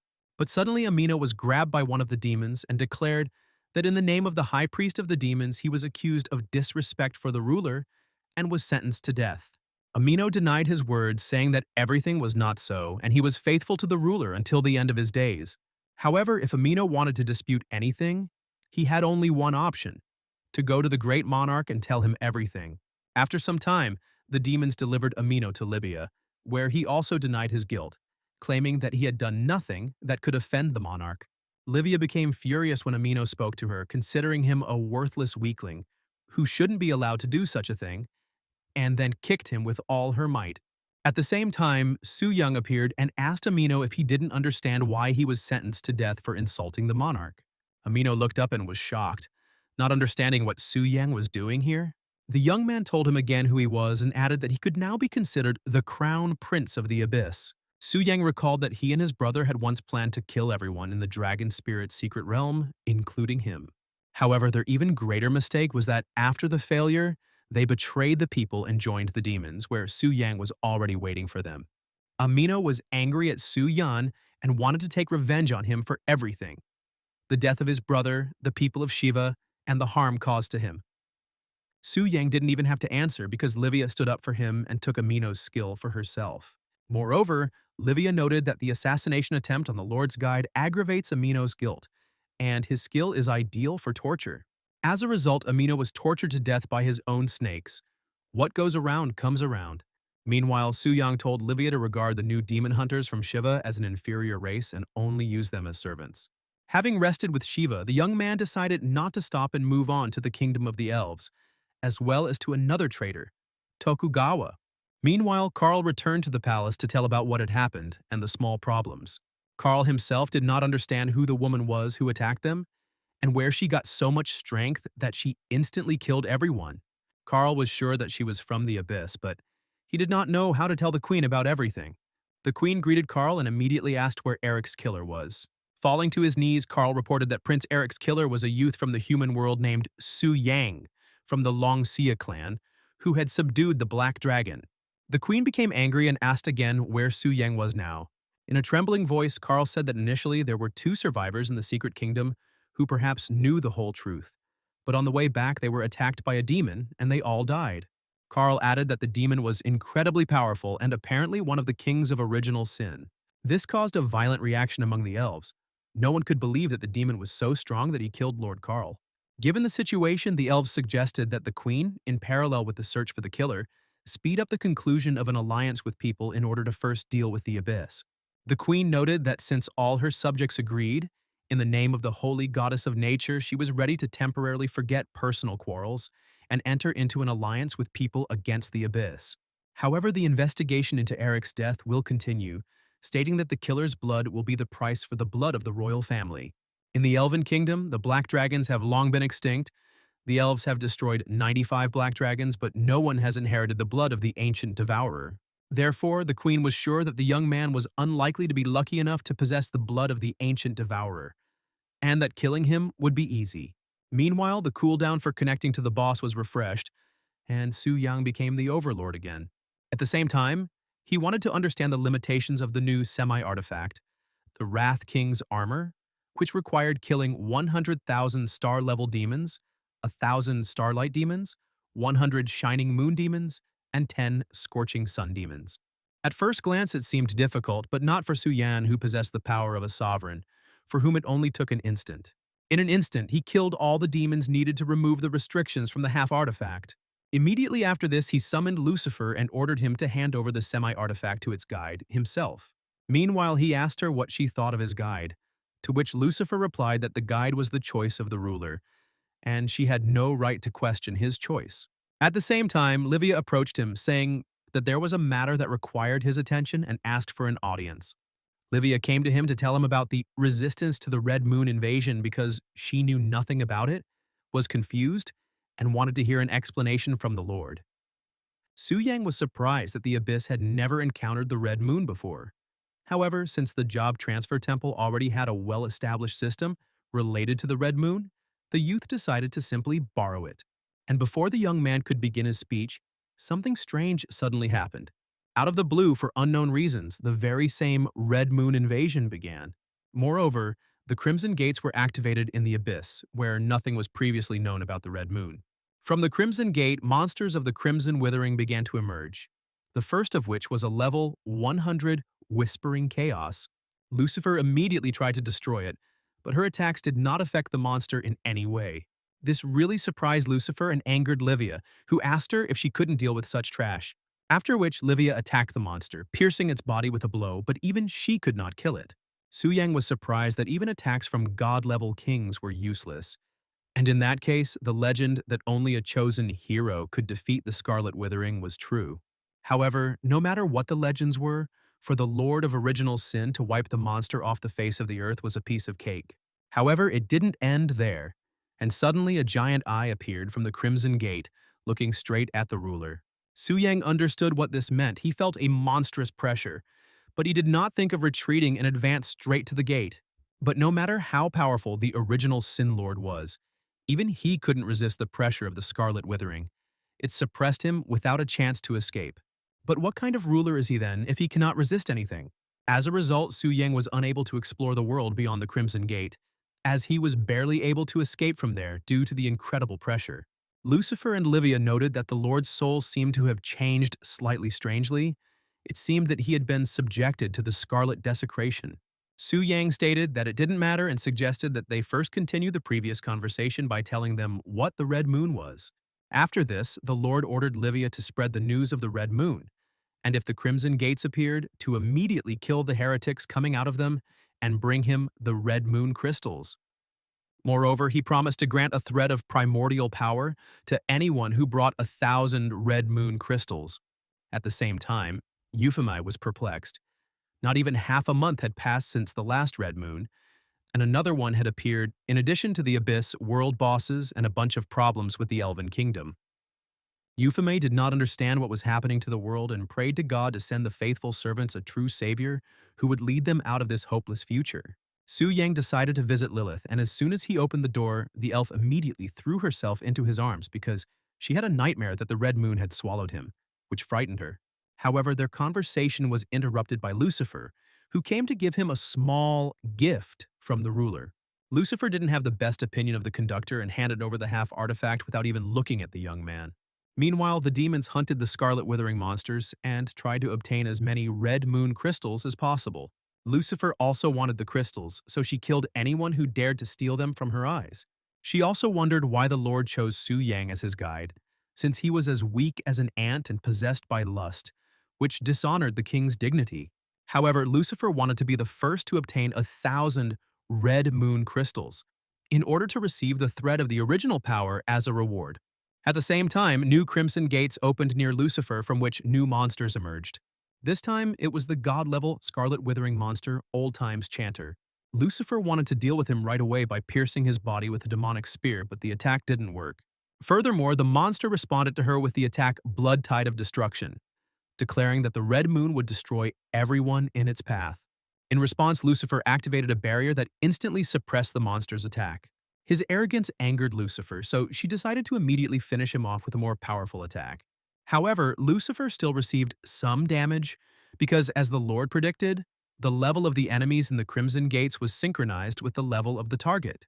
Meanwhile, she wondered who the target of the level 100 monster that attacked them was, whether it had accidentally entered the throne room. For killing a god-level monster, Lucifer received a whopping 8,000 red moon crystals, enough for 8 threads of primordial power, and was already looking forward to giving them to the ruler. Meanwhile, Su Yang had completed the 5th transformation quest, and his skills and stats had increased several times again. Thanks to the fact that the youth had countless experience reserves, he immediately raised his level to the maximum allowed. Despite this, he still had a lot of experience left in reserve, and his profession was changed to Soul Reaper. Moreover, he completed the hidden task, after which the merger began to confirm the completion. After the merger, there was a sudden surge of impurity belonging to Su Yan. Then an aura similar to the appearance of a lord appeared, which made all the demons and original Sin Kings tense up. Gensi and Velia also felt this aura, and initially thought that a gate had appeared nearby. The pressure of such a monstrous aura made Vela's legs feel like they were giving out, and she asked Gensi to use Farsight magic as soon as possible. Using magic, Gensi was surprised by what she saw and realized that all the monstrous aura was coming from Su Yang. The thing is that for completing the secret quest Song of Darkness, the young man opened the fallen form of the Soul Reaper, which allows him to release darkness for 5 minutes, and now he can grant or deprive the power of the 7 original sins. This was a real revelation for Su Yang, because the ability that was supposed to be unlocked only after killing the Overlord was unlocked much earlier, albeit only for 5 minutes. Meanwhile, Lucifer and Livia approached him, and the former demanded an explanation of how he dared to accept the power of the ruler, forcing the children of the Abyss to kneel, being only a guide. Su Yang didn't like this attitude, so he wanted to teach them a lesson to make them understand that he was not just a guide. After this, he used his power against Lucifer and Livia, angering them even more. But what was even more surprising was that after his attack, their abilities suddenly disappeared. In the end, Lucifer acknowledged Su Yang's strength but warned him to remember his place, stating that usurping the sovereign's power was unacceptable. After this, envy and pride left, only telling the young man at parting that they would keep a close eye on him. Meanwhile, Su Yang went to the demonic statue to complete another 5-star quest, but for the 6th transformation. This time he had to single-handedly kill the boss of the Shining Moon level, the Demon Lord Lovick, to prove his strength. While this might have been an impossible task for others, for Su Yang it was as easy as pie. Meanwhile, he became curious about what would happen if he absorbed the boss with the power of gluttony, and how much his stats would increase in that case. Deciding not to think for long, Su Yang went to the 90th level of the Abyss where Lovick himself lived. Having met with Lovick, he told the young man that according to the latest laws of the Abyss, promulgated by Livia, for every 100 levels of the Abyss, 10 levels are given to the demonic nobility for development. So he asked Su Yang whose command he was serving under, since he allowed himself to break the rules without fear of punishment from Livia. However, Lovick stated that it does not matter whose subordinate the young man is, for the main law of the Abyss is the survival of the strongest. Su Yan also had something to say to Lovick, and using the pride skill, he knocked the boss to his knees. And since he was recognized as weak, he could no longer cause any harm to the youth. Lovick began to apologize to Su Yang, saying that he did not immediately recognize the guide and asked for forgiveness, granting him the mercy of sparing his life. However, Su Yang said that he was going to test his new powers on him right now, so it was better for him not to resist and do whatever he told him to do.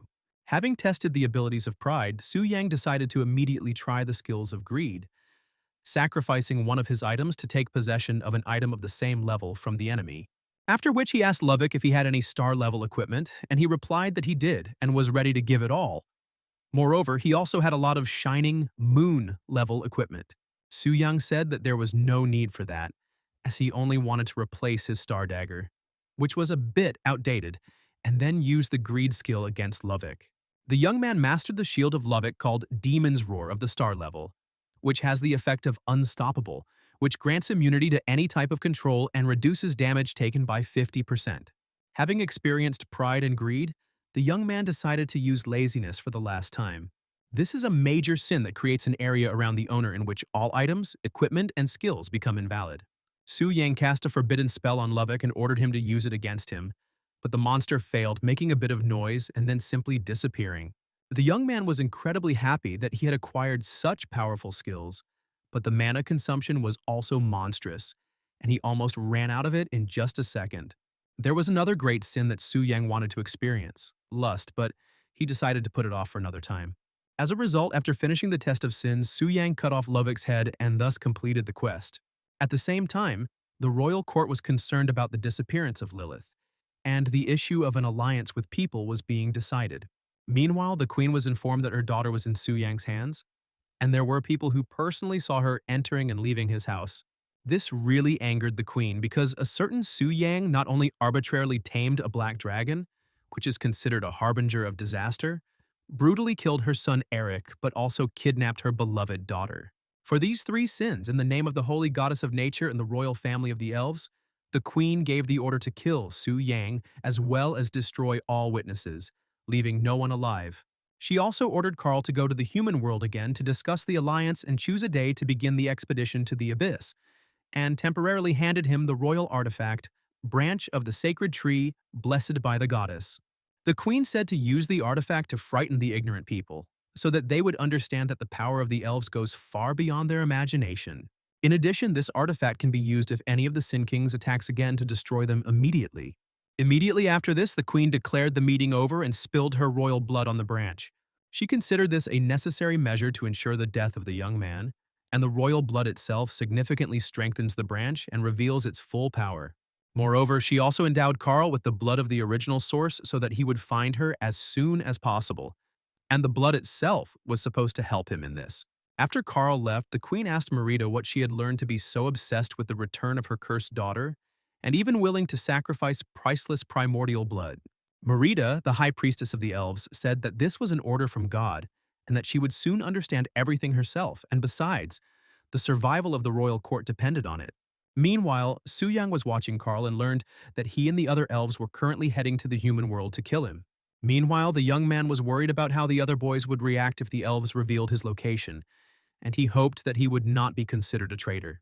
At the same time, he didn't care what others thought of him, because history is remembered only by the victors, and once Su Yang defeated the original Sin Lord, all suspicions would instantly dissipate. After that, the young man went to the demonic statue to complete the 5-star quest for the 6th transformation. After switching to a new transformation, Su Yang immediately raised his level to 173, using up all of his experience reserves. In addition to increasing the maximum level to 200, the young man also received 2,000 points of free characteristics, increased the effect of passive skills, and in addition mastered the forbidden spell of the 2nd level of fire element, Hell of Azure Flame. However, he suddenly felt someone's presence nearby, and it was Livia again, secretly watching him. When he asked her why she was following him and if anything had happened, Livia replied that everything was fine. The girl herself did not understand how he managed to reveal her again and how his strength could increase so quickly because now you couldn't tell that he was a simple bug. However, Su Yang had more important things to do than interrogate Livia about why she was watching him. Having reconnected to the boss, the young man resurrected another sin, Belphegor's laziness, whose characteristics were monstrously powerful. He wanted to do the same with Belphegor as he did with the other sins. Accept their lives as a tribute and grant them death until they were called upon again. Belphegor replied that laziness contained stability and death was the highest form of peace, so she was ready to give her life. By killing Belphegor, Su Yang gained a whopping 18 billion experience points, enough to raise his level to 198.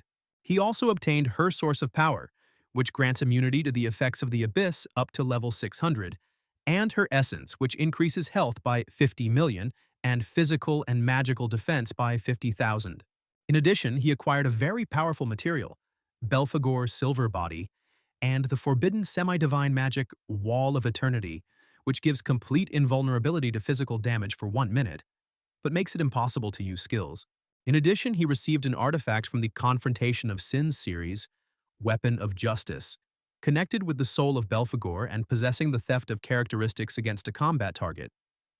30% resistance and 20% health, and also creating the same field of laziness.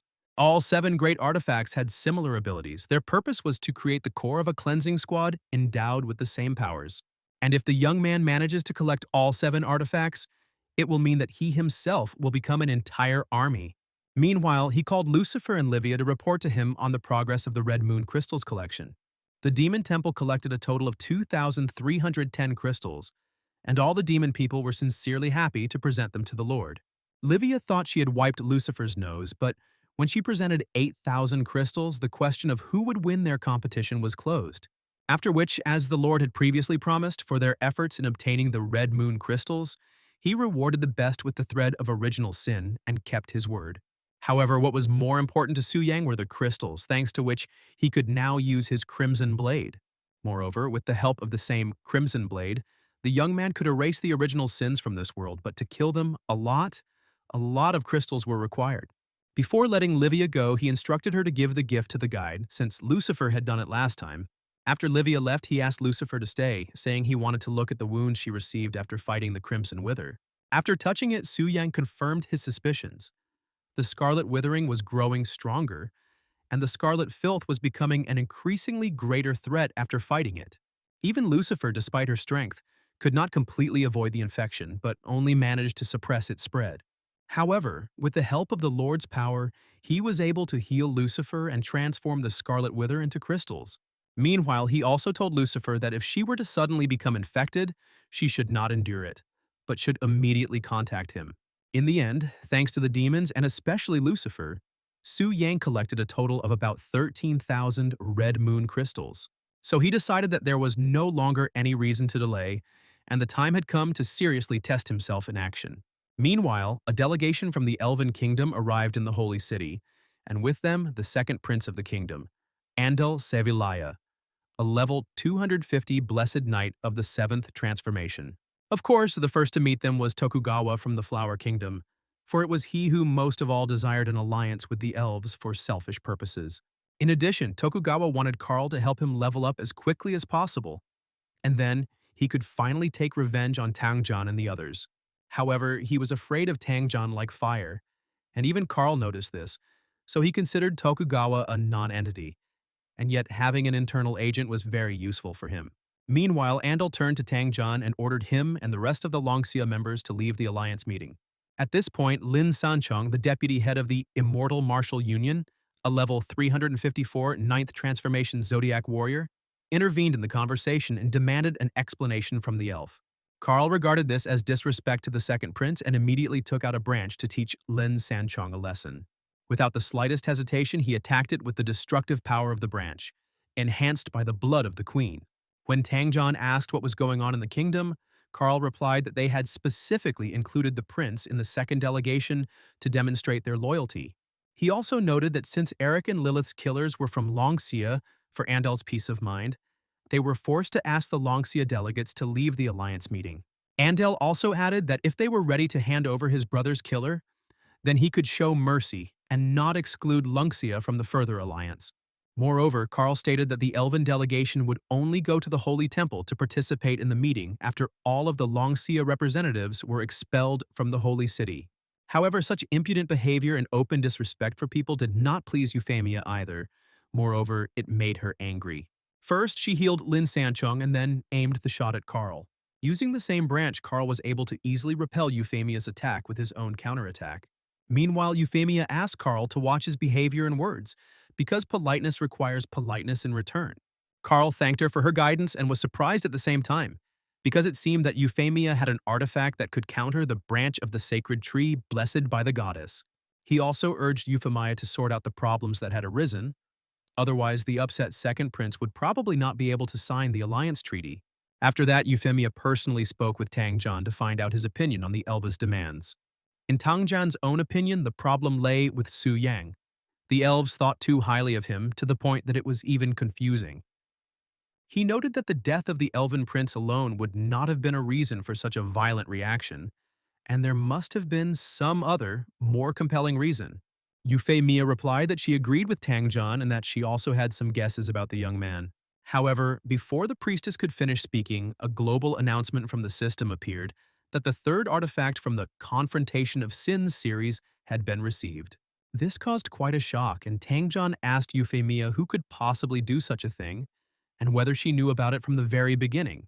Euphemia decided not to hide her answer, and stated that the person who had obtained the three artifacts could very well be Su Yang, which surprised Tangjan even more.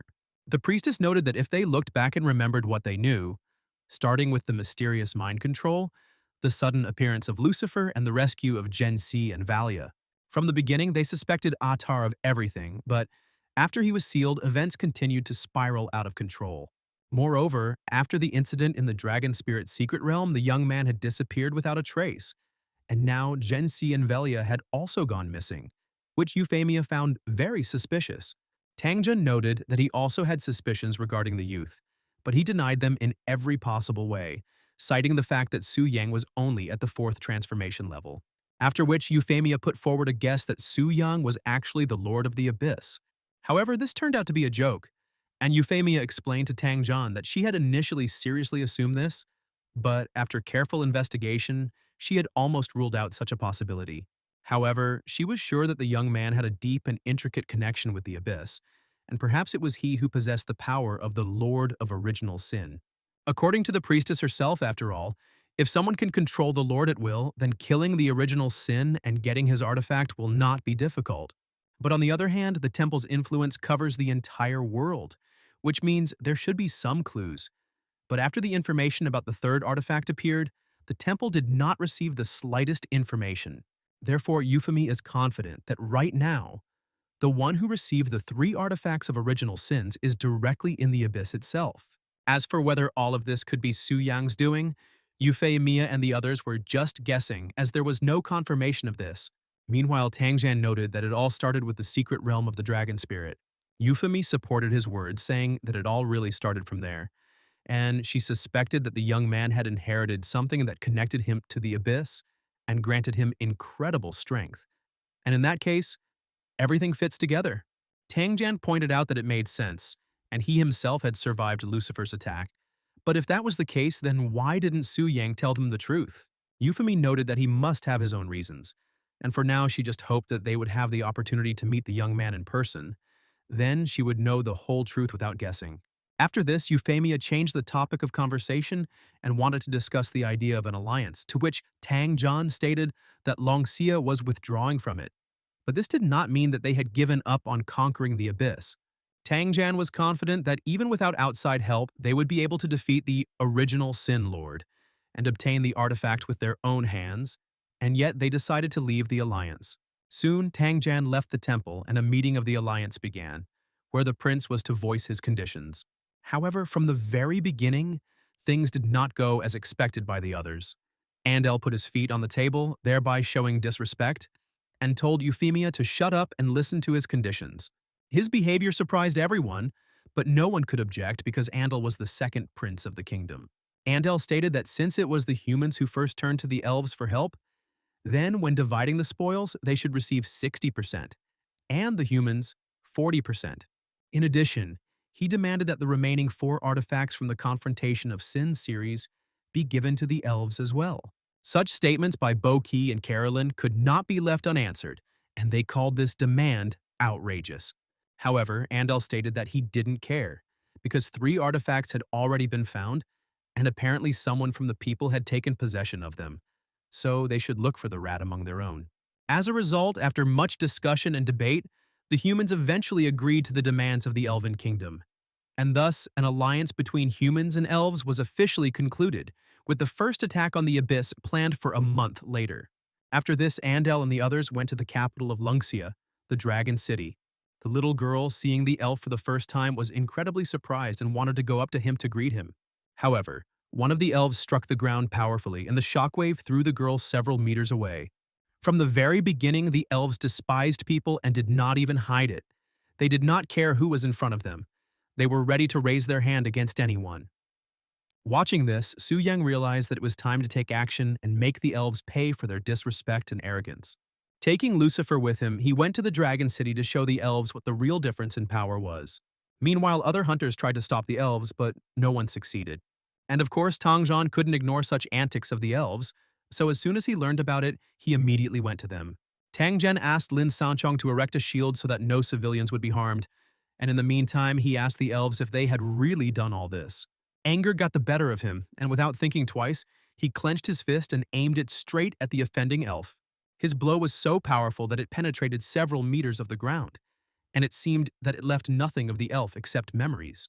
Tangzhen noted that they only respected those who respected them, so he asked the elves if their actions showed any respect for the people of Longxia, to which Andel replied that etiquette was the business of nobles, and that the people of Longxia were simple peasants. Tang Zhan did not like this manner of speaking, and in the meantime he said that in Longxia all people are equal, and there is no concept of peasant or nobleman, and asked Andel what the purpose of his visit was. After which Carl intervened in their conversation, saying that they came here to find Su Yang, who was accused of 3 crimes: taming a black dragon, killing Eric and other elves, and kidnapping Lilith. Carl noted that they didn't care whether the boy tamed the dragon on his own or not. He needed approval from the royal court because their family classifies the black dragon as a seed of disaster that must be destroyed where it appears. However, Tang Zhan warned Carl that if they came here to find the young man, they would most likely leave disappointed because no one knew where he was. To which Carl said that they only needed free rule over the entire territory of Longxia, and they would somehow manage to find Su Yang themselves. Lin Sanchong was furious and called the elves' demands a blatant insult to their nation. Without thinking twice, Carl took out a branch, stating that they could try to stop them, but the consequences would be dire. Tang Zhan couldn't ignore such disrespect, and using his skill that temporarily increased his strength tenfold, he said that it was time to settle everything in battle. However, no matter how strong Tang Zhan's attack was, it was not difficult for Carl to stop it with the branch. And immediately after that, he attacked Tang Zhan, piercing his body with dozens of branches. After this, Tang Zhan fell to the ground and did not move as he had received critical damage. Just at this time, Su Yang and Lucifer appeared, whose appearance caused a huge shock to the others. Andel immediately ordered Carl to protect him, to which he confidently stated that it would not be a problem because they had the Queen's artifact. Tangjan was also surprised by Lucifer's appearance and didn't understand why she was here. But what he was most curious about was who was next to her. Could it be Su Yang? Su Yang, meanwhile, ordered Lucifer to draw all the elven forces into his domain and leave the second prince to him. The young man then rushed at Andal when he tried to defend himself using a shield that completely blocked any attack from a creature below the 8th rank. However, despite Andal using his shield, Su Yang was able to destroy it without any difficulty and smash the elf's face with a powerful punch. Immediately after that, he dealt him a series of more blows, one after another. Andal stated that even if he died right now, he would still be resurrected in the Elven Temple, and then the Elven legions would crush the abyss. He also said that he would report to the Queen about Lunxia and give the order for their nation to be wiped off the face of the earth. But Su Yan had completely different plans for this matter, and taking out his crimson blade, he declared that the elf would not have such a chance. After this, he cut his body apart, and from then on, Andal was erased from existence and banished into eternal oblivion. This caused incredible shock among the other guys. No one could understand why the elf's aura disappeared without a trace. Meanwhile, Lucifer's barrier began to crumble little by little, because her power in the human world was different from what she had in the abyss. But suddenly Carl noticed that he couldn't feel Andal's aura anywhere, as if it had completely disappeared from the world. Su Yang looked at him and smiled, saying that there was no need to worry just because a dog like that died, and named him next. After which, Carl used the branch and took the lives of several elves in order to thereby strengthen its power. Then real chaos began. The elf seemed to completely lose control of himself and began to destroy everything around him. Lucifer said that their fight was not over yet, but before she could blink, Carl immediately attacked her.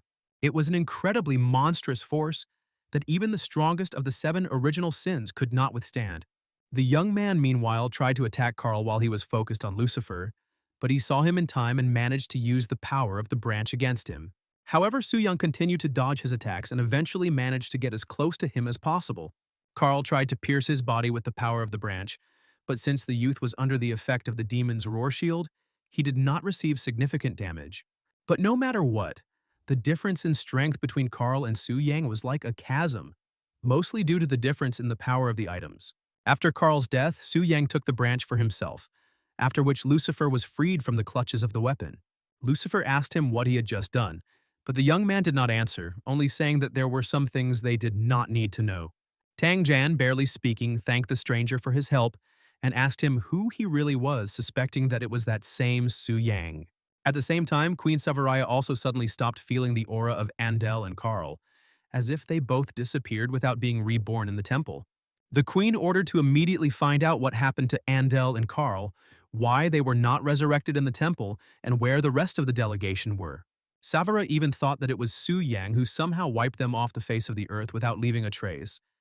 But she had given Carl a divine artifact that was supposed to protect him from something like that. After some time, the surviving members of the delegation ran to the queen and told her everything that had happened. Upon hearing their story, the queen became furious and ordered everyone to leave her hall immediately.